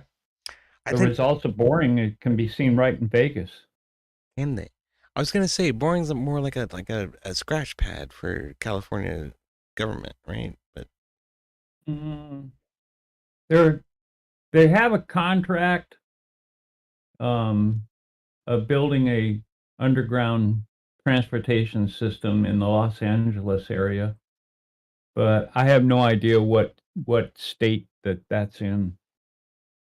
All I know is they completed the one in Vegas. That's the only one that I really know of that's actually being used right now. well, you don't mean state as in states of the United States. You mean state as in state of development, right? Oh, well, yeah. Yeah. Yeah. I just want to clarify. That's cool.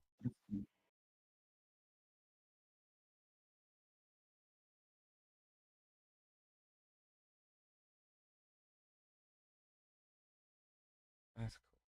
I am very tired.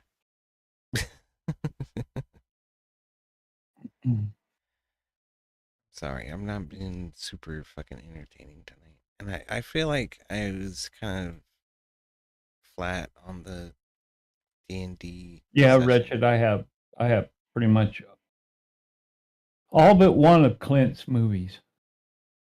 Yeah. Eventually I'll have that too.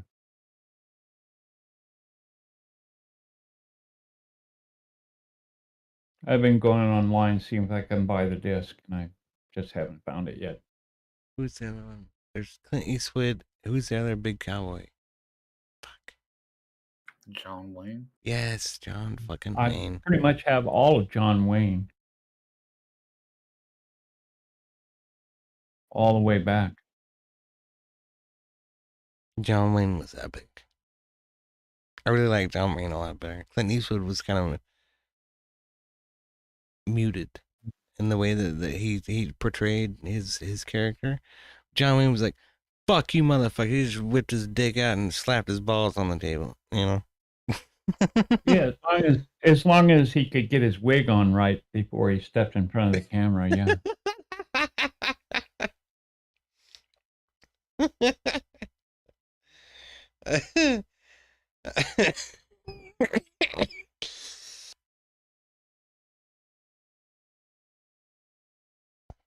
That's hilarious.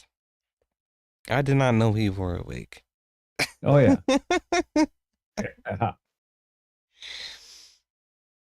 Oh.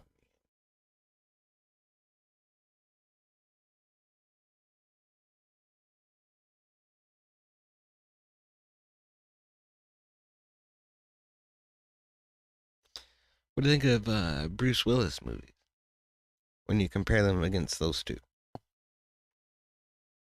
Bruce? Yeah. Mm. Like Die Hard, you know, Lethal Weapon, or maybe not. Well, he Lethal started out with that TV program, right? Moonlighting? Wasn't that it? I don't know. I Isn't thought that he the started first out with place Die people Hard. started seeing him? He started out with Die Hard, as far as I'm concerned. No, I thought it was Moonlighting came before Die Hard. You might be right. You might be right. But I didn't know that.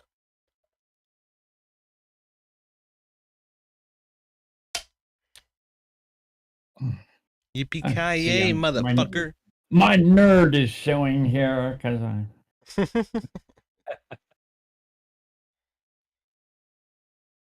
I did watch the first 2 episodes of Murderbot, though. What's that? Not bad. Yeah. Not bad. Have you seen season 3 of Star Trek Picard? Star Trek what? Picard. Picard? Yeah. I have it, but I haven't watched it. Season 3 is the only one worth watching, I'll tell you that. but it's good. It is good. It's a great reunion of the old cast and the old crew, and to get on the old starship. It's good times. It's a lot of fan service, but you know what? That's what that show needed, because it was so fucking vaporous in the first 2 seasons.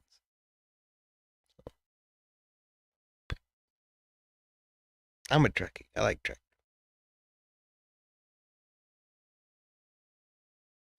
I know a lot of my communities now.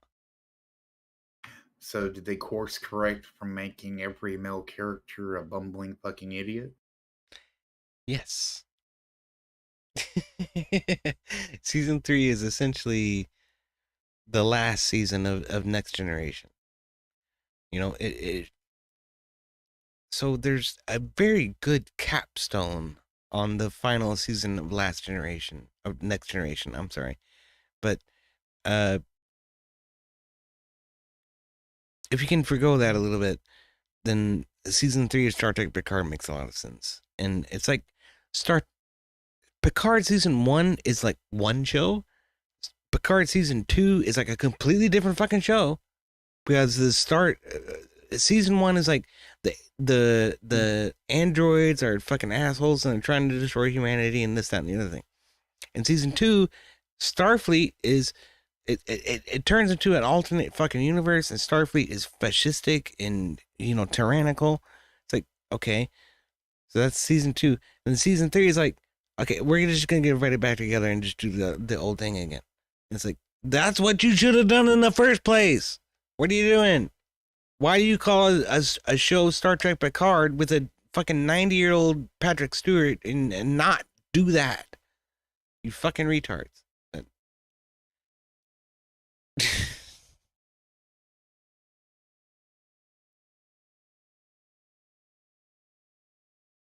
They got Gates McFadden back, which is my favorite MILF of all time, and Geordie LaForge and Will Riker and Deanna Troy and all of them.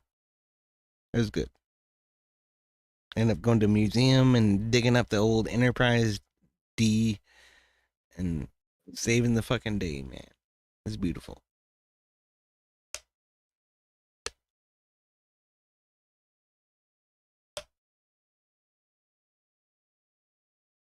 It's just frustrating that the first 2 seasons were so politically charged, and, you know, what do you say? How does Kathleen Kennedy put it in South Park? Put a chick in it and make her gay. That's what they fucking did. But Seems to be that's the way it is with everything. Yeah. Nowadays. Pretty much. Even in Murderbot, there's gay. Yeah.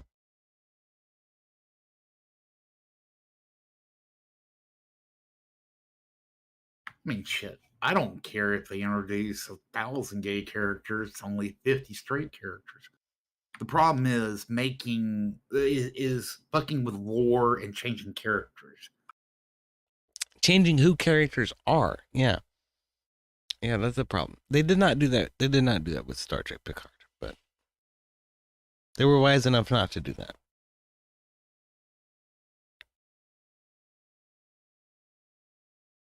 They totally fucked things up with Star Trek Discovery, though. They totally fucked things up with Star Wars, right? Those final prequels. The final one, not prequels. The sequels. Was it Last Jedi and yada yada with Rey and the black guy and whatnot. The last one was really bad.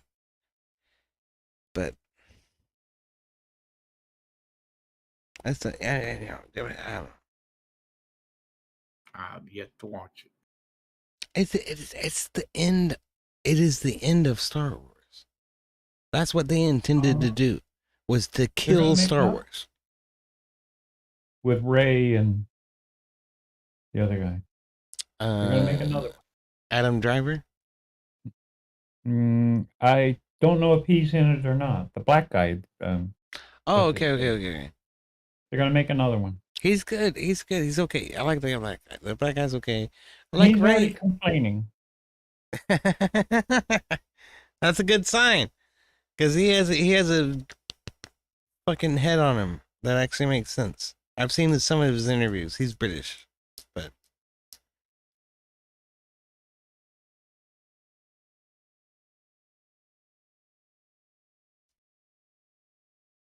I don't know, man. They just can't leave well enough alone. Star Wars had 2 trilogies. Stop it. Go make something else. I mean, all right. So the Bad Batch was really good. Yeah. Mad I wish Max. they'd continue that story. They kind of left it hanging. Yeah. Here's the thing. The original director came back for Furiosa and the new one, the other one that was actually Mad Max and not Furiosa. Those are both the original director. So Okay, I'm sorry. Well, I was talking about Bad Batch from Star Wars. Oh, I'm sorry. The animated series. I did not see that. My bad.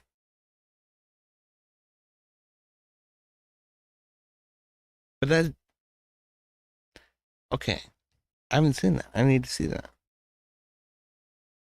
Let's see. What else is there? There's well, Andor. That story's over now. I've heard that was good. I haven't watched that. It is. It's good. In fact, the last 2 episodes are really good. Yeah. Their But skills. that brings you up to Rogue One, the movie Rogue One. What about it? Andor is the backstory leading up to Rogue One. Okay. That makes sense. There's also Skeleton Crew, which isn't that bad. Yeah, that's not that bad. The Acolyte is okay. No, it's not wobbly. It's not okay. It's crap. The Acolyte is crap. They're gonna do that yet. I watched a little bit of the Acolyte. I've seen a bunch of reviews on it. It's crap. I don't like it. Yeah, I didn't care for the Acolyte, but there's another series that I don't know how it's going to play in. I haven't watched any of it. The Tales from the Underworld. Yeah. Fallen Ventress. Yeah. It was short stories, 15 minutes long. It's I don't know how to I don't even know why they did it, to be honest with you. It shows where Bane came from, and then they just sort of left it hanging again. Yeah. As they typically do.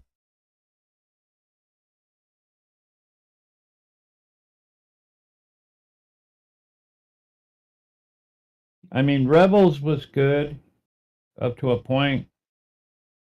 And then Ahsoka storylines was supposed to pick it up because they wanted to go and find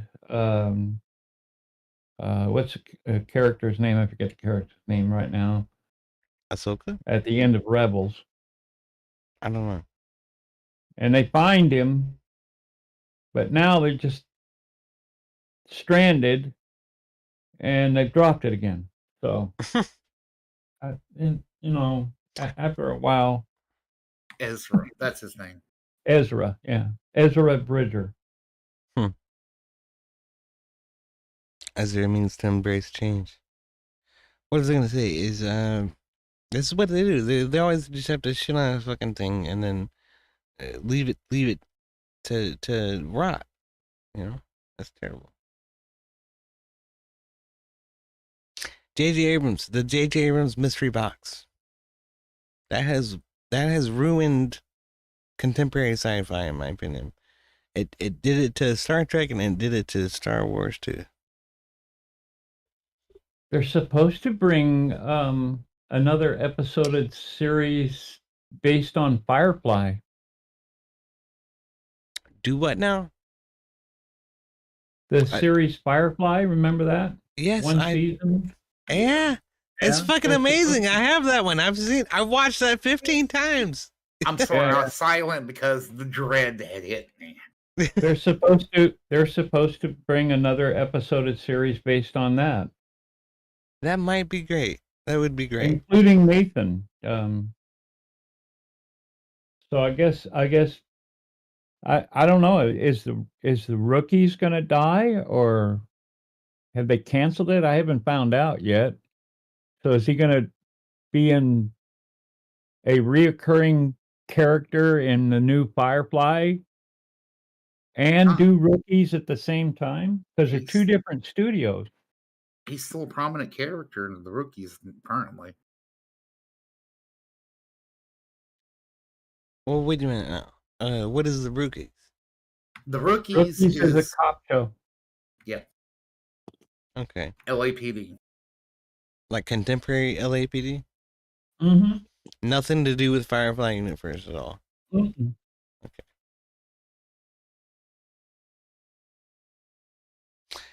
Yeah, that's rough. If you got the same actor. Yeah.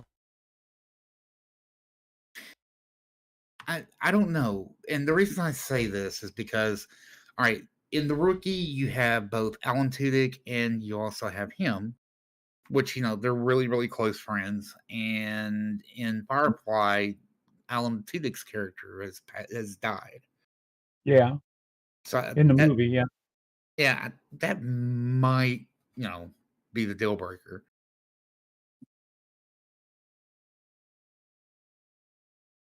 And the preacher, he died too. He died in the first series, yeah. Unfortunately, he was the greatest character, and he had such a mystery behind him because he had like some sort of tie to the federal government somehow. We never did figure that out. He was like a fucking secret agent somehow. I don't know. Because like he got shot one time, and he like get my ident card, and they showed that to one of the Alliance cruisers, and at first the Alliance was like, we're gonna lock all you motherfuckers up, and then they saw that ident card, and they were like, oh, wait a minute now, we gotta help this guy, and we gotta send them on their way, and that's what happened. So it's like Preacher had some serious fucking ties to the government. But that's cool, man. If they make another Firefly, I'm gonna be excited for it, and I'm gonna be terribly disappointed because I'm gonna be hyped. Yeah, it probably won't be as good. Yeah. Yeah. I know. It's okay. C'est la vie. Well, wait, c'est la vie. Yeah. Oh, man. All right, y'all. I reckon I'm gonna get out of here. I'm gonna go to bed. All right. It is good talking to you guys, though. It's good seeing you. And I want to shout out you before whenever you get off stream. Yeah, sure.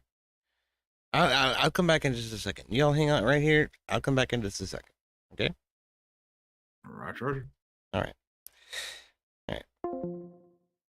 So I do appreciate everybody coming out and hanging out and chilling. I don't know why my screen is doing this right now. Y'all are awesome. Thank you for being here. This is Milky Way Galaxy. I am a sci-fi fan, and I do like Firefly. But I'm around. I'll be around. I'm on Rob's stream, doing modding. I'm in Discords galore, just posting music for the most part, and debating with people over stupid shit. And I will be here occasionally. Please look for me. Please be around. I do appreciate y'all. If you're hanging out, I'll be around. Keep you out.